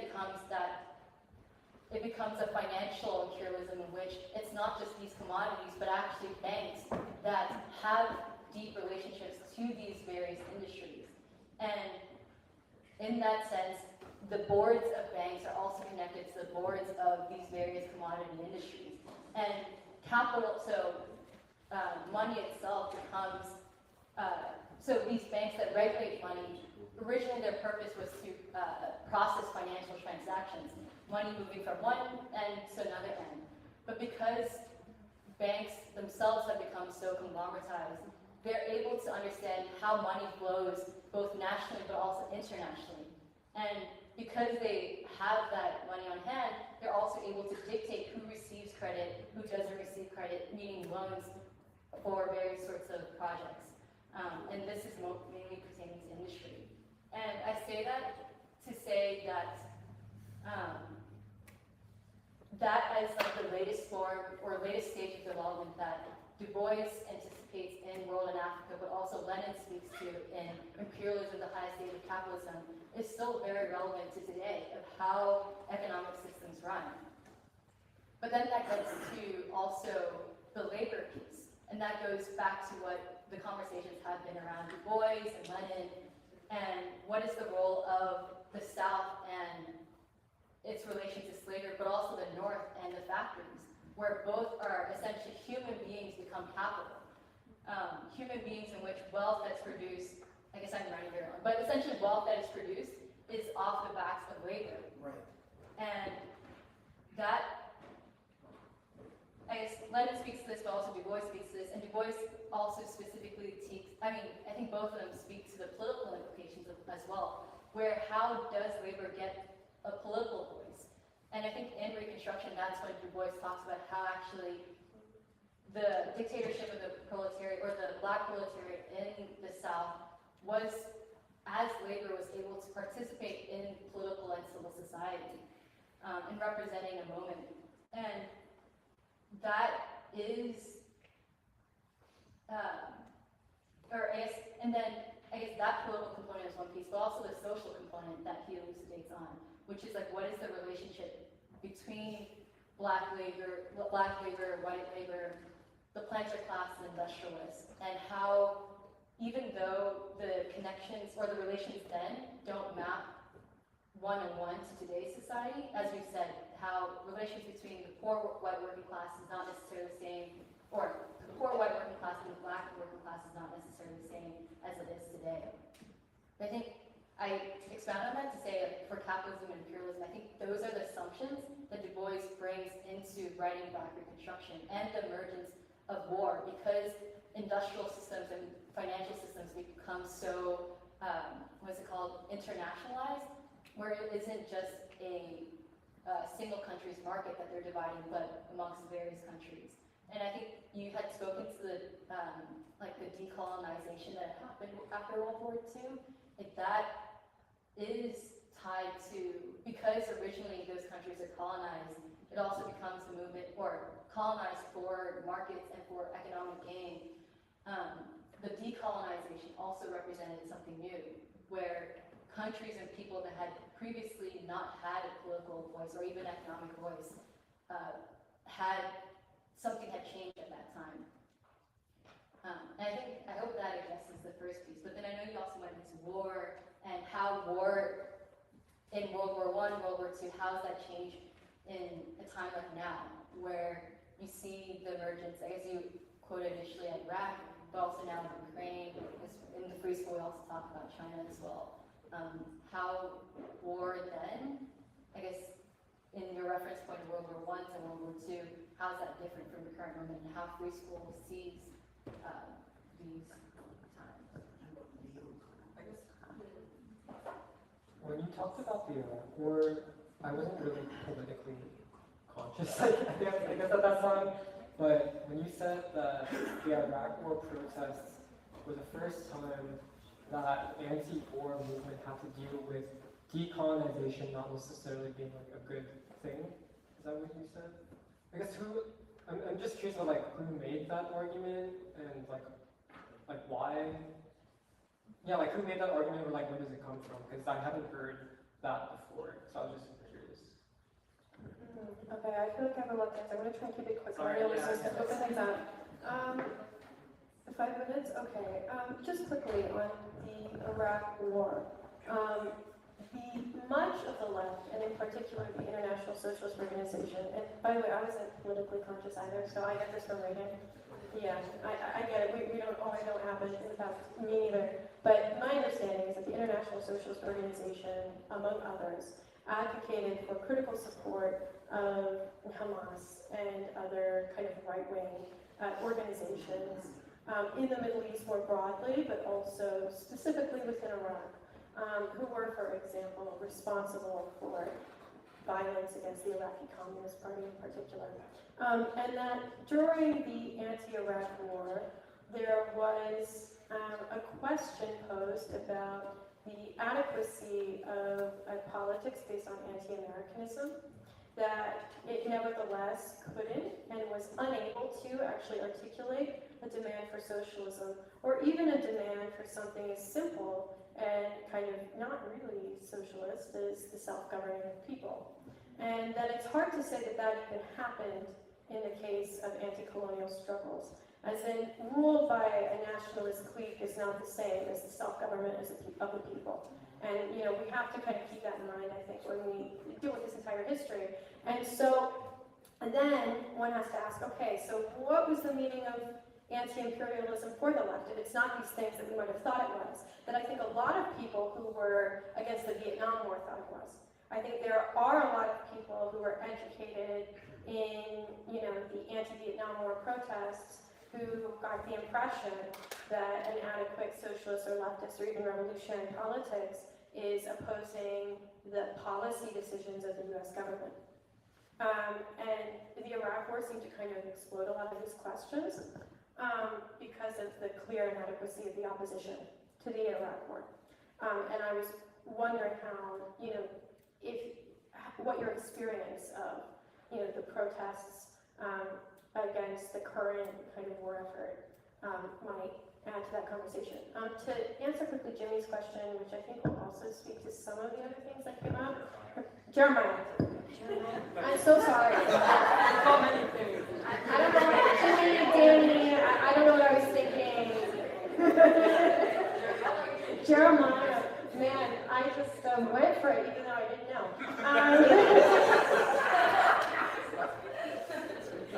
Do I think that people just misread Lenin? No, I think everybody here is very smart and capable of reading things, and I'm not going to make such a kind of infantile and condescending argument as you can't read, because why would anybody make that argument? But I do think that there's a question of what the object of Lenin's criticisms was and what the object of Marxism's criticisms were. That an ideology bereft of its object is not the same. And I think the same goes for Du Bois, right? If you remove Du Bois from his object, which was kind of the historical moment that he lived in, it changes him. It does. And sometimes, you have to do that. I'm not saying we can be like a historical reenactment society for forming a vanguard party or something. That would be silly. But rather that perhaps there were questions that were open at an earlier historical moment that are close to us now, that we can nevertheless ask ourselves because of works such as Lenin's or such as Du Bois's. And that there might, in fact, because of the current diminished state of political horizons for socialism, be obstacles to even thinking about these ideas. And that's why, so when people get Lenin wrong or something, I don't think it's because they can't read Lenin. I think it's because when you try and apply Lenin to the present, you lose some of Lenin. Because Lenin is speaking to a situation that was developed by a lot of hard work and criticism over many years. And we don't have that situation. And so to say, well, Lenin tells me this, and that's how I know whether to vote, for or against President George Bush, that's not Lenin. And you're setting yourself up for failure if you do that. In terms of, I was going to say something else. What was I going to say? Oh my goodness. We've talked about a lot of things. This is a really long conversation. I thought there was one more thing I wanted to say really quickly. Oh well. Yeah, let's go to the audience.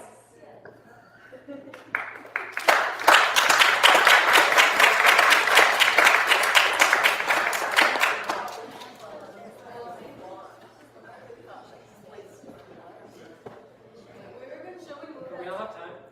No, I think what I think we should do is we're going to let this fantastic discussion continue for 10 more minutes, and then at 4 we'll go to the round table, which the purpose of the round table is to continue this discussion of war and peace, our assessment of today. So I'm going to let this discussion finish up, and at 4 we'll go to the round table. And any questions and answers you may have, you can bring it to the round table. It's not something boring. Okay, so we have 10 more minutes.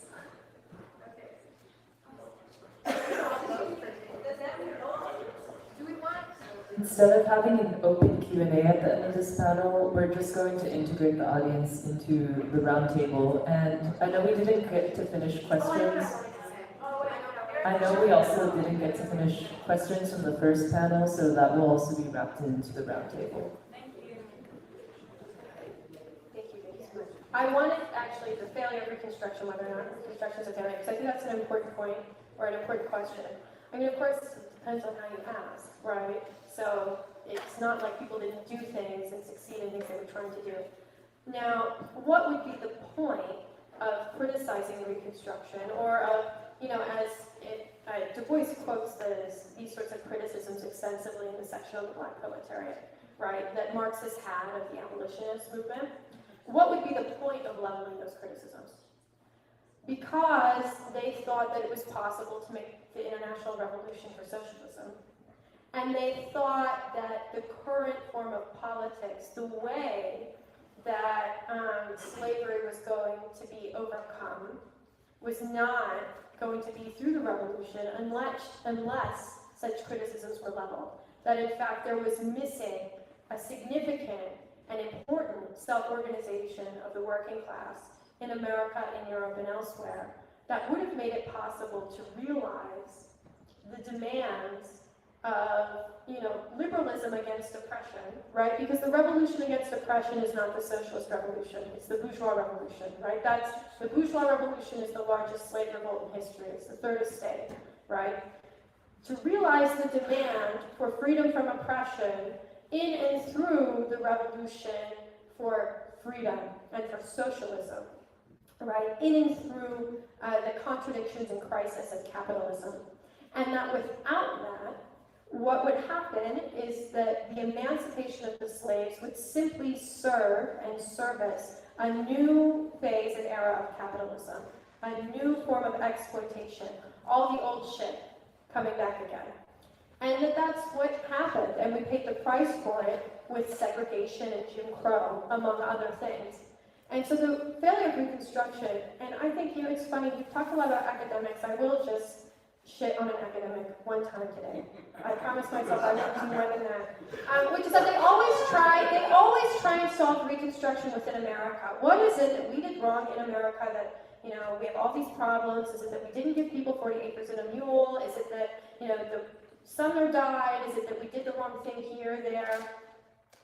Reconstruction, I think, from a Marxist perspective, would have been seen as a phenomenon of global revolutionary crisis, which includes not just the Civil War and Reconstruction in America, but importantly the Franco-Prussian War, right, and the Paris Commune. And that includes the self-organization of the British working class, right, against slavery in the South. And that all of this was, you know, is indicative of a potential, an unmet potential, to make the revolution. And that's what allowed Marx to have his insights, was that that potential actually existed, right? And so the criticism, what's the point of criticism for a Marxist? It's not to say, stop your fight, here I have the right ideas, you have the wrong ideas. But it's to show how our own activity, the activity of the working class itself, is responsible for reality. And then the proletariat doesn't simply need to overcome oppression, but needs to become conscious of its own freedom and its own ability to transform society and to lead history into a new phase. And so that's the reason I think that somebody would talk about a failure of Reconstruction. And that would be the point of some of these criticisms that Du Bois brings up. And so I think Du Bois is really writing in the context of a deep failure on the part of the left to organize the battle of democracy, particularly in the United States, but also abroad. And that this has led to, you know, the harsh reality of America in the early 20th century.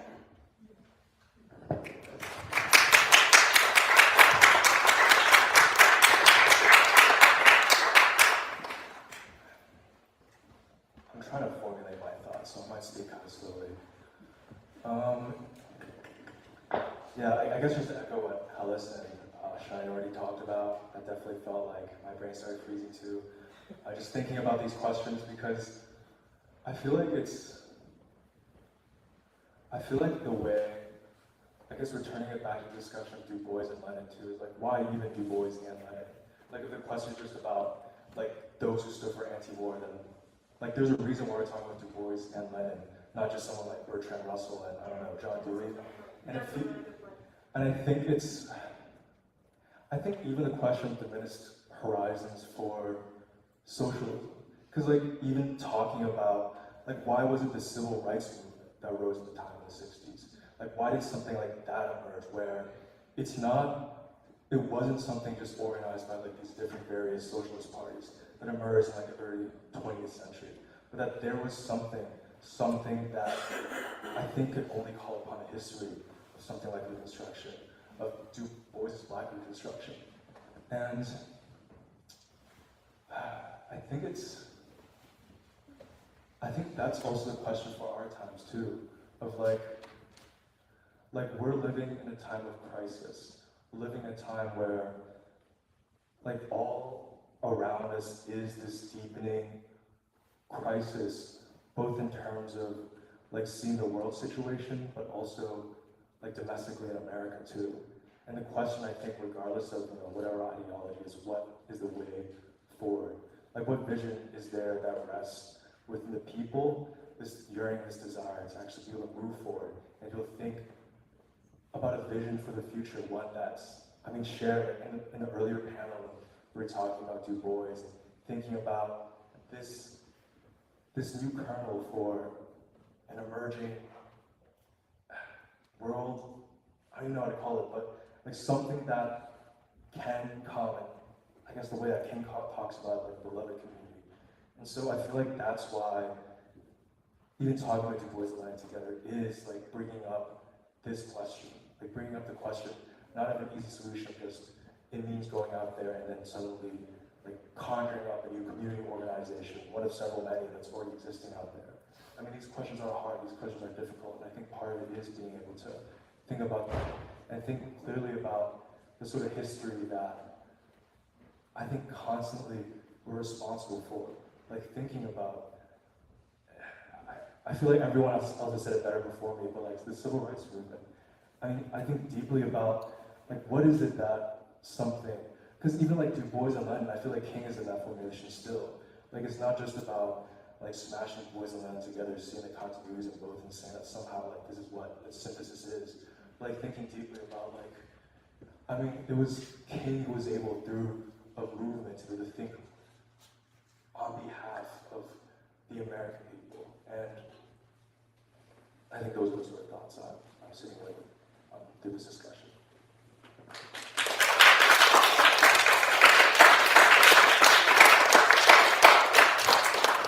For all the presenters and discussants, we're going to continue the conversation as a part of our roundtable.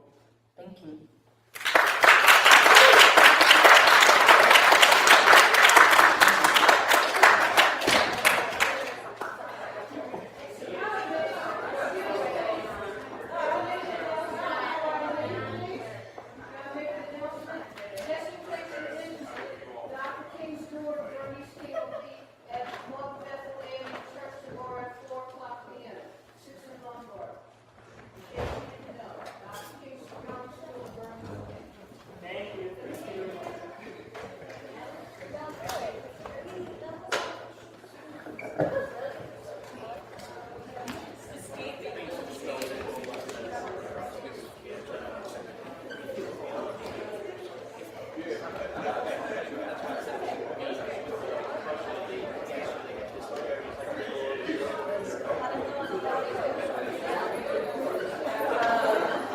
I'm going to quickly usher us to the last part of our program.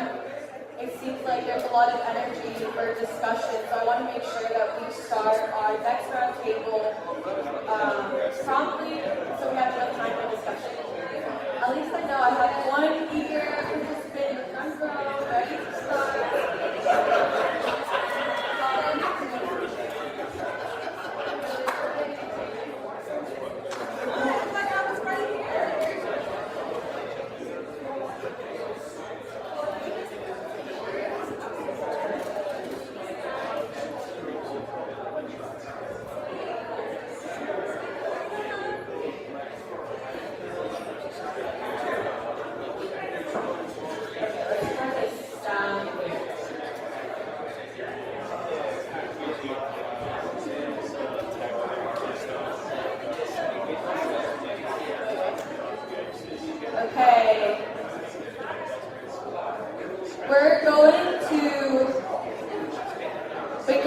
the last part of our program,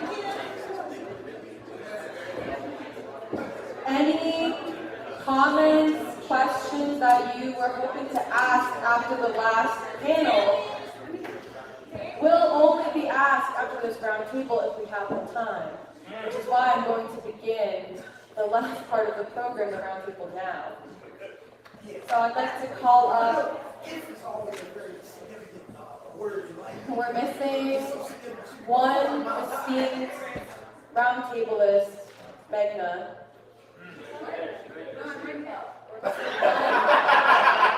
We're missing one esteemed roundtablist, Noah.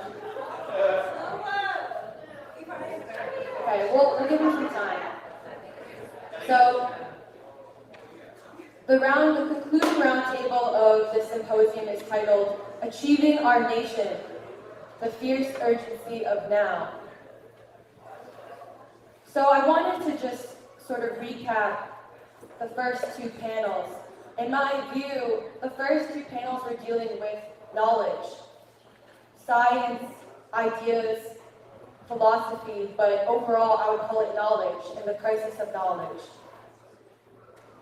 So not just what you know, but armed with Du Bois's revolutionary science, how to know what you should know, how to see what you must see, and thus what do you see and for what. So the stakes have never been higher today to know, but also the potential has also never been greater. And so this roundtable will try to deal with the practical questions of today and whether we can even see the practical questions in the path forward. This roundtable now opens up, like I said, the practical question of today. How do you assess the American people and their capacity for change and to change this country? What defines the objective criteria of what is revolutionary and what is counter-revolutionary, and how does that impact your assessment? What obstacles do we face as people committed to peace, freedom, and democracy? And so on this roundtable, I had emailed or texted or phone called every person on this roundtable with the same set of 4 very specific questions for them to consider. And so each roundtablist will have 5 to 7, I think I gave you guys 7 minutes to present on 1, 2, or however many questions you would like to touch on. So I'd like to share those 4 specific questions with you today. 1, are working people more capable of standing up for their interests today? While many left theorists count working people out, is it fair to say that the U.S. working class can be a leading force in the struggle for democracy and peace? 2, does the Black working class today have the capacity to provide leadership as it had in the Second and Third American Revolutions? 3, can the American people rise to oppose the Biden administration's war policies against Russia, China, North Korea, and Iran? 4, how should we view the Trump candidacy in the 2024 presidential election? Should we view it differently should he run as an independent? Does the Trump presidential candidacy in 2024 indicate the emergence of a new American politics? And so without further ado, I'd like to introduce our roundtablists, and then I think that maybe we can move from right to left with the roundtablists giving their remarks or their answers to these questions. So I'd like to introduce them in order. First on your right is Dave Jacobs. Second, we have Noah Proletariat. Is that correct? From Midwestern Marx. Well, he texted me a description that I actually practiced, so. Third is third is Emile Javier. We have Magna Chandra, and then lastly, Dr. Anthony Montero of the Saturday Free School for Philosophy and Black Liberation. So I'm going to unwrap this mic, and we can start with you, Danny.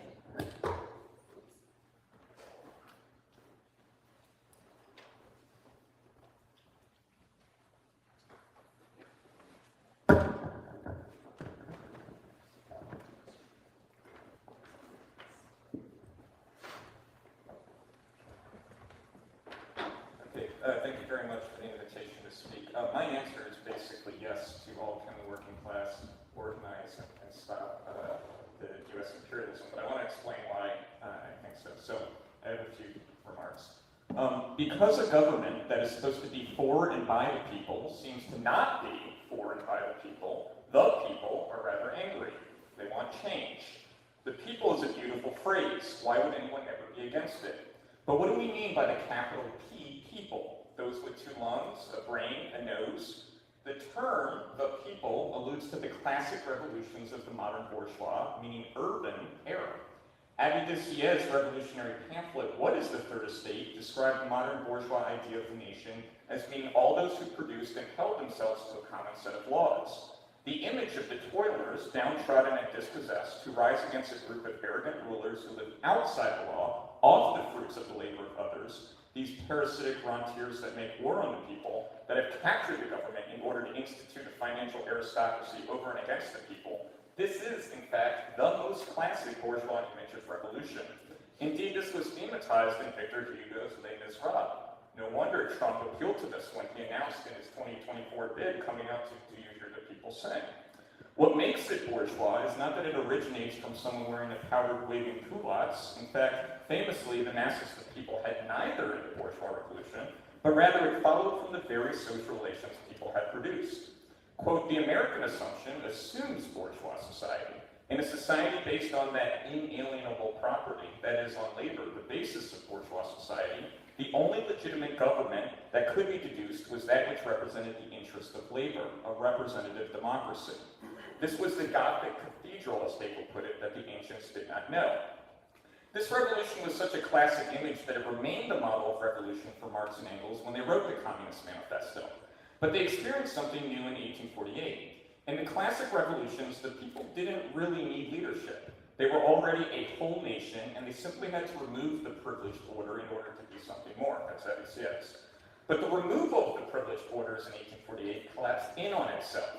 What represented the will of the people? Was it labor? But labor is not labor without capital. Then it must be capital. But capital cannot be capital without labor. The class struggle, then, was not an economic conflict between the profiteers and the working class, but a crisis of democracy. Capital and labor were not economic terms for Marx, but correlatives of a contradiction in time. The class struggle expresses the contradiction of the present and past of labor with itself. The people thus voted for a pseudo-pretender to save them because they couldn't regulate themselves in, quote, civil society. It was a farcical revolution. When we say that the people versus the ruling class, we might set ourselves up to repeat the same farcical repetition. Thus, the capacity of the people was negatively demonstrated.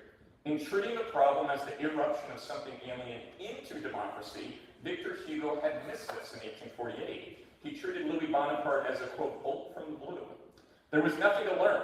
It was for Marx a defeat, but of the people to themselves. The government was informed by the people. Louis Bonaparte got 75% of the vote, and yet it also seemed to be over and against the people.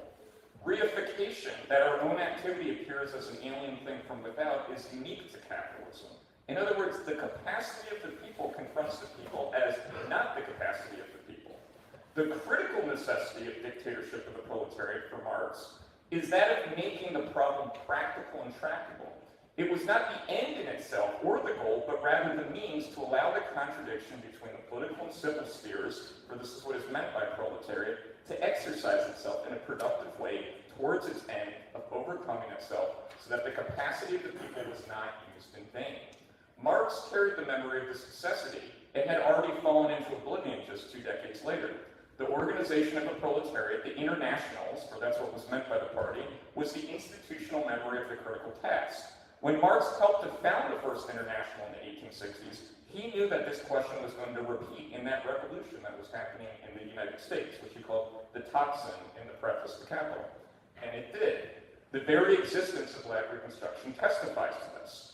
Can the American people prevent imperialist intervention? Of course. Can the Black working class partake in the leadership of a revolution?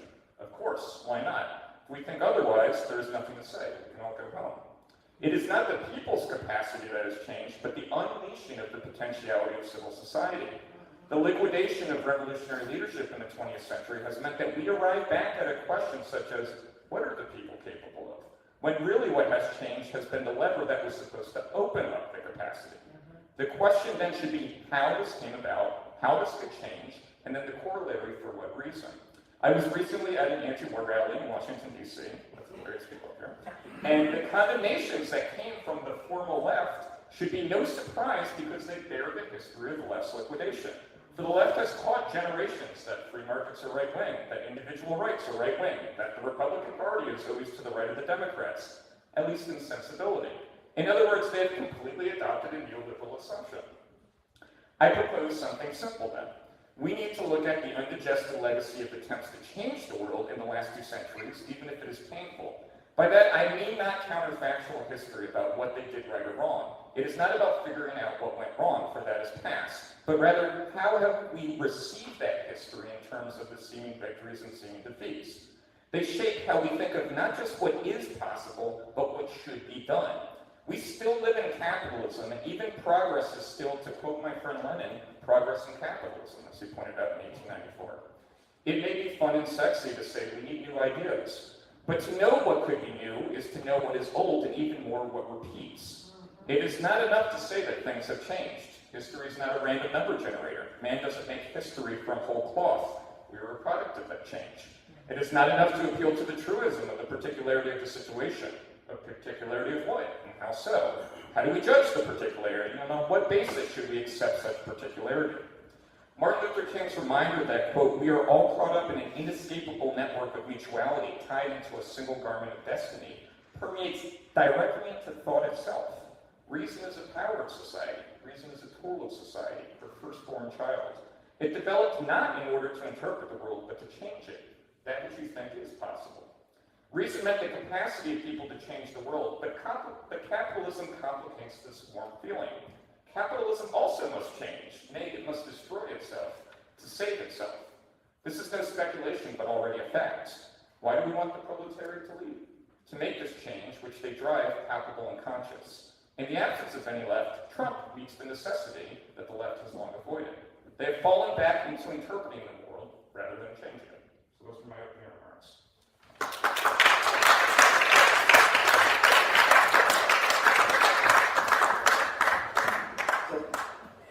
In the spirit of a sort of roundtable, I had a few opening remarks prepared, which weren't very good to follow that. That's good. I'd like to instead piggyback on something he was saying, and that is the liquidation of the left, because it covers this fourth question really well. And now I've got to my own prepared remarks and lost it. 1 second. The fourth question is, well, many left theorists count working people out. Is it fair to say that the U.S. working class can be a leading force in the struggle for democracy and peace? And here's what I want to say. Are they allowed? Does this sort of middle-class remnant that claims ownership over working people everywhere, over oppressed people everywhere, and claims to speak for them, can it materially be called the left? And I don't think it can. If we look towards what the left arose as, why did we even use the word left in the first place? I'm pretty sure we all know this story. It was the French Revolution, right? And those who wanted to move past where they were to something new, they sat on the left side of this auditorium, while those who wanted to go back to whatever monarchism or whatever would sit on the right.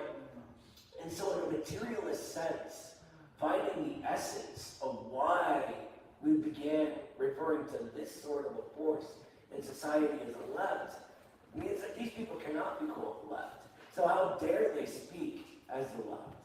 How dare these sort of middle-class people who don't experience a class struggle, who don't experience a real struggle in any way, pretend to speak for everyone else? What I say instead is that there is a new left arising in our era because of what I referred to earlier as reproletarianization. And it's becoming aware of it itself.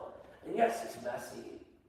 And yes, it includes early demagogy and things like, following Trump around and stuff like that. But this is only the beginning stages of this. We're very early into the American people actually taking shape for the first time ever as ourselves, and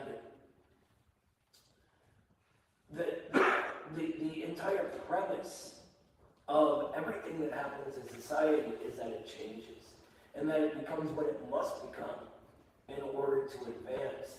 And so, to answer the question finally, can the U.S. left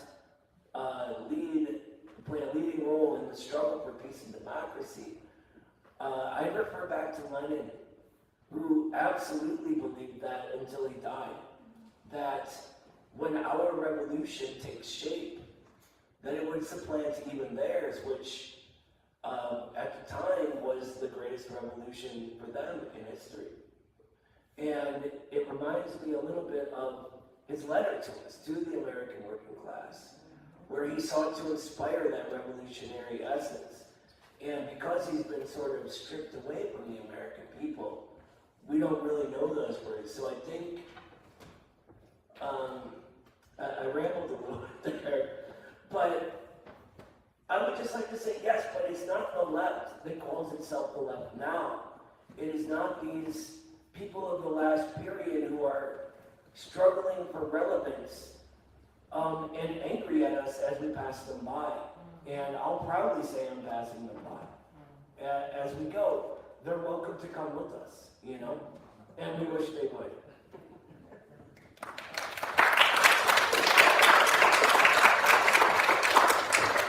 Thank you both for your remarks. I guess just to add on to this idea of when I start to think of the capabilities of working people, I think of the ideas that underpin their lives, as opposed to the class that lives over them. And I think a big part of the ideas that I hear from what you were considering, I guess, a faux left in today's world is this extreme disdain and disbelief of the capabilities of working people, and a lack of faith in the ideas in which we live our lives, or in which we try to survive the world in which we live. I actually want to bring a quote from James Baldwin, Nobody Knows My Name. He says, any real change implies the breakup of the world as one has always known it, the loss of all that gave one an identity, the end of safety. And at such a moment, unable to see and not daring to imagine what the future will now bring forth, one clings to what one knew or dreamed that one possessed. Yet, it is only when a man is able, without bitterness or self-pity, to surrender a dream he has long possessed that he is set free. He has set himself free for higher dreams, for greater privileges. I actually just want to read a little bit that I had to say about that. I think this quote speaks to a new current that's starting to take shape in America. The working class of American people today are beginning to see themselves as one people. The main impediment to our unity historically has been the enforced ignorance of our common strivings for peace. We have been taught relentlessly to identify more with war than with one another. But the lies of an empire built on beliefs of racism, militarism, and poverty are imploding before their very eyes. The assumptions that underpin the division in workers can't hold under the weight of new and overwhelming social and economic woes. These crises in large measure have leveled the living standards of black and white alike, and the development in consciousness from the civil rights movement have led workers to relate to one another, with one another more than ever before. They are beginning to see their common humanity represented not in the wealth of the detached elite, but in the shared pain and struggle for their fellow working citizens. No longer are the alien ideas of a decadent academy seen as anything resembling a search for truth. No longer do working people look at a monopoly press in order to understand the times. No longer do they see how the weapons sent abroad have any benefit for their own way of life. Working people are seeing their destiny not in the shimmering veneer of wealth, but in the richness of the eyes of their children. And this is something I find very interesting in the history of working people, is how much, at least the modern history of working people, has put an emphasis on educating children. I think, part of the reason I suppose that's the case is that as working people, we are dependent upon having a community in order to teach our children how to live their lives. We can't escape we surely cannot depend on the people who put their bank accounts above our children. And so, I mean, I just think so much of the minutia of the problems in which we are told to see the world through comes from an idea of a class of people who have always thought that their problems are more important than everyone else's problems. I think, you know, reckoning with war abroad, in many respects, is a reckoning of the violence at home, the poverty at home that we experience, and more people are recognizing that. You know, another thing I want to say is that I'm really I guess I should read this because I feel like I said it in writing. Much of what we know about the history of working people has been overlooked. The arrogant story of a perfect democratic American Union above the rest of the world has been replaced with its equally erroneous opposite. Today's modern self-proclaimed anti-racists follow the elitist and racist traditions of seeing working masses with disdain and disbelief. They confine the whole of American history into yet another narrow Eurocentric view. Every crime ever committed on American soil is to be understood as a burden all whites, and particularly all working citizens, are to be ashamed. America's story is not a consistent fight for the unity of workers' democratic demands, but simply a ploy to enrich an empire's rise. But what of the black worker? What of the white abolitionists? Why do we trivialize them? Why are we woven a tale in which to identify only with the class of whom we have always been caught at odds? This vantage conveniently leaves us with no way to change things for the better and forces us into a drowning mentality in which we are to fight with our own neighbors for air. This fantasy might convince some, but it belies the welfare experience in this nation's struggle, and it does not explain the potential of a new people's movement we see dawning today.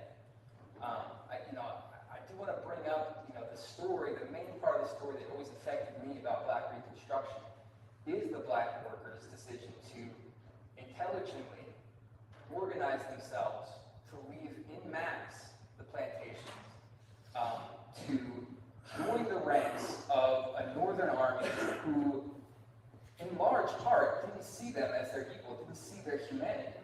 In fact, in many cases, turned on them and shot them in the back as they were fighting with them.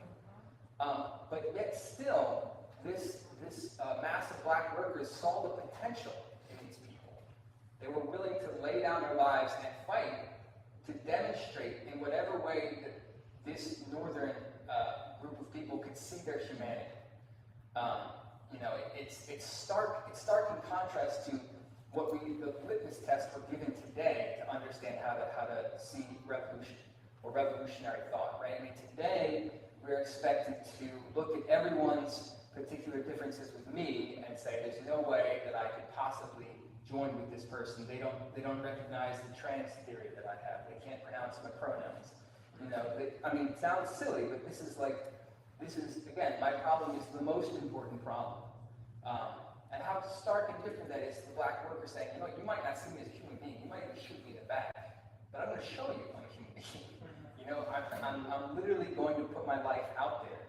And another interesting thing that Du Bois shows us from this story is that finally Black people were starting to be considered human by the newspapers and the generals and the public in the North at that time, based on their ability to commit violence, right?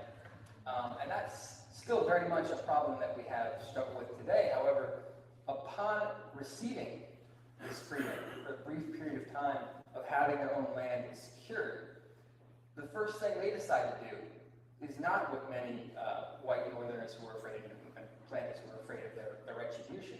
They decided the problem was solving the problem of education. Ignorance is what provided this to happen. And so, this is a story we should be proud of as working people. We have so much to be proud of, and I'm not trying to discount the violence and the degradation of people, but to miss this as a part of the story is to miss the whole thing, as far as I can tell. So, yeah, I would say we have much to be proud of. We have much to see in this, and look into today. I think, unfortunately, a lot of the mediums that we are given to see the rest of our country in is in a very narrow lens of, say, the New York Times or Twitter or what have you. And we sometimes forget that this is a very, very, very narrow group of people who have given us this view. But little stories keep popping up, as far as I can tell. I mean, I read about parents, I think it was Dearborn, Michigan, who were Muslim, Christian, Jewish, Hispanic, every possible kind of different viewpoint or vantage, and they came together to oppose the certain teachings of critical race theory and these different, they consider more sexualized things that kids are being taught. And the paper I was reading was trying to explain that these people were backward, right-wing, and unimportant, and this kind of thing. But I think it says something. It says that people are rejecting this in large part. And more I hear people who reject these things, when I listen to them actually speak, they quote Martin Luther King. You know? So to me, I think it's really important to look outside of the confines in which we're supposed to see the world and actually speak to people and see where they rely, because as far as I can tell, people have much more in common with one another and see the revolutionary potential of Martin Luther King's thought as a way to view their lives and move forward into the future. So, I've gone for too long.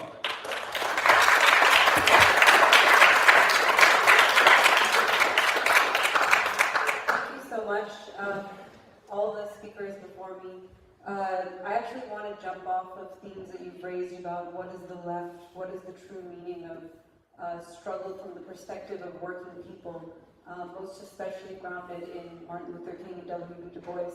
And I wanted to address some of the questions posed by the Roundtable by discussing, as we have throughout the day, the recent Rage Against the War Machine March, as well as the criticisms that underlie it, and really get into the assumptions behind those criticisms.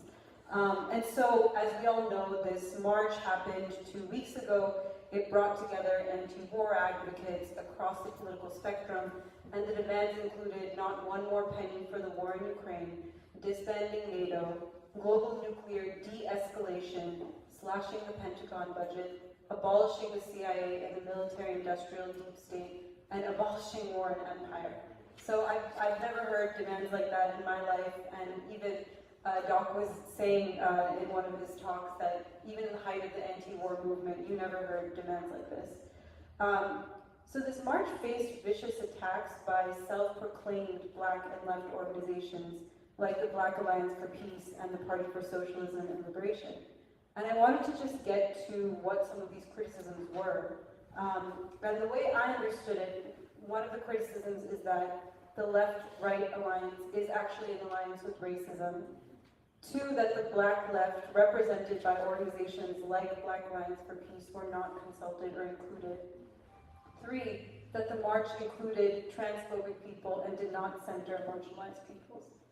And in order to understand these criticisms and how they relate to working class struggle and the movements that we've spoken about that we ground ourselves in, I wish to use a phrase that Doc had mentioned a few weeks ago. Actually comes from another very famous statement by Clausewitz, I think his name is. But the phrase that Doc said is, philosophy is politics by other means. And this is coming from a statement called, that says war is politics by other means. But I think it's very interesting to extend this into philosophy, because it kind of gets to what we've been doing all day. And the way that I interpret this statement is that philosophy, that is the assumptions from which thought and action proceed, are political because they have inherent in them a worldview. And conversely, all politics are grounded in philosophical assumptions. So you really cannot separate these two things, no matter how much one would like to do so.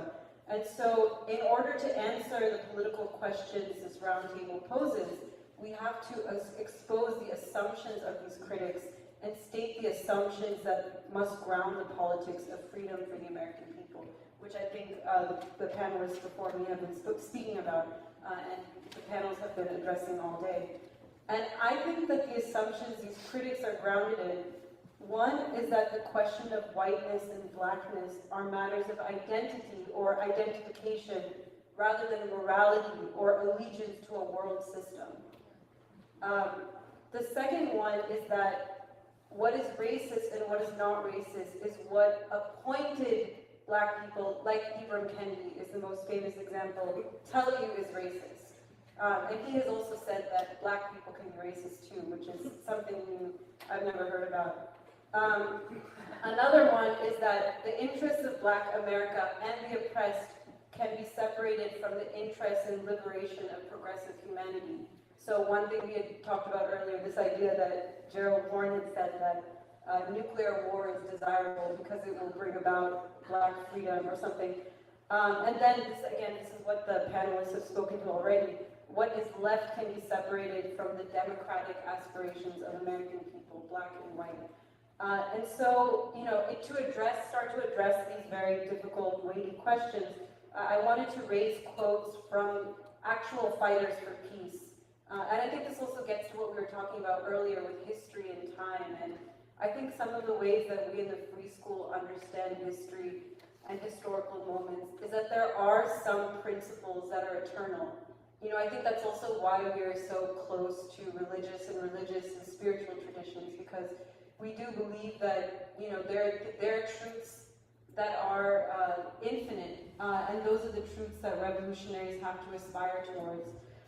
And so I wanted to raise quotes from Du Bois and Martin Luther King about how they understood the meaning of whiteness and how these assumptions should undergird working class movements. So one, I wanted to read from The World in Africa. The white working man has been asked to share the spoil of exploitation. It is no longer simply the merchant prince or the aristocratic monopoly or even the employing class that is exploiting the world. It is the nation, a new democratic nation composed of united capital and labor. Their national bond is no mere sentimental patriotism, loyalty, or ancestor worship. It is increased wealth, power, and luxury for all classes on a scale the world never saw before. Whence comes this new wealth, and on what does its accumulation depend?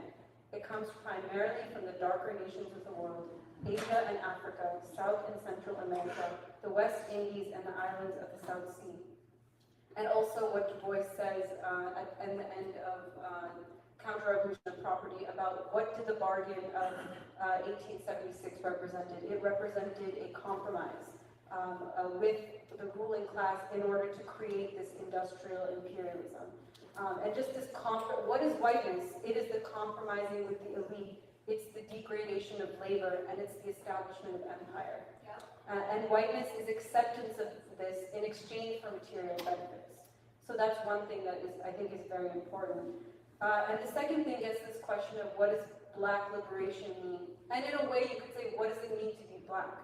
And I wanted to read this very famous, we've read it many times in free school, but I just think no matter how many times you read it, it never gets any less beautiful. And it's from Dr. King's Riverside speech about the revolution of values. A true revolution of values will soon look uneasily on the glaring contrast of poverty and wealth. With righteous indignation, it will look across the seas and see individual capitalists of the West investing huge sums of money in Asia, Africa, and South America, only to take the profits out with no concern for the social betterment of the countries and say, this is not just. It will look at our alliance with the landed gentry of South America and say, this is not just. The Western arrogance, the feeling that it has everything to teach others and nothing to learn from them, is not just. A true revolution of values will lay hand on the world order and say of war, this way of settling differences is not just. This business of burning human beings with napalm, of filling our nation's homes with orphans and widows, of injecting poisonous drugs of hate into the veins of peoples normally humane, of sending men home from dark and bloody battlefields, physically handicapped and psychologically deranged, cannot be reconciled with wisdom, justice, and love. A nation that continues year after year to spend more money on military defense than on programs of social uplift is approaching a spiritual death. So again, to finally get to the questions of the Roundtable, whether working people are more capable of standing up for their interests, the meaning of Black struggle in this time, and whether the United States working class can be a leading force for democracy and peace, I think the first point is that the American people are more capable of standing up for their interests because they are rejecting a compromise with the elite. By opposing war and whiteness, they are abandoning by opposing war and empire, they are abandoning whiteness. And actually, it is the critics of the peace movement who are clinging on to whiteness because they are putting themselves before world humanity. The second is that the second question of whether the U.S. working class can be a leading force in the struggle for democracy and peace. I think we have to really remember that the litmus test is not Ibram Kendi or critical race theory. The litmus test is Dr. Martin Luther King and W.E.B. Du Bois. And I think that is really what this symposium is about, is defending the anti-racist struggle and connecting it, grounding it where it belongs and where it has always lived, which is the fight for peace and the belief in the revolutionary transformation of people. And finally, I just wanted to say this because it's pretty horrible to listen to some of these criticisms and read a lot of the things that are out there. I know I get depressed just doing it on my own away from the free school. But I really think the meaning of Black struggle in this time, that it's really important to operate on the principle of truth rather than the principle of guilt. And just really making this point that we follow Dr. King, we follow Du Bois, we follow James Baldwin, Lorraine Hansberry, Martin Luther King, not because of their skin color, but because they were prophets and are prophets of truth. And the anti-racism that we and the working class believes in is not coming from this desire for validation from, self-proclaimed people, but out of a love for world humanity and the willingness to sacrifice and fight for it and even die for it. So that's it.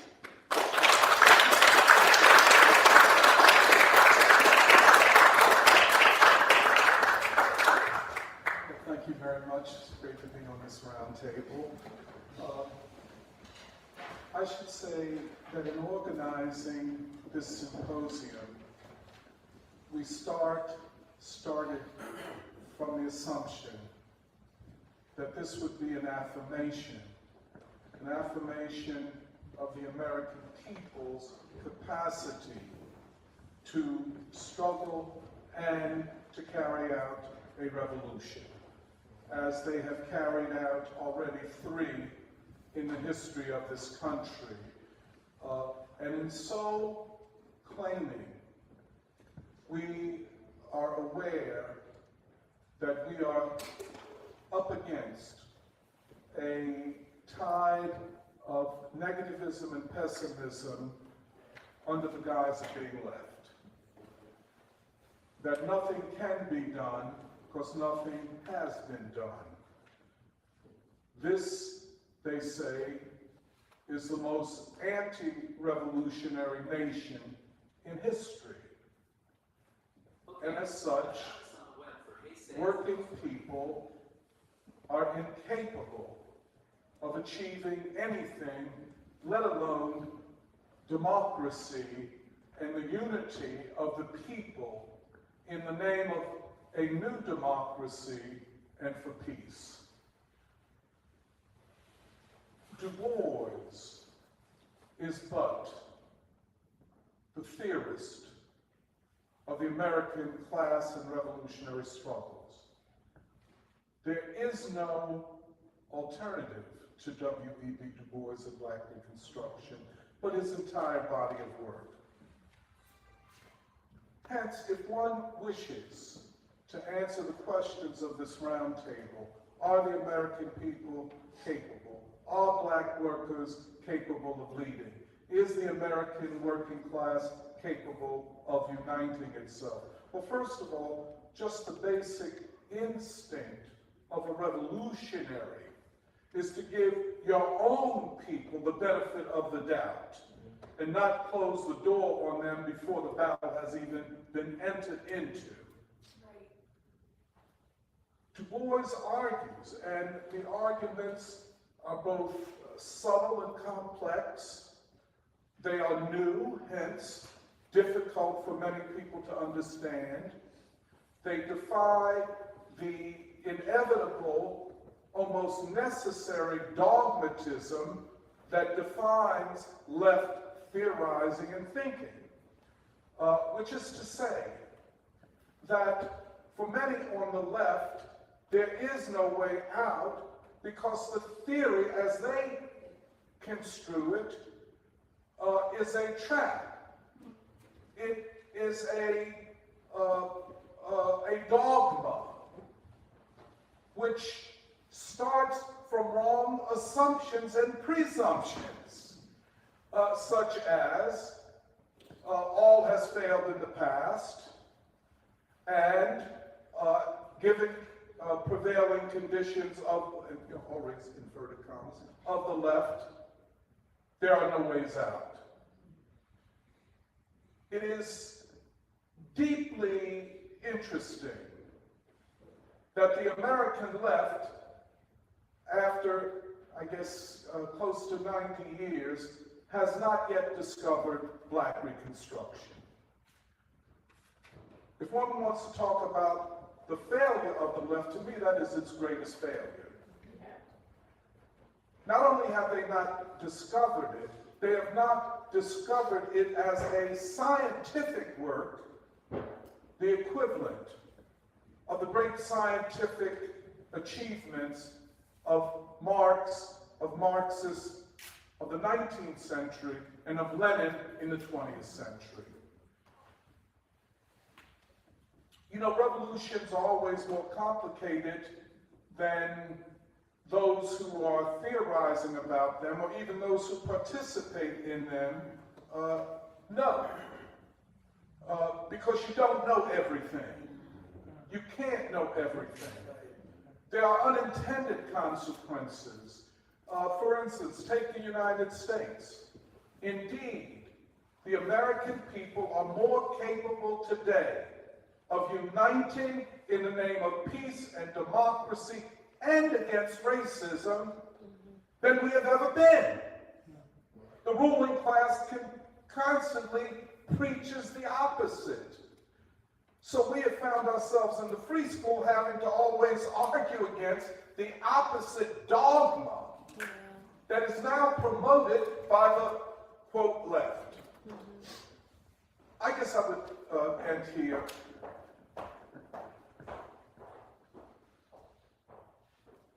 If the U.S. people are not capable of a fourth American Revolution, and hence reconfiguring ourselves as a new people, as Baldwin talked about achieving our country. To achieve our country is to change our country. Right. Yeah. That is what Baldwin was saying. To achieve the nation is to change the nation. Are the American people more capable of that? Yes. That is not a question of absolutes or binaries, either or. That is to say, in any measurement of whether the American people see themselves today as more of a single people than they did at the height of the civil rights movement, one would have to answer yes. At the height of the civil rights movement, there are very few Black people alive today who lived in Philadelphia, Baltimore, or New York, or Newark, New Jersey, or Chicago, were ready to go down south. Because the South was a fearful place because of the terror of white terror based upon the regime of white supremacy that ruled the states of the South. That is not the case today. Southern white people and Southern Black people live more closely together than Northern white and Black people live.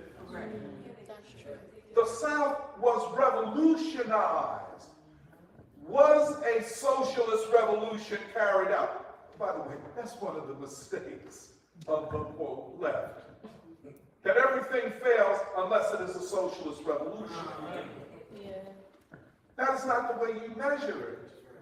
Because if that is the measure, then King was nothing but a naive assimilationist and petty bourgeois Democrat. Du Bois was a, well, anti-Marxist. That is not the way we measure it. We measure the capacity of the people by knowing and studying the people, not by proceeding from abstractions and hunches and notions, such as, this is the most reactionary country to ever exist, or that all revolutions in American history have in fact proceeded from an originary counter-revolution of 1776. That 1619 was the origin of the American nation. Such claims promote pessimism and say to young people in particular, you cannot struggle, you should not struggle, because you cannot win. Everything that we study, everything that we know, and I was alive and to some extent participated in the civil rights and black freedom movements, in the peace movement, that period of heightened mass and ideological struggle. When I was 19 and 20 years old, I have to admit to you, I got it wrong. I didn't understand Martin Luther King. He wore a suit and tie. We wore jeans. He talked properly. We talk more street, you know? And then for me, I felt at times he was too perfect to be real. How could he be going to jail more than anybody else in the civil rights movement, but still maintain his dignity and eloquence? Now, I want to end on this. The most counter-revolutionary nation in history does not produce a Martin Luther King. Right. True. Martin Luther King is as much connected to the people from which he came that W.E.B. Du Bois called the Black Proletariat. Another word that seems alien to left discourse. Out of that people, out of that struggle, and as Martin Luther King said himself, our methods in the civil rights movement drew heavily upon the methods of the trade union organizing of the 1930s.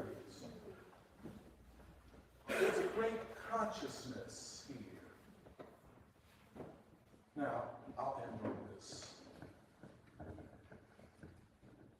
The crisis, the political crisis in the United States of America is the greatest crisis of our history.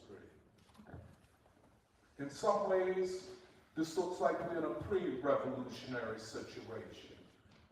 By pre-revolutionary, we mean the moment before the storm. In a less optimistic sense, we are on the cusp of what could be a civil war. Now, a lot of people are not going to debate the minute points of civil war and revolution, you know, that type of thing. But by civil war, we mean a splitting of the people. But whatever comes out of this, and so much depends upon the people right now. There is no vanguard party. If ever there was a vanguard party that led the masses of people, that's another thing we could talk about. If there is to be a future in this country and a future for humanity, much depends on the capacity of the American people to take on the ruling class and the war makers of this country. Can they do it? Yes, they can. They are better positioned now than at the height of the anti-Vietnam War struggle to fight for peace. Can the American people make a fundamental change in the social relationships based upon racism and white supremacy, those age-old relationships that are enforced by the U.S. legal, political, and police systems? Can the American people change that and make even a greater change than the one made during the civil rights movement of the 50s and 60s? I would answer yes. Are the American people more capable now than even at the time of Reconstruction, a revolutionary period, of creating a new people's democracy? Are we capable of challenging the most ruthless and violent and lying ruling class in human history? Yes, we are. And if we do not answer these questions in the affirmative, we should abandon the stage of history and accept what we have become, cowards who are afraid to stand up and fight for what we must fight for. And that is for not just for ourselves, a people not in ourselves, a people for ourselves, which means a people for humanity. We are capable of that. A new people, a fourth American Revolution. One last one. If this is pie in the sky,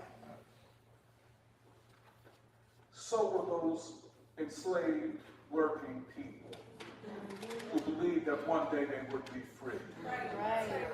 Yes. If that was pie in the sky, that they could believe that they would one day be free, how do we know they believed it?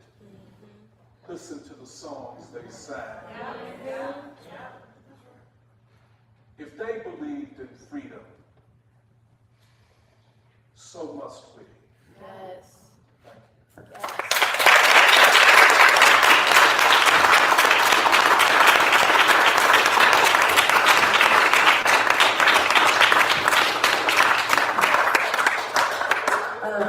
Those were great opening remarks for this roundtable. Before, I think there were a lot of threads that came out of the intros together.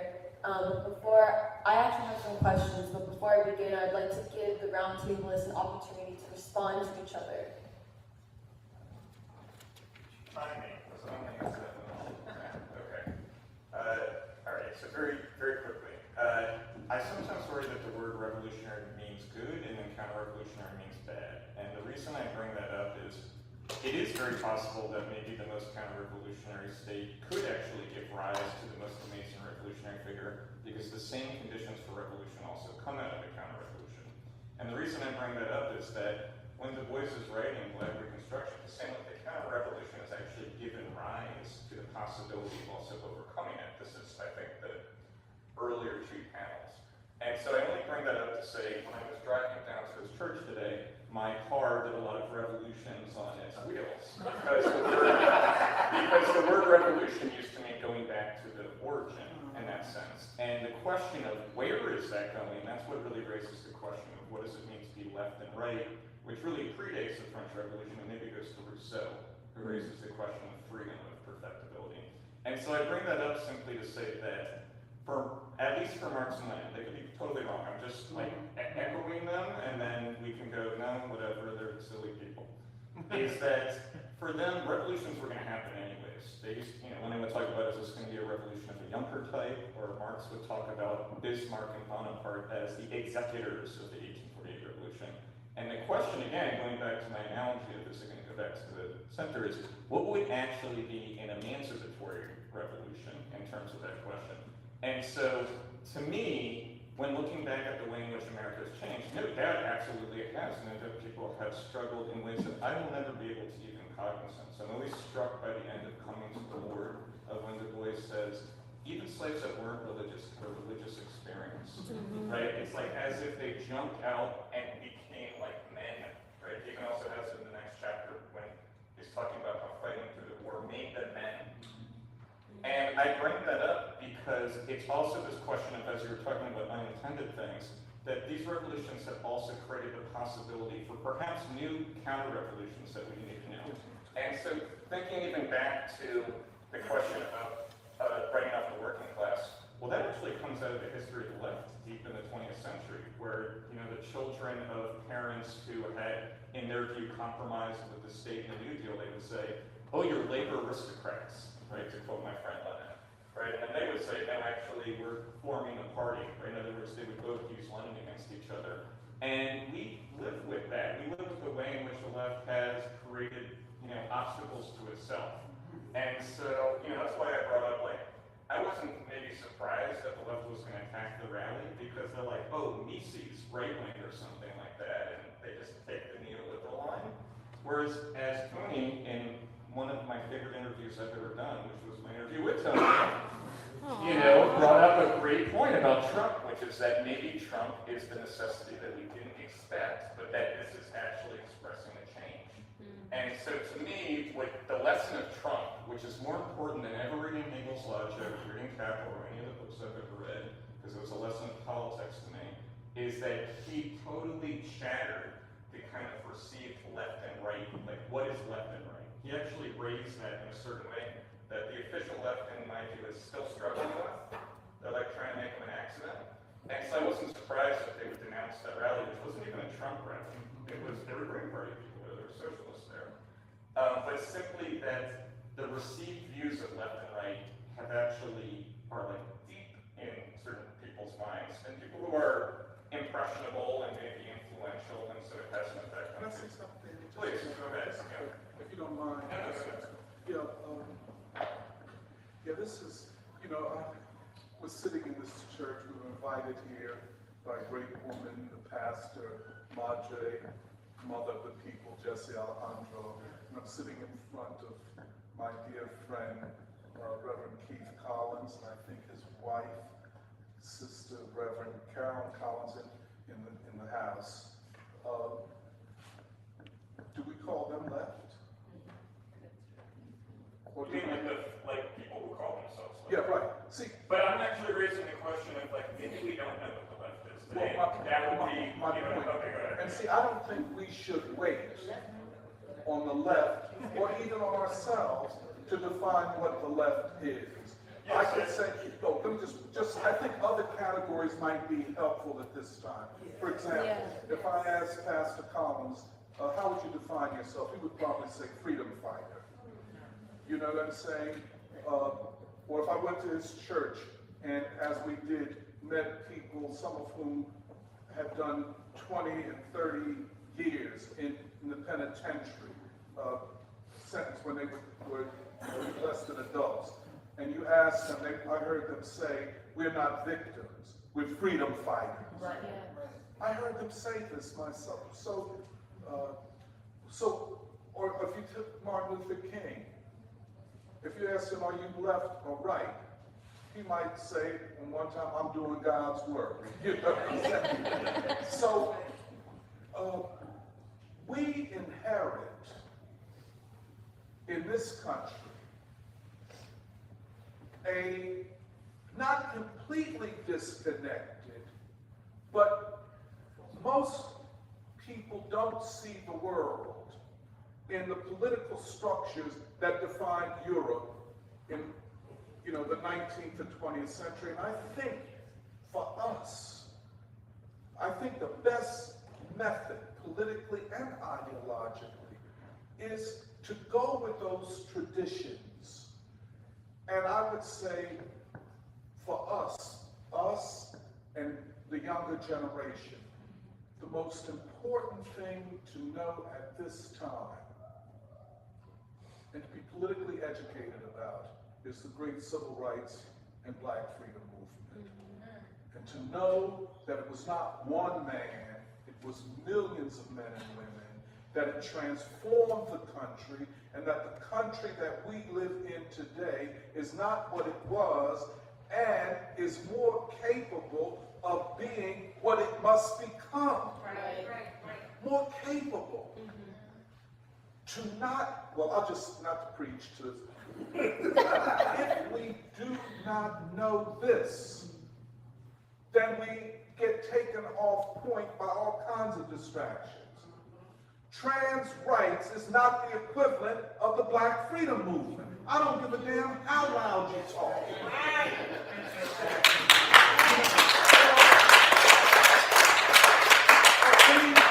In the realm of identity politics, the theory of settler colonialism is not a replacement for what Du Bois does in Black Reconstruction. Believe me, it is not. Theoretically, it is, it's just nothing. So my point is that a revolutionary, however defined, he could, or she could call himself a revolutionary Democrat. Somebody else would say, I'm a revolutionary Christian. I'm a revolutionary Muslim. I'm a revolutionary fighter for peace. Yeah. We who operate in the Du Bois, let's say, King tradition, want all of these forces to be brought together under a single banner. And that banner is peace, democracy, and the well-being of the people. Simple. Some people say, well, if it ain't a socialist revolution, it can't be a revolution. Yes, it can. Yes, it can. It can be a revolution that prepares for a socialist economy. Right. I just one last thing. You know, in every revolution, you take Russia, you take China. You know, one of the things they had to work out, how do we get from where we are? Feudalism, semi-feudalism, halfway capitalism, everything. How do we get from this to socialism? You know, and in China and everybody had to work out, how do we get from what imperialism has left us with? A degraded people, and we're lucky. We are lucky, lucky, lucky. Our people are not completely degraded. That's true. What do you think now when they looked out over the landscape of the Chinese people? What do you think Kim Il-sung and them, when they looked out over the landscape of Korea and people ruined and how are we going to get from where we are to what we think is best for our people? And these are the practical day-to-day issues. And I want to know in this conversation, I'm always thinking about what does Pastor Keith or Pastor Carol think? What does Madre Alejandro think? What does, you know, my neighbor, the few black ones I still got in my gentrified, you know, what are they thinking? You know, how do they see the world? What is my friend Perry that works at Reddington? How does he think about the world as he thinks about intensifying and destabilizing gun violence among black folk in West and North Philly? And how do we say to those people, there is a way out? And there is a way out. That's the way I see it. And revolution will be defined in the process of making it. There is no ultimate textbook. No, but you're saying now what you want. You're saying why we need a revolution. Absolutely, absolutely. But if you said peace against war, that's right. I'm with you, but like we're not in that right now. You know what I mean? Like in other words, go ahead. Sorry. I just want And I'm sorry to talk to you. No. Well, I love Tony. There's no fight. No, I meant before it becomes just a YouTube show.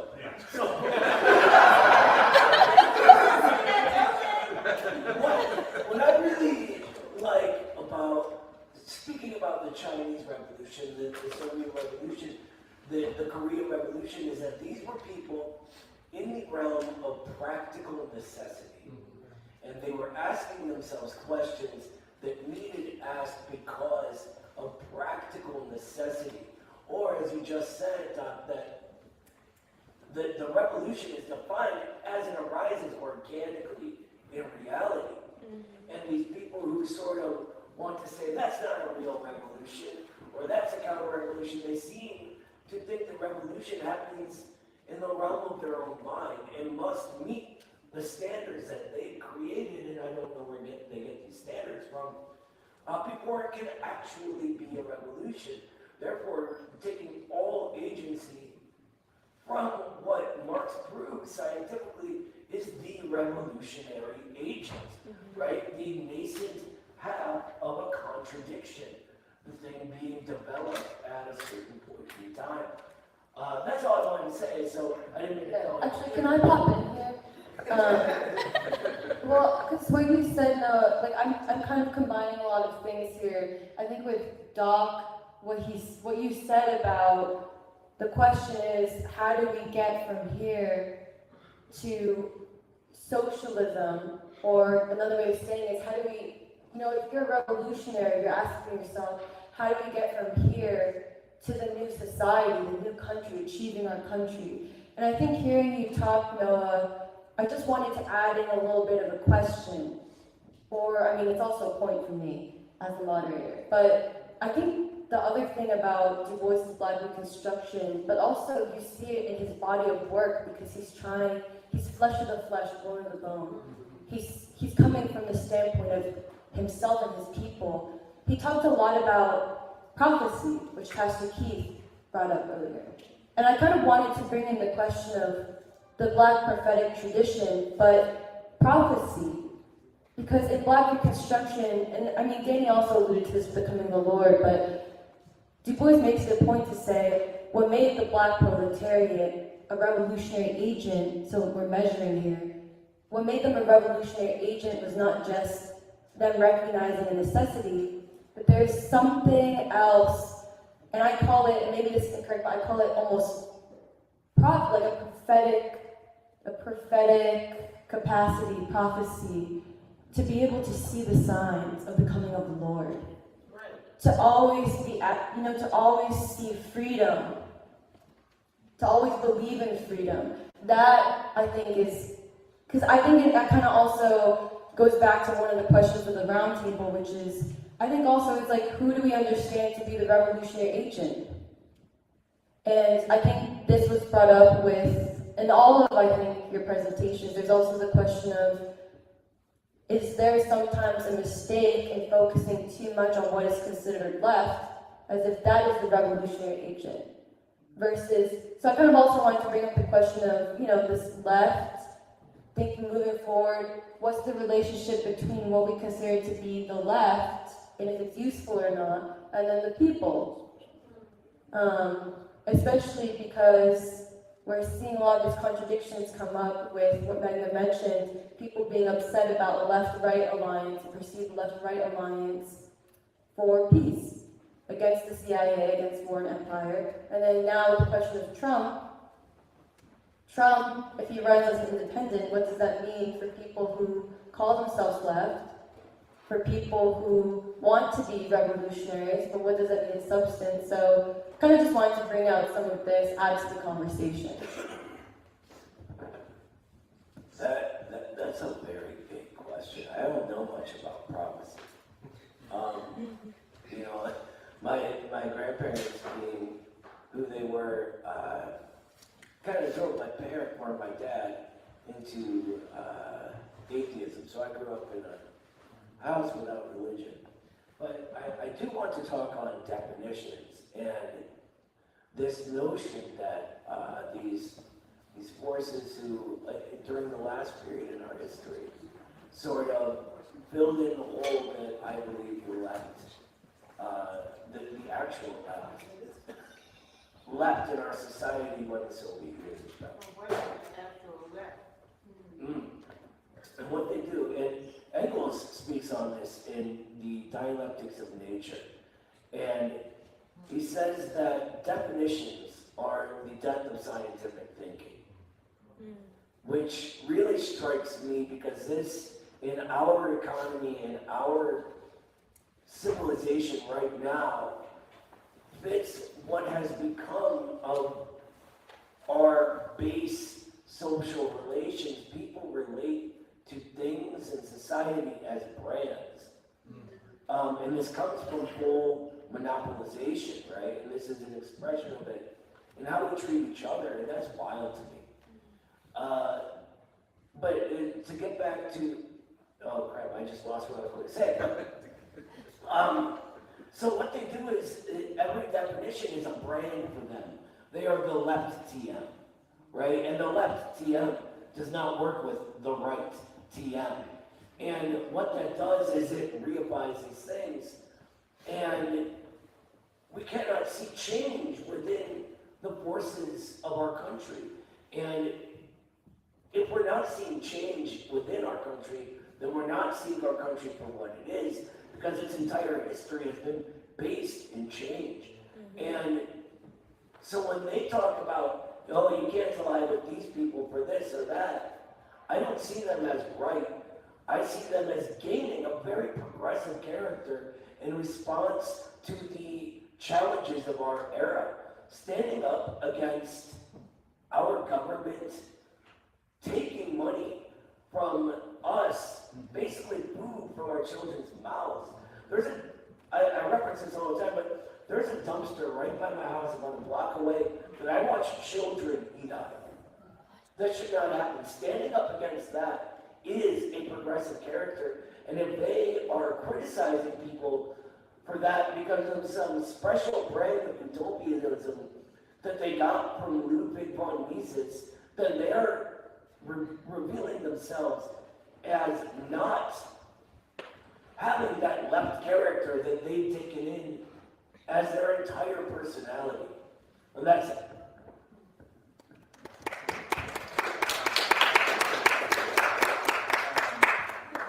Yeah, it's an interesting question between sort of practicality and prophecy.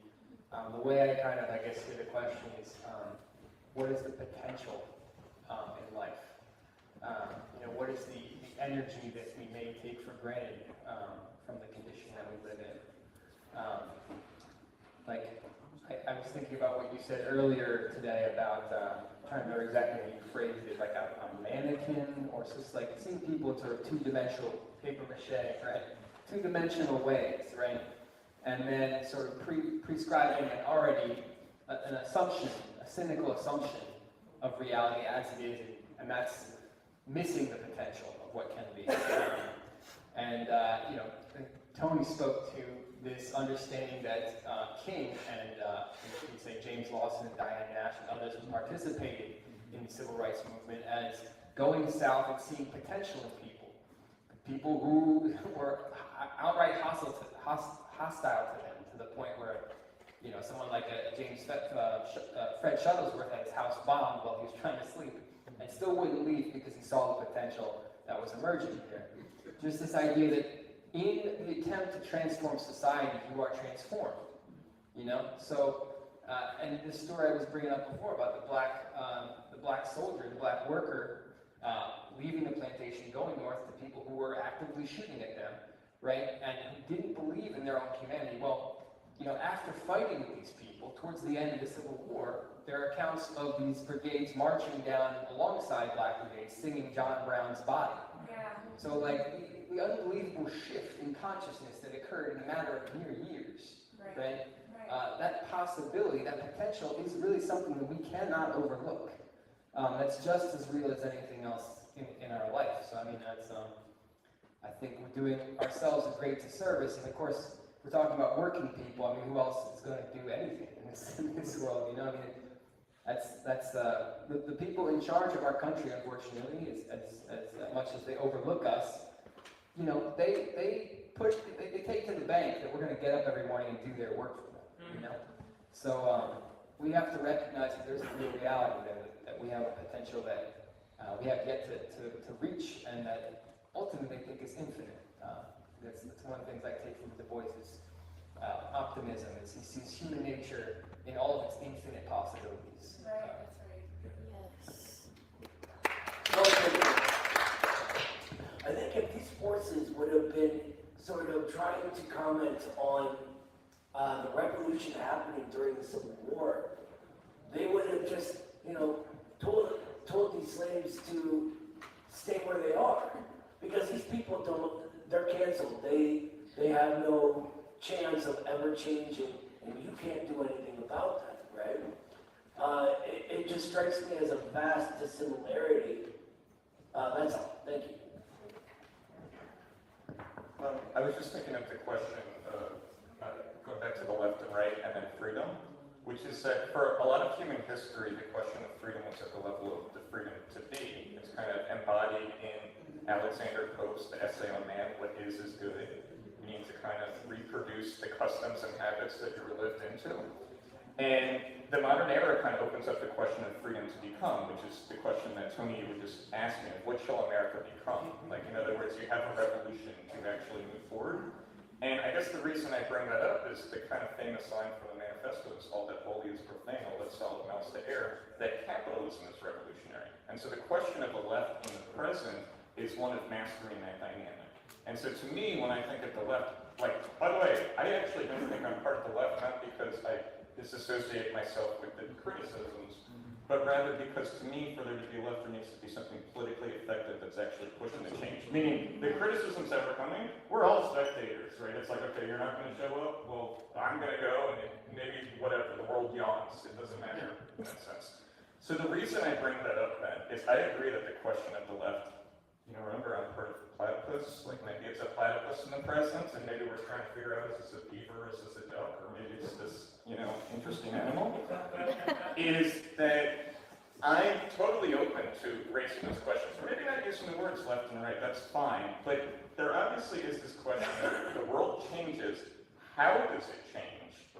And who's mastering that change? Who's the driving force of that? And so the way that I tried to put it in my remarks is that the point of having that revolutionary leadership is not that it solves it, it's actually that it makes the contradictory dynamic of that clear, right? Because Tony, you were mentioning the unintended dynamic.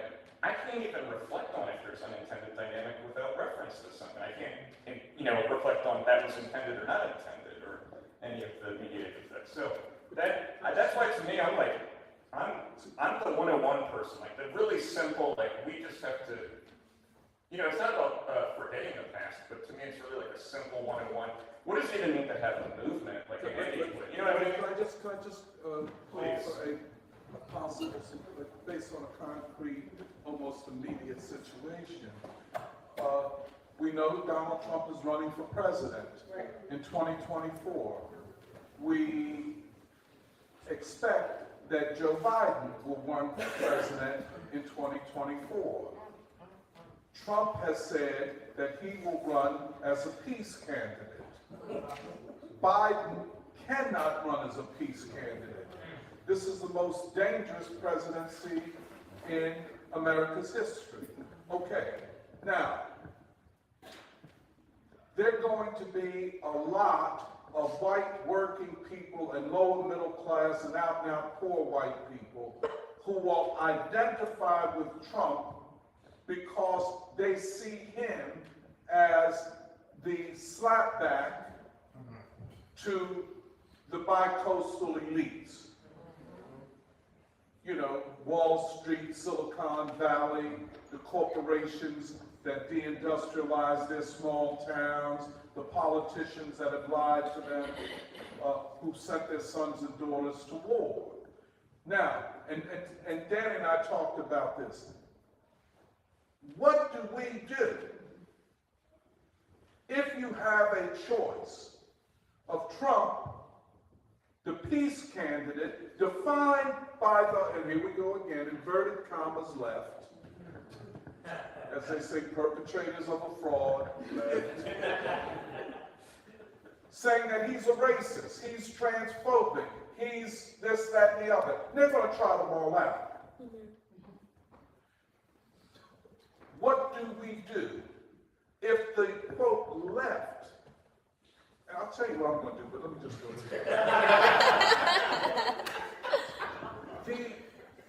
if the, quote, left, by which we're talking about, and forgive me for saying this, I gave an interview, I said there are two trends of the opposition to the March for Peace, with those advanced demands. Maybe 2,000 people turned out.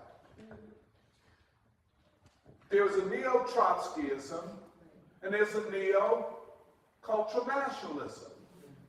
The neo-cultural nationalists became, quote, leftists, I saw it happen with my own eyes, after the emergence of revolutionary socialists and communists in Africa. And they had no space to proclaim that they were African and down with Africa when the Africans were saying, that's not what we're saying. So they flipped, I saw it, and they became various kinds of Marxists, communists, and what we see today is a kind of a neo-cultural nationalism parading as something left and so on. But then there's neo-Trotskyism. Similarly, and people are not aware of this, outside of Europe, European countries, Trotskyism does not exist in the world. It does not exist in Africa, the national liberation movements. We can go down. I don't care, South Africa, Angola, Ethiopia, Mozambique, there is no Trotskyism. Go to East Asia, or maybe in India, y'all got it in India. Everything is in India. Yeah, I need to remind you. Trotskyism ceased to exist. I saw with my own eyes and in my own experience how Trotskyists went from Trotskyists to not mentioning Trotsky anymore. Yeah. One of the things that Trotskyists are known for, they want everything you say, they're going to say Stalin and Trotsky. Well, we're talking about getting a loaf of bread for this that's a Stalinist and Trotsky, you know, that's what they were known for. But with the defeat of Trotskyism in the world revolutionary process, and it was defeated, not physically, ideologically. You have to think different, you have to talk differently. But when I look at the Answer Coalition, vanguardism, oh, we're not going to join it because they didn't come to us and ask us if they could put these demands forward. Oh, you own demands now? But I'm saying that is either we lead it and thus give it a revolutionary character, or we will delegitimate it. The only time, and this is the most successful Trotskyist movement in American history, and that is the student anti-draft, anti-war movement. Students were protesting the draft around the country. The SWP had the mechanisms, the newspaper, they came in and supported that.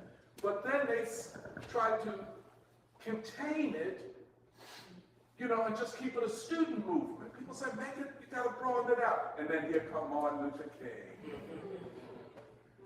and Muhammad Ali.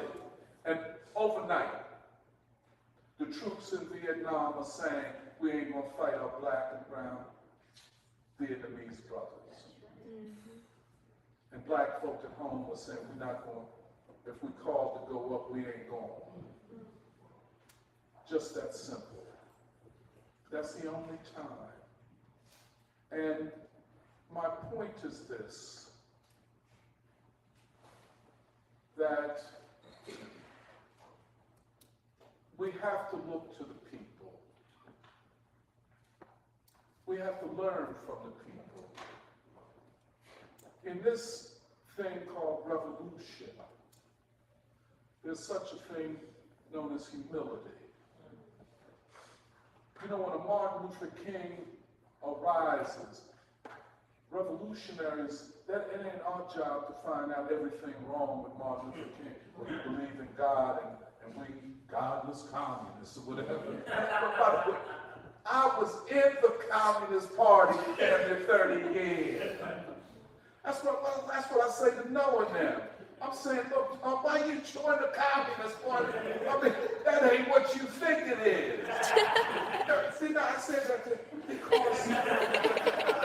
It's not those words exactly, by the way.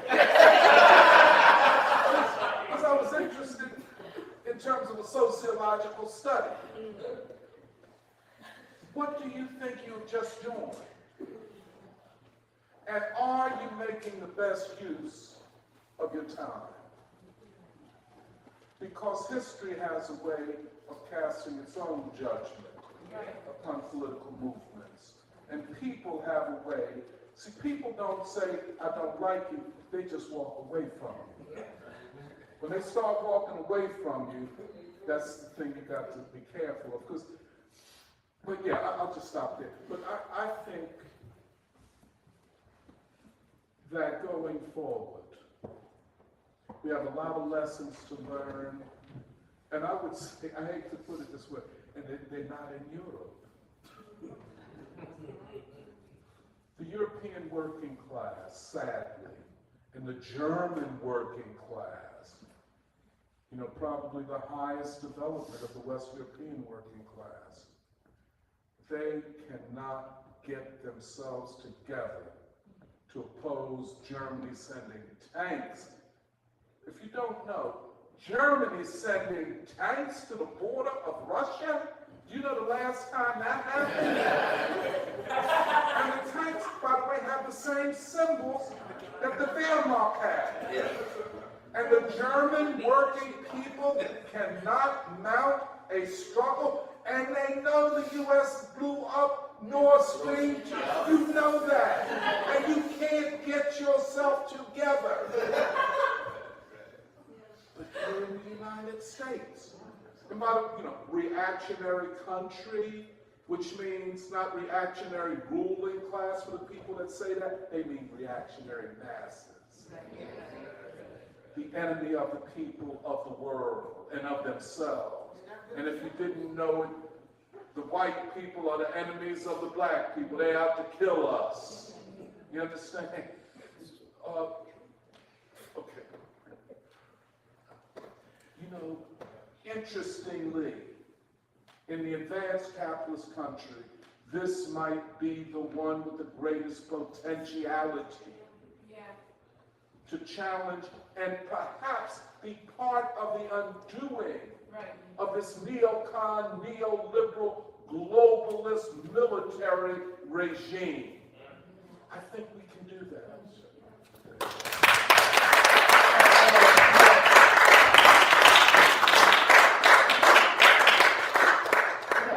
After Meg talks will open, I see you, okay? I can see you.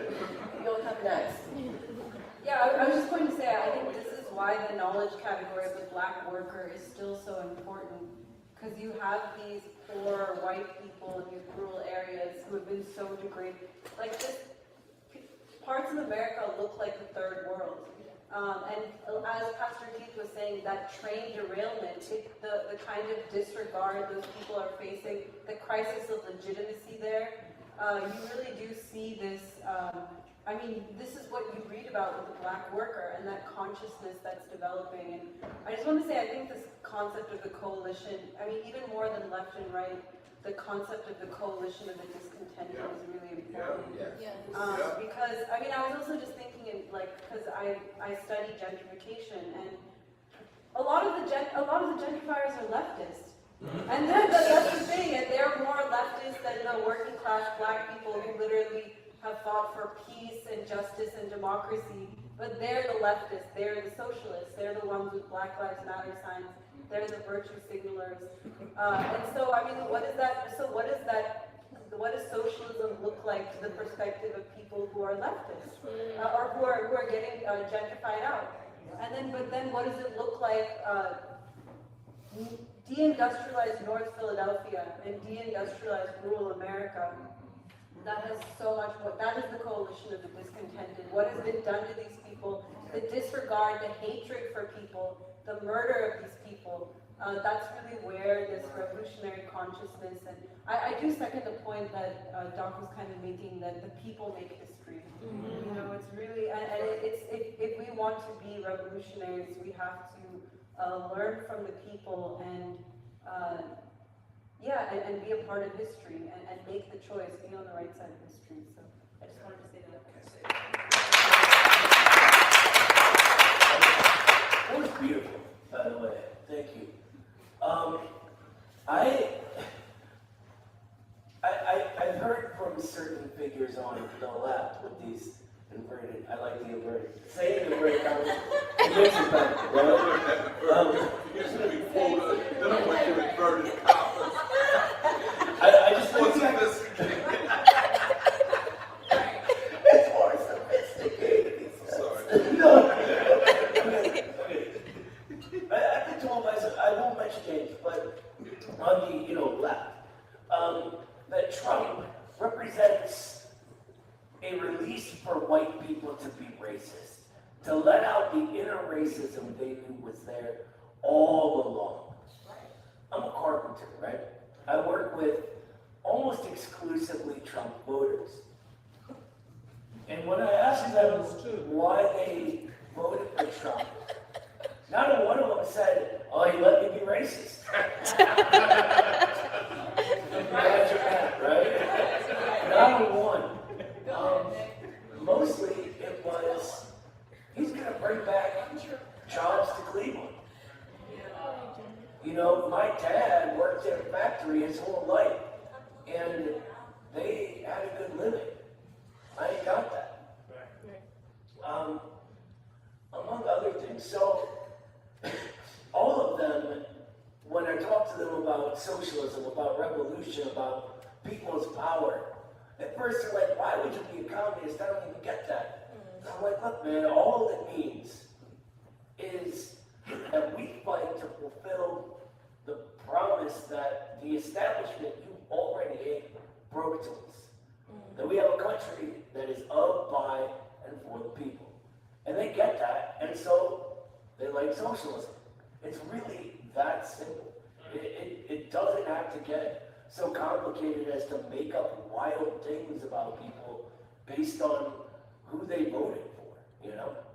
Yeah.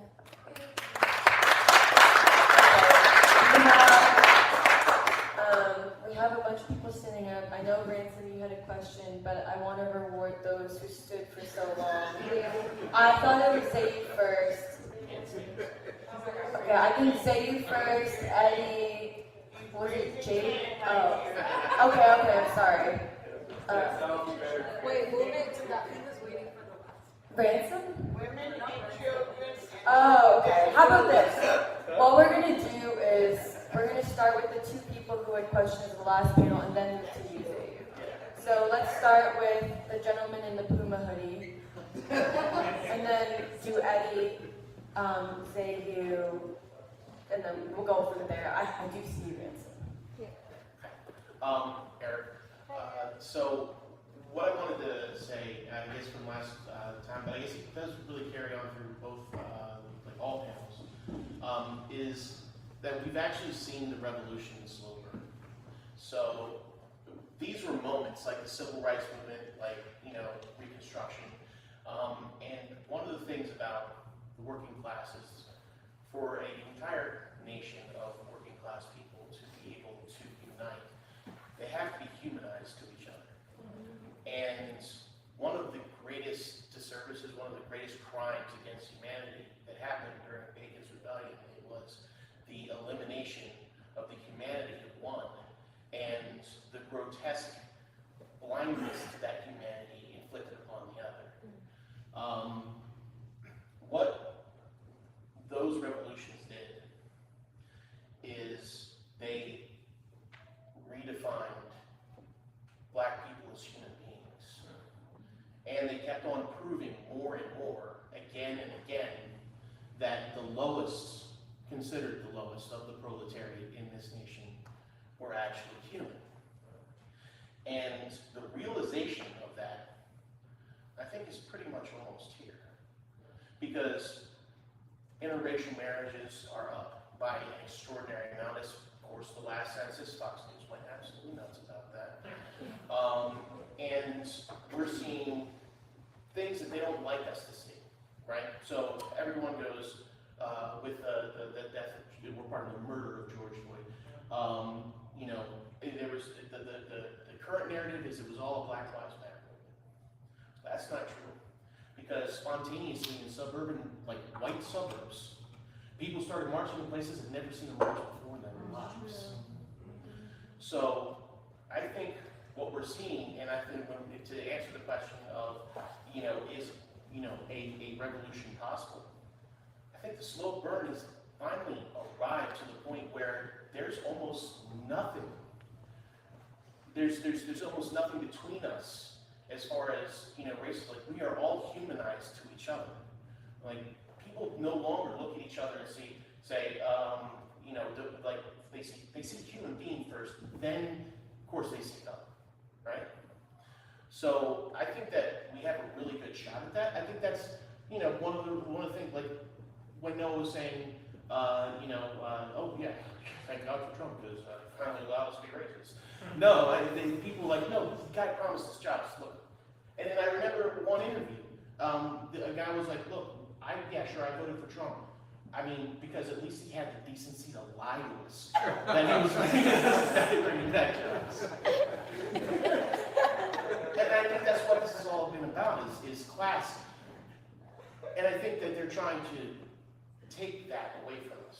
I think they're trying to take, you know, they're trying to say, no, you can't see him based off of his class. You can't see her based off of her class. You can't see these people who are the victims of deindustrialization as human beings. They have to be racist, or they have to be, you know, or you have to be, you know, the ultra oppressed, or what, you know, just whatever ways that they can do to prevent us from coming together.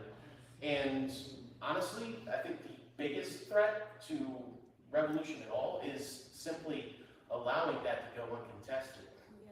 So I'm glad for you guys because you're contesting it.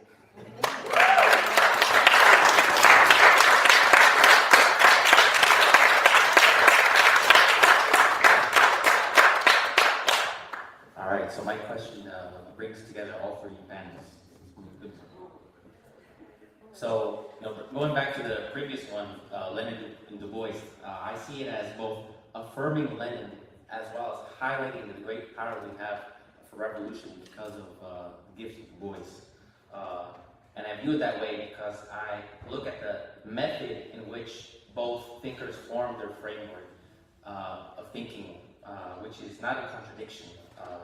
I view it inductively, that they use inductive reasoning, as in that they made an observation in the world around them, interpreted the observations with philosophy and ideology in order to bring order and patterns to what they saw under certain classes, understand the dynamics of these classes amongst themselves and in relation to one another, all for the purpose of making a prediction about what's possible to try to extrapolate further in the future under different conditions.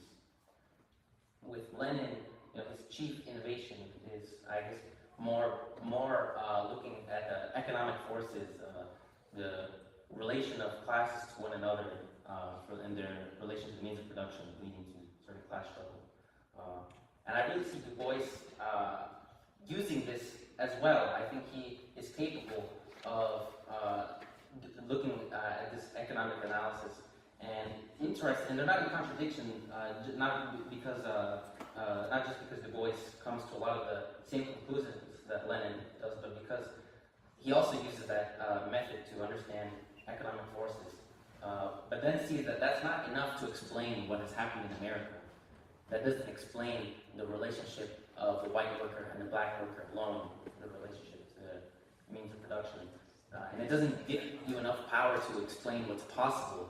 And for example, seeing the dictatorship of the black proletariat in South Carolina, how they're able to raise all of America up in not just in an economic sense, but as fuller human beings. And so what the gift of Du Bois is that he's able to use the similar methods, but see the human being more fully. And so, I guess my question for this is, what do you think is making it difficult today for people to see this world and analyze it in this fuller human way that Du Bois is able to teach us? This, I guess, creative analysis and formation of new possibilities. For King's time, I think we saw one of the largest obstacles was race. So I asked this question with a lot of hope because this will illuminate a path forward for us.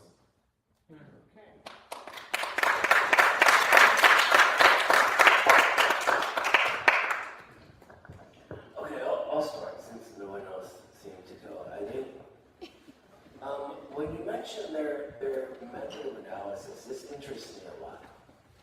And it ties in actually to King's time in the Soviet Union. What was happening there was a different sort of revolution in thought that they called creative Marxism. And it was led by a thinker named Ilyenkov. And Ilyenkov is sort of like a hero of mine. He systematizes the dialectic in a new way where he talks about the ascension to the concrete. And this is precisely what Du Bois does, right? He begins with the reflection of a thing, and he adds all of the factors to create it. And I think that's important in anything we want to study. And now I have sort of memory issues, so I forget the other part of your question. So I apologize for that. That's it. Yeah, I guess something I was thinking about is my interest in Lenin was not because I went and read him, but because other people were always referring to him. I think I had a similar experience that Caleb mentioned on the last panel, which is that whenever people want to change things, these figures kind of come up. Like, okay, like maybe Marx comes up simply because people are like, I want to know what I'm talking about, and I don't simply want to kind of express myself and, then lose an argument. I don't know, like there might be all sorts of reasons by people. And I bring that up because, I think you mentioned the letter to the American workers, right? So Lenin pinned his hopes in America in 1918, that's when it's from, as in other words, that they were going to come to save, in a sense, this revolution that's happening. There's a part of me that's like, well, maybe we don't need Lenin. Like, in other words, you can reflect on him as a great figure and a wonderful person who tried very hard to save his nation from stardom and from imperialism. But, if you mentioned method, but a method is always imminent to its object. It presupposes the object, which is maybe why Marx and Lenin don't make sense to us today. Not because people are not very smart. Everybody in this room is much smarter than me. I've met a lot of very smart people. But rather, maybe we don't have that object.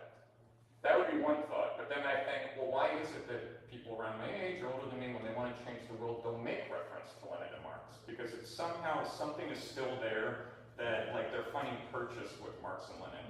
And maybe what they find from them is wrong, but it's a kind of veiled way of hiding something that is true about it. Meaning you can actually ask the question of, how do you receive these people?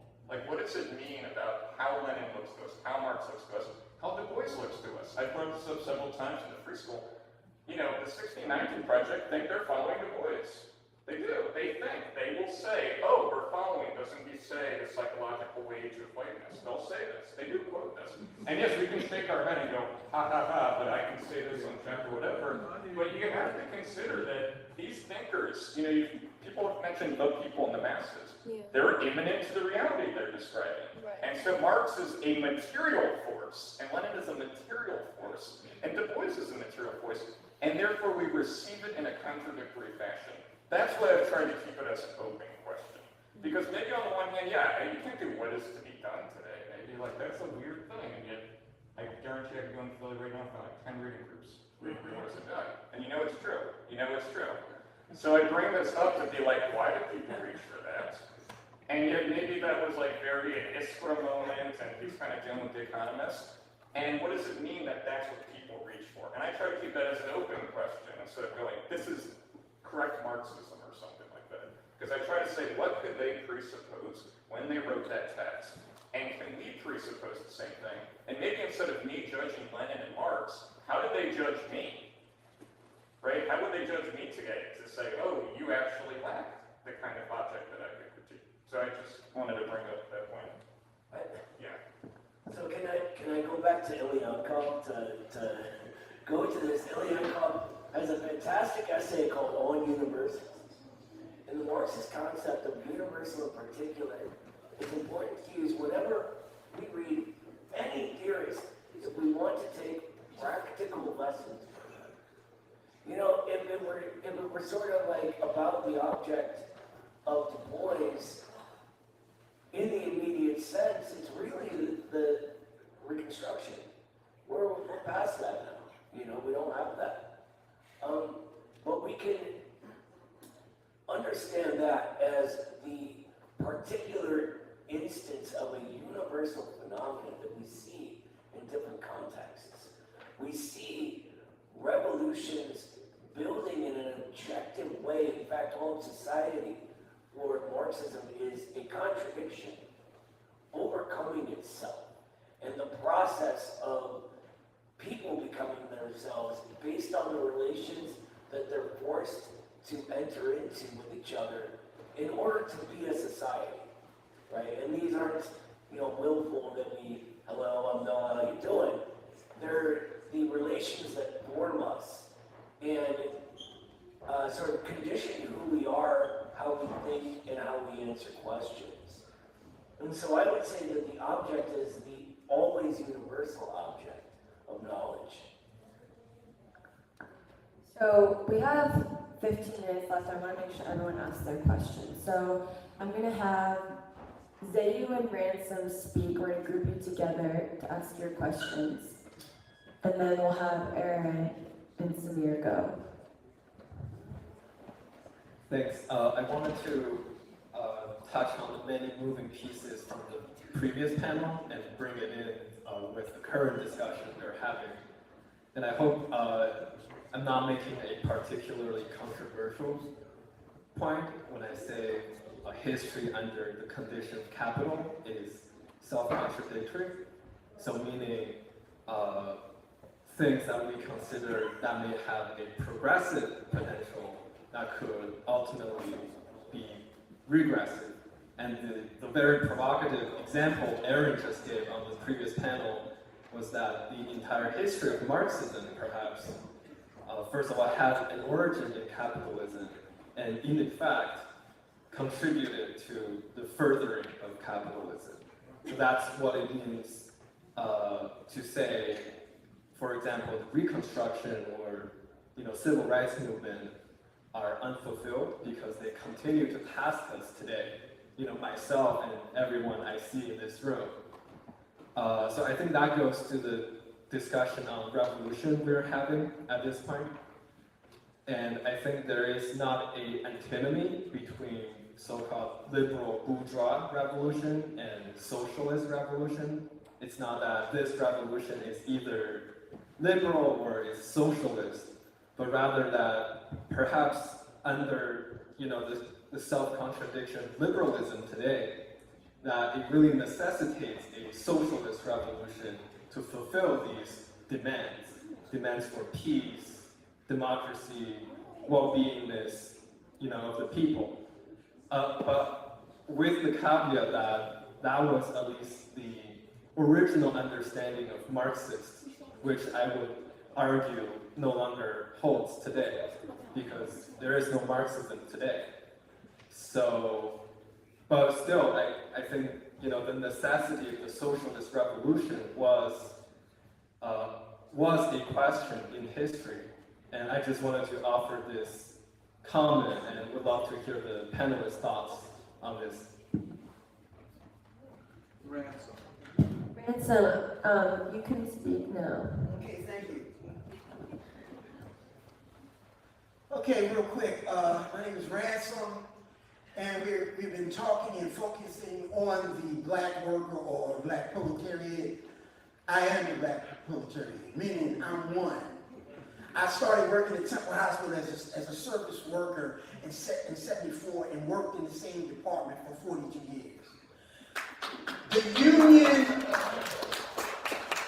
know from reading Howard Zinn, the labor union movement was co-opted. We know that.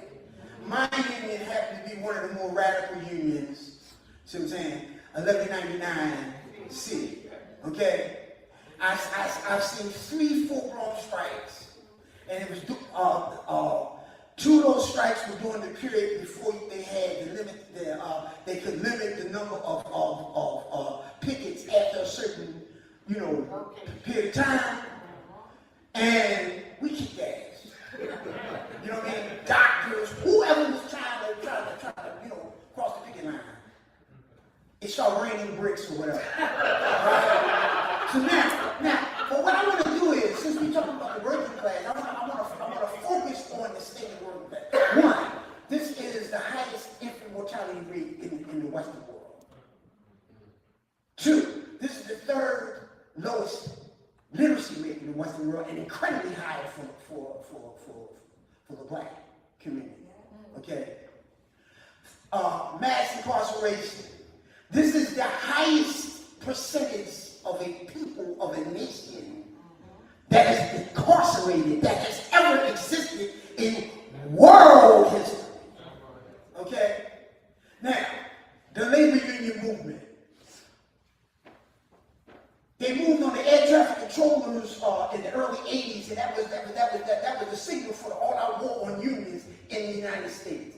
We were 35% of the total working class was organized labor in the early 80s. It is now 70% or lower than that. I said all of that just to put this in an accurate perspective in terms of the state of the black working class. Now, question. What is the workable solution?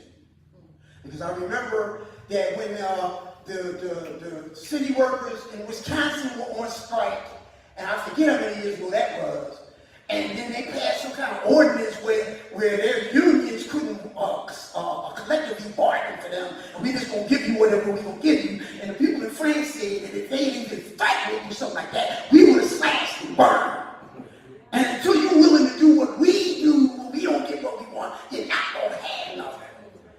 So putting that all in as accurate a perspective as possible. What is the workable right now solution to this issue? And especially in the light of the black proletariat being ultra important in the meaning of the proletariat, in terms of the proletariat meaning the revolution for the transformation of this thing we're calling the United States.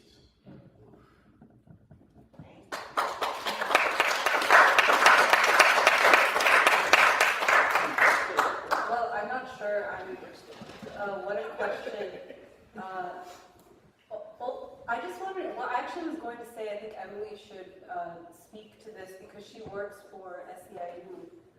And she could, because some of the experiences she shared with me. But I think there has to be some kind of replacement, displacement, ejection of the leadership of these unions. Just because they are forces that divide and compromise and sell out working people for their own enrichment, and they have destroyed the labor movement. And I think Emily can speak more from her perspective as a union organizer. But it seems like the membership of unions are more aware and ready to move than ever. But I think part of the answer has to be in the fight for leadership, for revolutionary leadership, like Henry Nicholas, who's, how many people know his name, what he represented, and keeping that legacy alive, being worthy of that legacy, not even, but just striving to be worthy of that. Would you like to say my brother said, words still work. I'll try to be brief. I could go on for days about this topic. That's why I remember when I was meeting Doc and Alice at Reading Terminal, and then Doc pointed and brings him out to me, and you sat down and we ended up talking for like 3 hours or something. And I was like, I think And it felt like 3 seconds. And I was like, oh yeah, we could definitely talk for 5 more days nonstop. If Reading Terminal was open 24/7. And some of that, like that conversation would be about $11.99. But my union used to be 1199P, the sister union of 1199C. The history is that Henry Nicholas was actually assigned to Pittsburgh to help found 1199P, organizing healthcare workers in Pittsburgh, but he got fed up and he said, send me to Philly. I can only do black workers. He said, he was like, we're coming off of the civil rights movement and we have something called Soul Force. I can't do Soul Force right now with these people in Pittsburgh. But he said, if you send me to Philly, I can do something. And he made one of the strongest unions in the whole country. I'll never forget, this is an example, because this is related to Du Bois, because Du Bois makes the point in Black Reconstruction, he talks about labor unions. He says, the problem with the northern labor unions was they were white, and they refused to see the black worker in the South as a worker, because they worked agriculture in the South. In the South, it's a different economic system. It's not industry like the North, it's agriculture. The problem is the northern white worker at the time, they did not see the southern black worker as a worker. And so they did not accept black workers into their unions. And so the issue becomes that when the issue of suffrage, universal suffrage comes up, the northern white worker, no matter how organized they are, their leadership cannot see the black worker as a worker and does not think suffrage is an issue that they need to be concerned about. So the northern white workers did not take the side of suffrage, but they said, I'm more willing to work with the Democrats who are against suffrage, because at least they are taking a stand against my northern industry bosses. And that becomes an issue because Du Bois says the problem with labor unions from the beginning of time with these white labor unions is that they are more concerned with the issues of wages and things like everyday wages, going more towards believing that all we have to think about is how much we're paid, the raises, the benefits, rather than melding it with the greater political struggle, which is the struggle for democracy. Because the working class struggle is not just in the institution of a union, the working class struggle is the democratic struggle.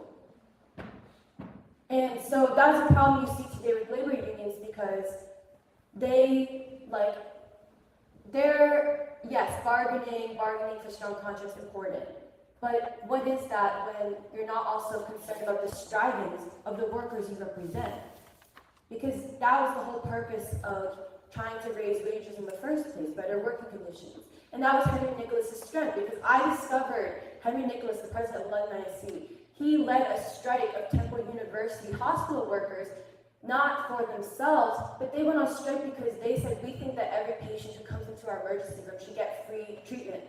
If you're coming to the emergency room, you should get free treatment. So these workers went on strike. Henry Nicholas led them on strike, not for their contract, but to say, we think every person who comes into this building deserves health care. That's the difference. And so I forget the question, but that was just, the point I wanted to make. And Du Bois says it. Du Bois says that's the problem.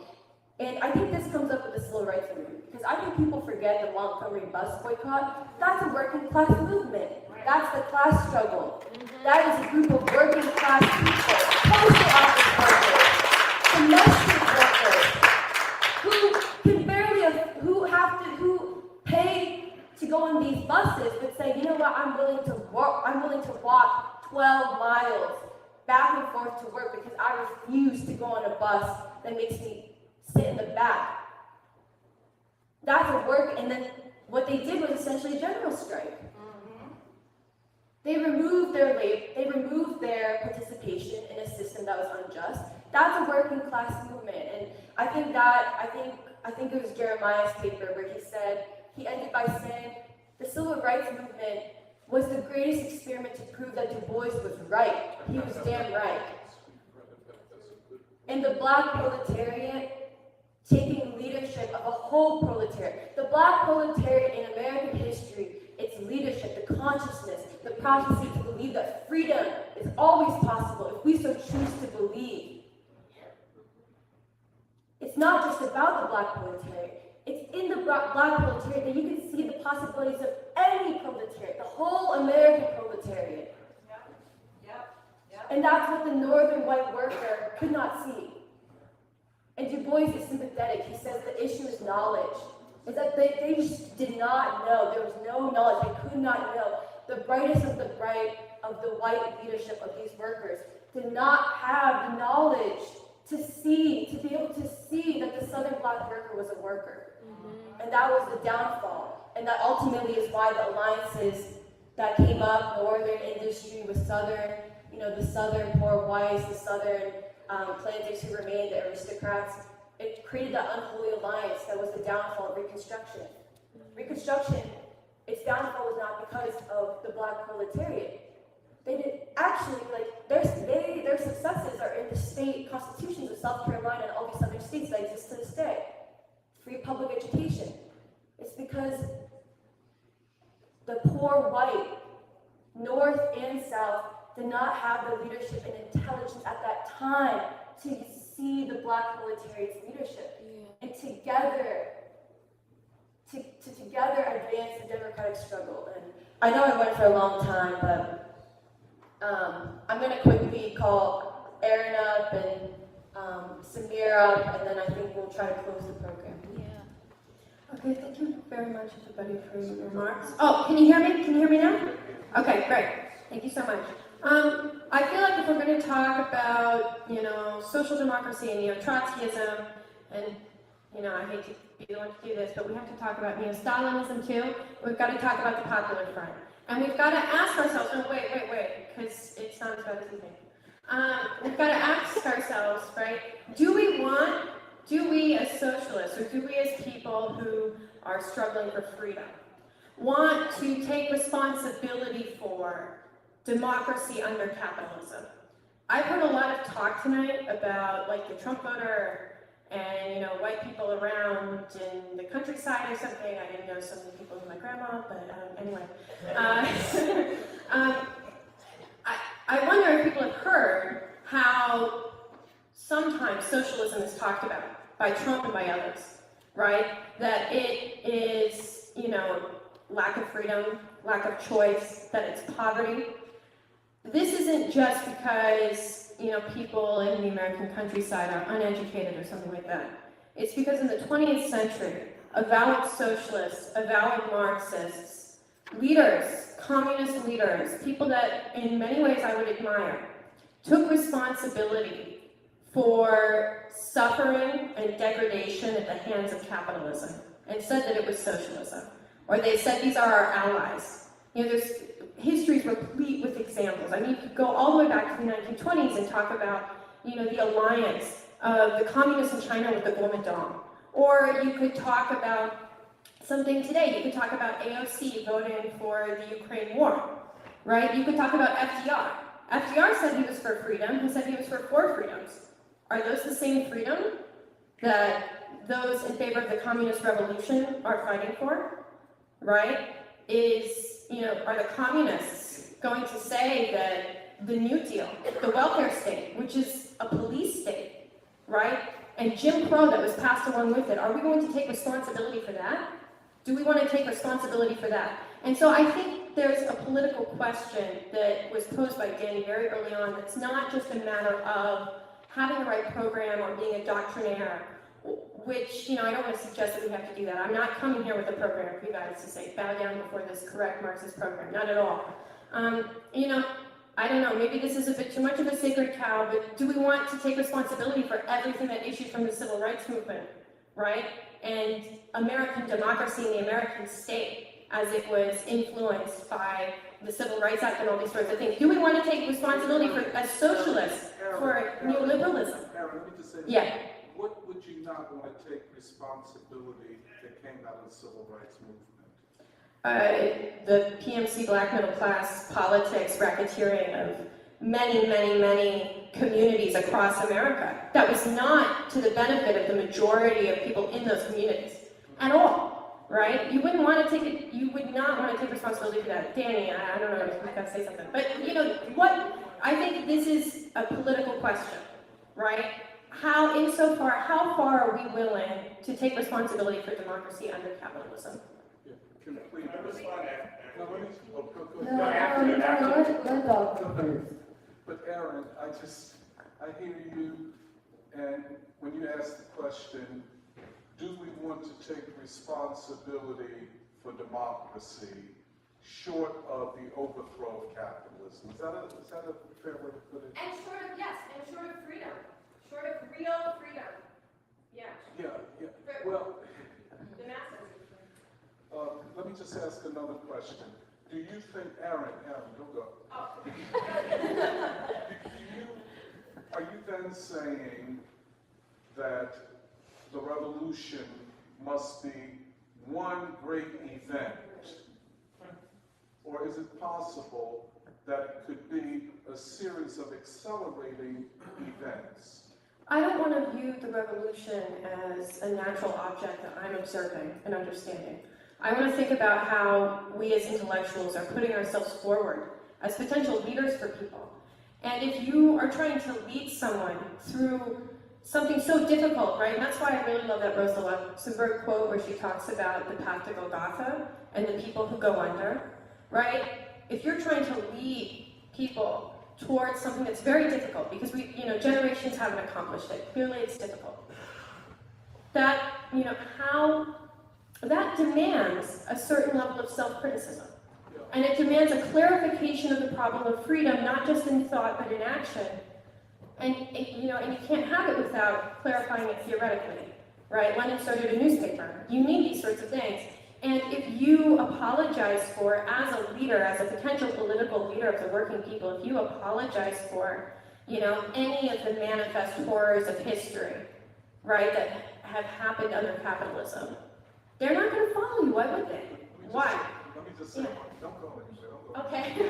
Now, because this raises a very important question for me, and I said it to Dan, I spoke at the Platypus Convention last year, and I came back and I said, I met the most wonderful, beautiful people I've ever met. Rosa back. And Danny, wonderful people. And I said, but I don't understand that. And I said I couldn't understand, and I'm not jiving. I had never been around people who proceed from the negative to define the crises of the moment. You know what I'm saying? I just couldn't understand it. And let me just, if I could just, we could do this together. Yeah. And so, you remember when Rosa was the moderator of the panel, and somebody asked about Stokely Carmichael and Black Power, and I had the opportunity to talk about some of the things in the civil rights movement. And it was a great movement, I have to say to you. While it did not lead to the seizure of state power, and we have to understand all of the assassinations and yada, yada, yada.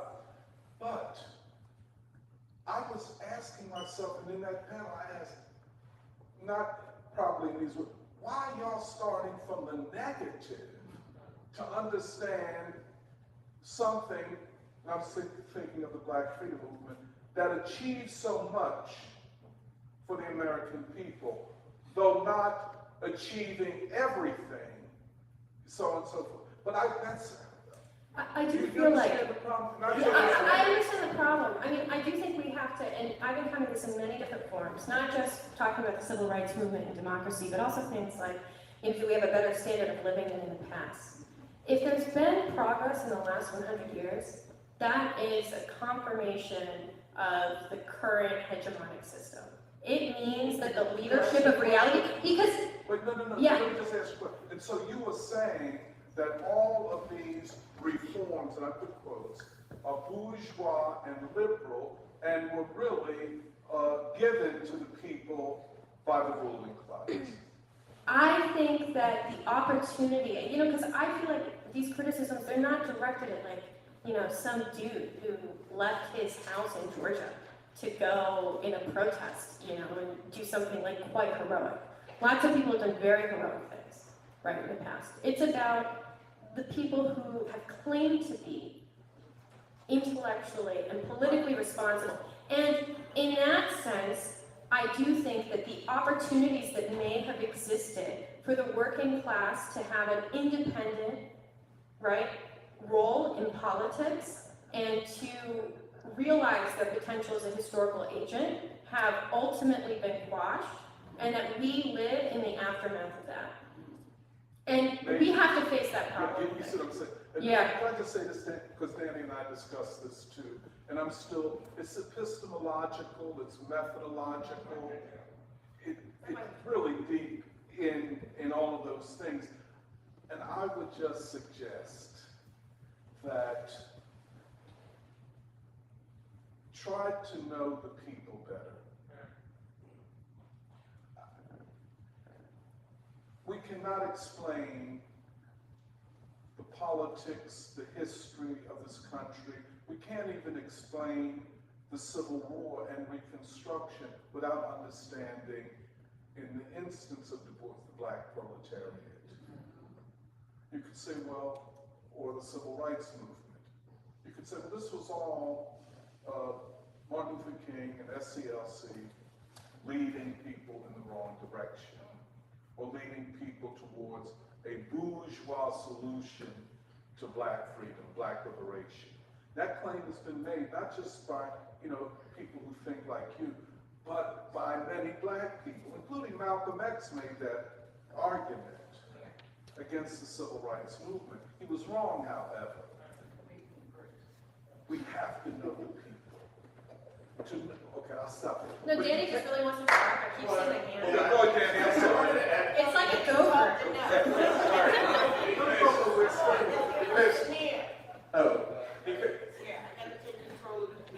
Okay. Chris, how about I use because I'm very involved in the free school. I come to every Saturday. I come up and I know you guys listen to me with my crazy theories about Roundtable. And the reason I bring that up is because for me, I have seen a parallel between platypus and free school and a question of history.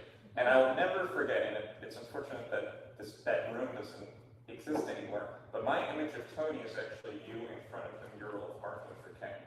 And the question that I always thought of, and I brought this up at the Henry Winston conference, was, Aristotle's a very smart person, but he doesn't task us. But Martin Luther King tasks us, and because he tasks us, because there's still, to go to the theme of this symposium, capacity that was unmet at the time. It's not about bourgeois as in I don't know. It's not like it's bad. Yeah, actually, I'm, what you said, by the way, I remember that panel, I was clapping my hands, so I was totally fine with that. Rosa was the moderator. Rosa had to be very professional at the time. What I'm trying to say is that we also have to take into account the way in which all revolutions create possibilities. Rosa. We have to take into account the way in which revolutions also create the possibility for new things that we couldn't have expected. In other words, a great phrase that I've been using recently, the Black Misleadership class. It was one that I got from Tony Montero. You got it from Blackboard, but I heard it through you, and this is the lineage of me learning about this, is that was a new possibility in a sense, that really, you could say, I guess it was there, but it's really like a neoliberal era thing.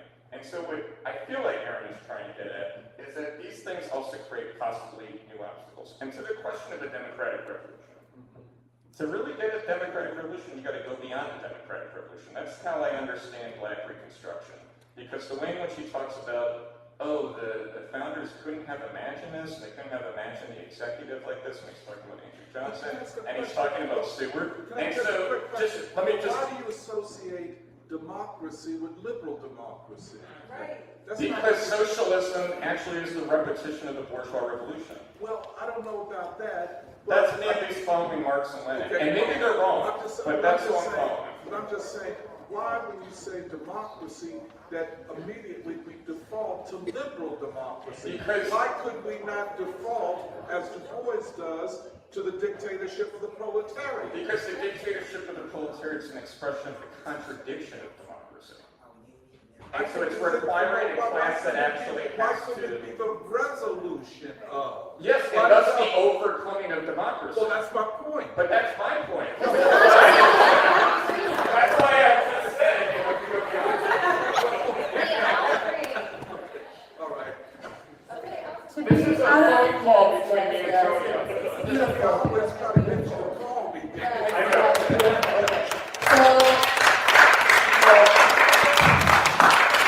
I know there's so much left to talk about.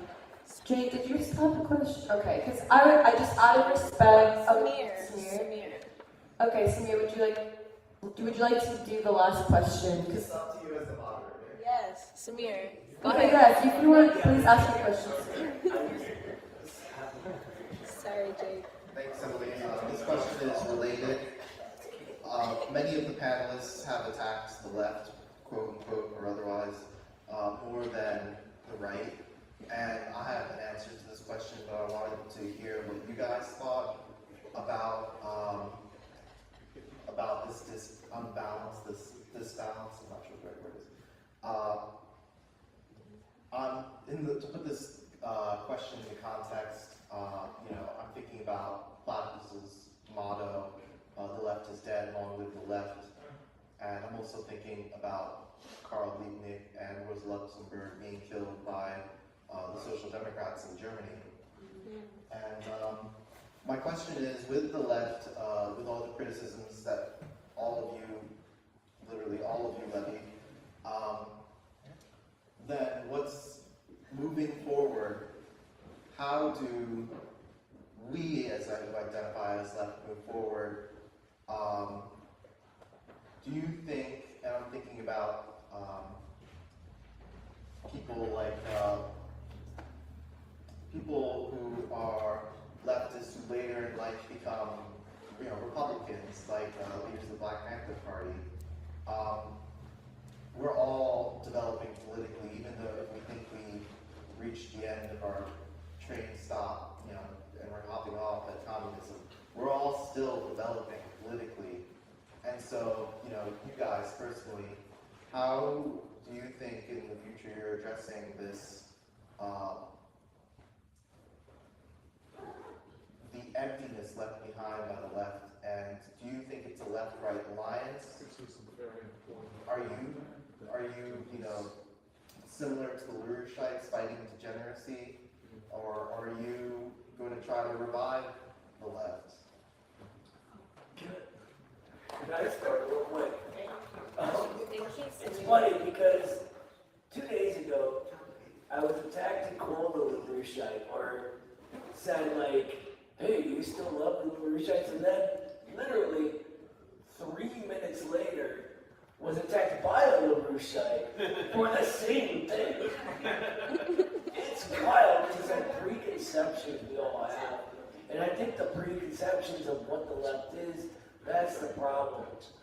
I don't care what we call it, We could call it pink unicorns, and I really don't care. I want freedom, I want liberation. I want a world where my son doesn't spend his life making somebody else rich. I want a world where he has it better than I had. And my generation, which I know I may look young and cool, but... You do. Why did so many of you laugh?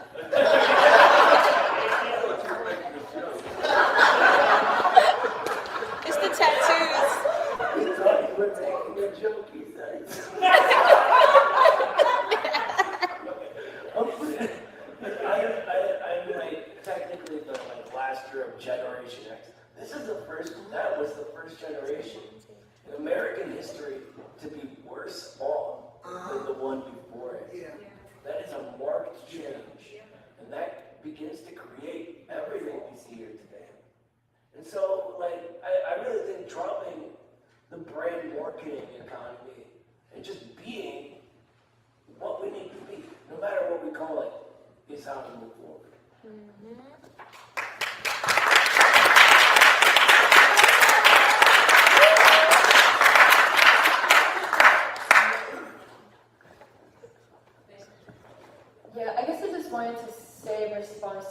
earlier. I think some of the details of your question I missed, but I just want to say that I don't see Trump as the right. Not that we're saying that, but I think it has to be said because I think the right is divided as well. I think you could see that in the fact that Kevin McCarthy,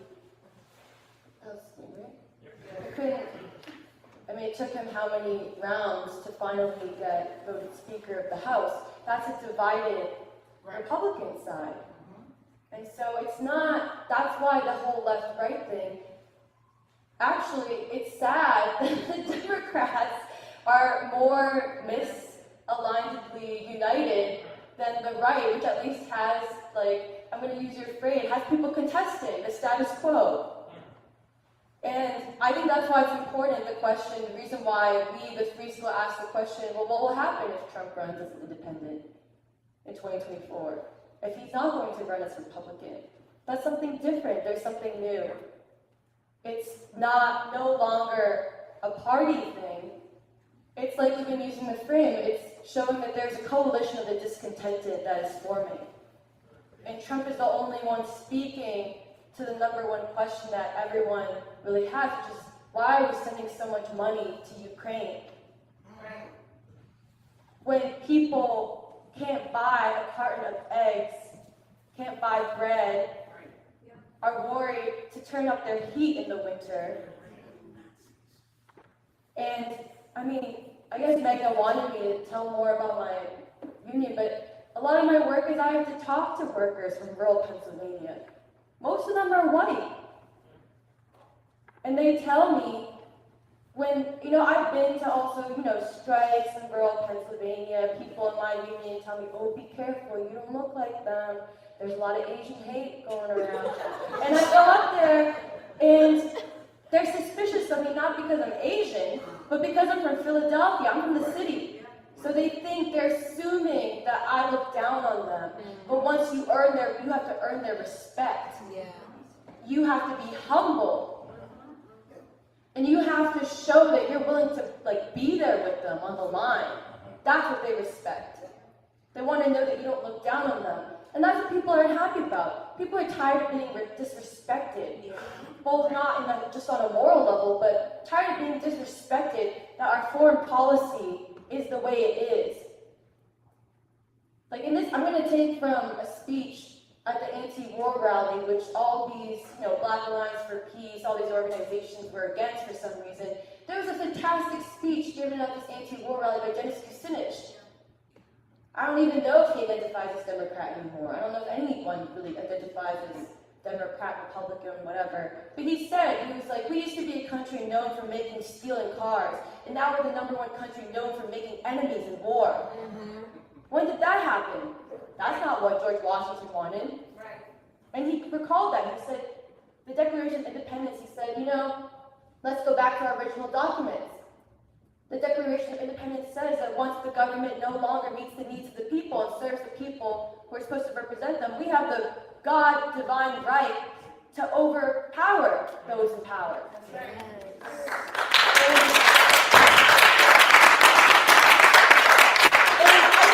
I want to touch on one last thing, which is another person who was supposed to give a speech, Scott Ritter.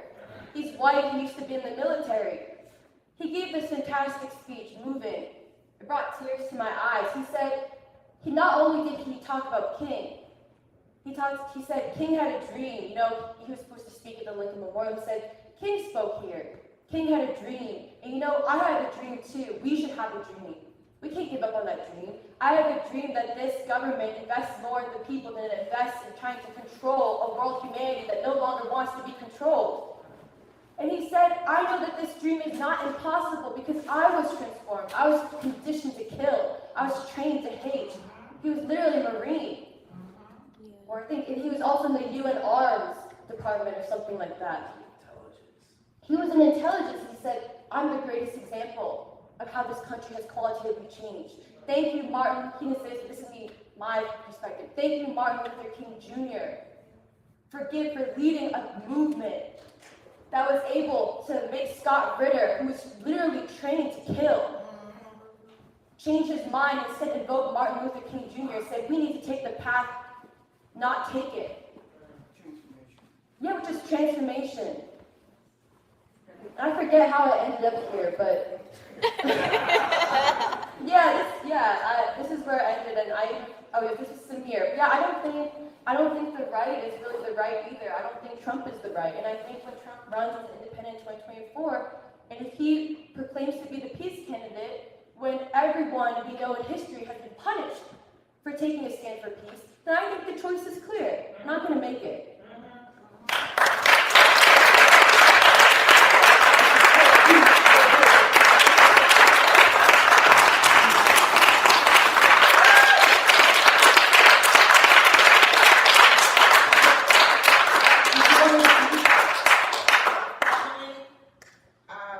We are here, and your original invitation I received said that this was a symposium.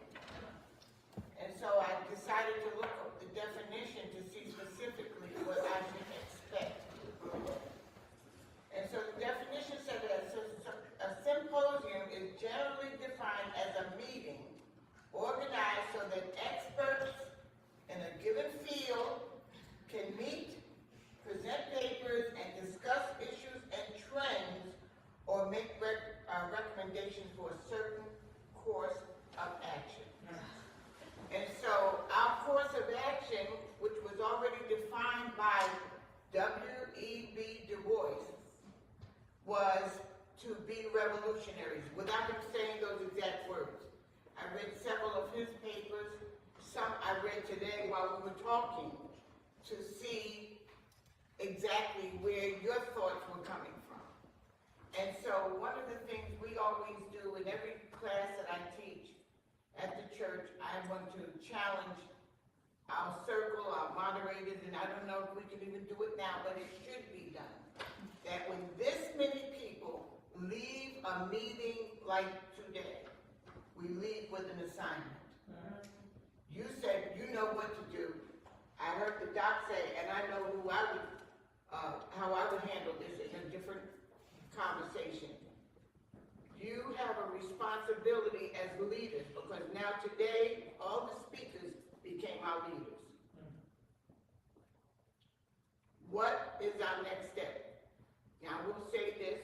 One comedian said, when you hear messages like today, we have a responsibility to go out and register to buy a gun.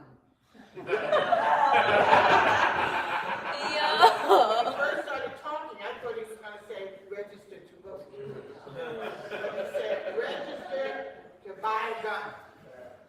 And if all those registrations go in at the same time, we decide here today, wherever we live, we're going to register to buy a gun. Somebody will know there's a revolution going on. We're getting ready to. And every revolutionary, another brother said the revolutionary may die, but the revolution does not. And what is clear from our conversations today, the fourth revolution is just a continuance of each one of the revolutions that have gone on before us. So I'm challenging you now to give us our assignment. If it's to go register to vote. No, I don't think we could do that. Or get ready for the next meeting. Yeah, yes, definitely. Read the books on W.E.B. Du Bois. Well, I think, if I might say, indeed, each of us will leave here with an assignment. Yes. When you all go back to the Church of the Overcomer, which is the church for people who don't go to church, which is a beautiful concept. When you all go back there, and hopefully in coordination with us, we will repeat this. Absolutely. To talk about King and Du Bois, and the slogan that will be our slogan for this year, maybe longer. With W.E.B. Du Bois and Martin Luther King, we march to achieve our nation. That's right. That march to achieve our nation is from Baldwin, Dewey Baldwin. So that is our slogan. I think it is self-explanatory that wherever we are, and this is the beauty. of our people at this time in history, usually you don't need to tell people what to do. People know pretty much what to do. The question is, do they believe it can achieve what they want? You know, this is encouraging, showing historic examples and so on. That's the way I would approach it. Now, I know, Pastor Carolyn and I, we debate about this a little bit. She's more into electoral politics than we are in the free school. And, but, you know, so be it. But we will continue to do these things. I think this symposium has far exceeded our expectations. Yes.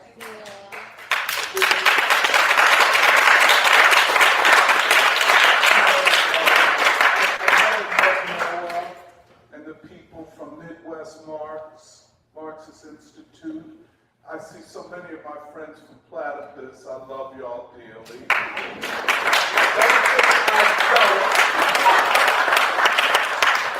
Because I use the word neo-Trotskyism. We can debate this another time. And then, of course, you know, Carolyn, all these young people who have not given up in the face of an ideological barrage that is intended not just to attack the mind, but to attack the heart. And for young people to still have faith, to believe that we can. That's right. If we get this right. So I think we have achieved what we set out to achieve here today. You know, we can leave here, and I think we're going somewhere to eat. So I don't want to rush them. I know everybody, oh, we're going to eat, let's get out of here. You know, and I'll end on, you know. See, people, this is sociology. By this kind of experience, we elevate the capacity of all of us. Right. To think and to act. Yes. And what we're saying, because we got along so good here today, we'll reconvene. You know, and I know, I would say the Platypus people, the Midwest, if we go to their church, the Church of the Overcomer, and you have to see their congregation, their ministry, their church, you know, we can reconvene there. We can bring more people from Cleveland and Atlantic City.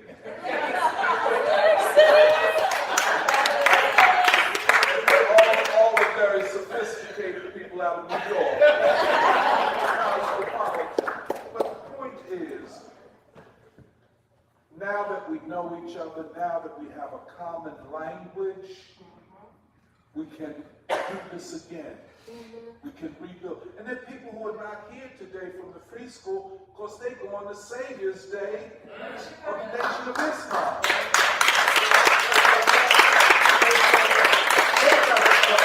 They come back, and then class number 12, they bring their people into it. And this is one of our problems. We used to be able to go to 1199, see with Henry Nicholas. Oh, come on, just be free. Now they're under the rule of a bunch of opportunists. You know what I'm saying? Who trying to steal and make money. So we locked out of the unions. They got all of these identity politics, pro-Biden people. We ain't pro-Biden. You understand? We anti-Biden. That's right. You understand? So I'm just saying, so the doors of the labor union ain't open to us the way they used to be. But the churches are still open to us. And probably in churches, we can see in an undistilled way the aspirations of working people. So we did all we needed to do today.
It is on March 17th and 18th, which is a Friday and Saturday. So Friday evening, 5 p.m., and then Saturday, 10 a.m. to 5 p.m. Just real quickly, the location is at the Asian Arts Initiative, which is 1219 Vine Street in Philadelphia. And Friday's program is titled A Civilization of Peace, Korea's Past, Present, and Future, where I think there will be a film documentary screening and talking about a lot of contributions of Korean people to world humanity. Saturday's program is going to be really beautiful. It's entitled For World Peace and Democracy, Korea and Our Common Future, where there will be lots of panels and discussions talking specifically about the Korean Peninsula, Korean civilization, and also unification. So definitely come when you can, and hope to see all of our fellow travelers there.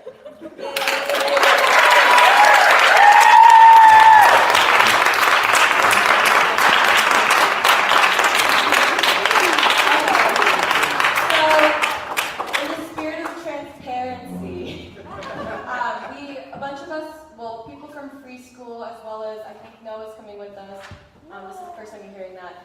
We're going to be having dinner at an Indian buffet called McDeli. It's in West Philadelphia. So, it's a buffet. There are also drinks if that's your thing. If you could just come up to me and let me know if you're coming so I can update the reservation as required. Thank you, Emily. Before you go home, feel free to have dinner with us. We'd love to talk to you. All the unresolved questions.